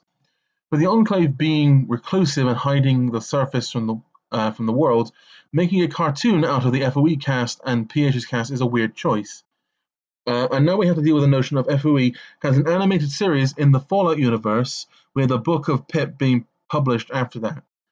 Moving on. That gave me vibes of Avatar: The Last Airbender, where there was a cartoon in a cartoon. Play in a cartoon. No, in Legend of Korra, they had literally fucking movies within movies. But let's move on, yes. Where were we? Cartoons of them. There we go. Moving on, the group is rather conspicuous and security gets called. Not Blackjack, so they make their best to leave in an inconspicuous manner. That dies about a sentence after the plan is put into motion, as an invisible Blackjack gets ramen dumped all over her, and the screaming starts. The cartoon thing is relevant to the plot. I'm surprised to say an agent for the entertainment companies comes to Blackjack's rescue and chides her for doing a publicity stunt a week early. Okay then. This agent is actually a bit more, so he has a helmet that lets him observe through pit bucks throughout the wasteland, is what's going on. And after tales of the Wasteland heroes come to his ear via DJ Pone 3, he started looking for Blackjack and Pip. It explains how he knows so much about the surface beyond it exists and is a hellscape. Blackjack uses the Perceptron and rides Glory with it. Riding being the term for sitting shotgun in someone experiences with all their sensations. It is a term generally used for what you're doing to someone's memories with a memory orb when viewing it. Important plot point. A few weeks back, a Thunderbolt Tower picked up a transmission coming from space, and nobody knows what it is.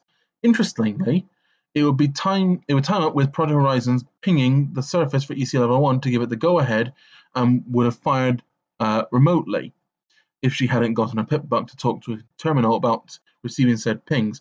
Project Horizons is confirmed in space, and we'll get to know how that pans out later. Also, 5 signals are going back up to Project Horizons. 2 from the core, 1 is just the Scream of Innovation, 1 is from Thunderhead, 1 from an enclave place called Pinnacle Peak, who is looking out for UFOs. Given the alien blaster, they'd have had at least a few interesting encounters. The last one is coming from what's supposed to be a boring old slab of rock, Black Pony Mountain. No fucking surprises here that it's not all that boring. Blackjack gets out of the Perceptron and Lighthooze is staring at her. The entertainment agent, Chicanery. It's Chicanery, not Chicanery.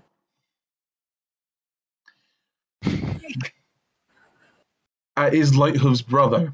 Also, Lighthooze is actually named Legerdemain. Lighthooze is due to him being a fucking thief. Explains a lot. Lighthooze is happy to be the villain of the piece, and he is more than just cannibal virus missiles. And somehow it's thanks to Blackjack. Oh, he also kicks her in the one bit of sensitive flesh she has.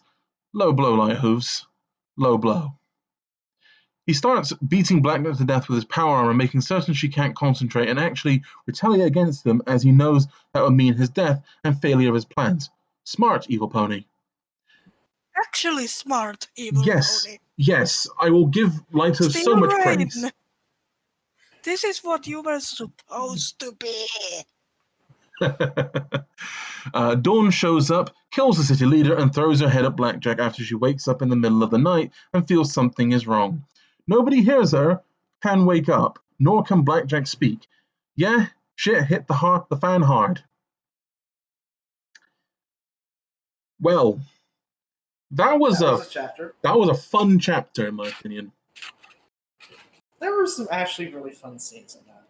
I think that the Thunderhead arc is overall actually really fun. I like it. I like it, but at the same time, it feels like it's padding the story out. It's like a really good DLC.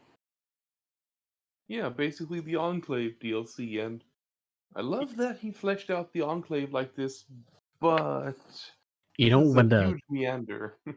What? You know when the whole cartoon thing came up, I was like, legit starting to wonder if I'm having an aneurysm. Oh, don't worry. I feel like my nose is fucking bleeding, but it's not. The story does that to me constantly. It's just the psychic damage from interacting with Project Horizons. Yeah.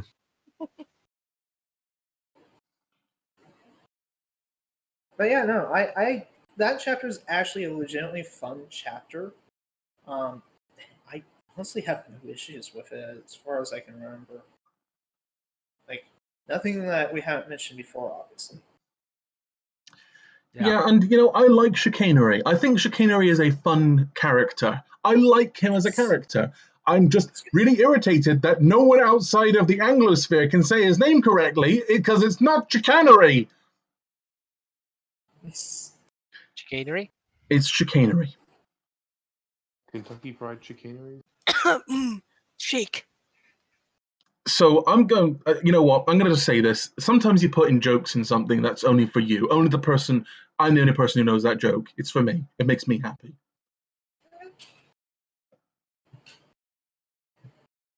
Yeah, and even with my summarizing, I was putting in jokes in there because it's just like, well, obviously most people here are going to know MLP, so I can get away with that. To be fair, like most people will know fucking Project Horizons, either through how terrible it is or, praising its every word. Yeah, it's far more nuanced than that. At least, like, it should be. Like, I get something's popular, you don't like it, or you kind of felt it was meh and you're not happy with it constantly being around it. It's Project Horizons is literally the MLP of FOE because it just blew up and people got annoyed that it blew up. It's fine. I mean, I'm not annoyed that Project Horizons blew up. I'm just disappointed it's not better. That is my biggest complaint about it. It had a lot of wasted potential which is, funny enough, akin to any of the Bethesda games made in the Fallout universe. There's a lot of wasted potential. But there's a lot of good stuff in there that is just like, why didn't you, flesh this out more? Why is there so much of this stuff that kind of just goes nowhere? It's like, it's a mixed bag, but genuinely I enjoy it. Subplots within subplots. It's just Yes, that's the biggest issue, which is caused by its length. Frankly, it should have probably been about 30 chapters short. Yeah, it reminds me of a certain GM. If you're talking about the GM I'm thinking of, yes. On that note, the thing that upsets me about Project Horizons the most is that a lot of the impact it had on the fandom came from the very negative parts of it, I feel. Yes, which is unfortunate because there are some, as we have seen going through this, actually really good parts to it. Some really positive parts too. Like there's a conversation we'll hit in the next part that is, I debate just wholesale putting in because it's a whole conversation that a lot of people need to hear who are having a hard time in their life. It's a fucking good, touching bit. It's like, unfortunately, most people know first 30 chapters, and I can't fault them for that because at the end of that, there's a really hard to swallow scene. It's just like, hard to Maybe follow not. scenes, and also getting there is a long march.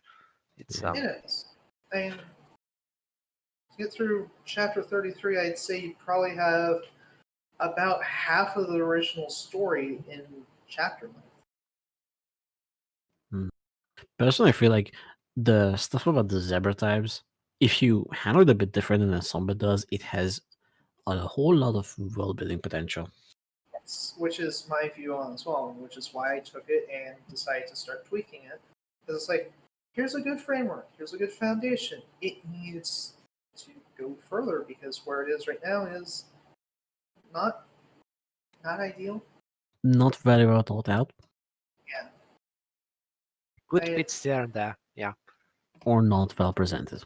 Yes. Yes. Because I'm someone who, when they do writing for a story, they spend a lot of time sitting there and just logically drawing conclusions based off of how these people think and how physics works and how chemistry works. So it's like, okay, where would this progress to over I want this to be the end result? And it feels like in more than a few cases that shows up in Project Horizons and the world building that Sombra does in it, in other stories, and just in talks on its own, that there is a lot of stuff where it's like, I want it to end up being this way. And it's like, don't do that when you do world building.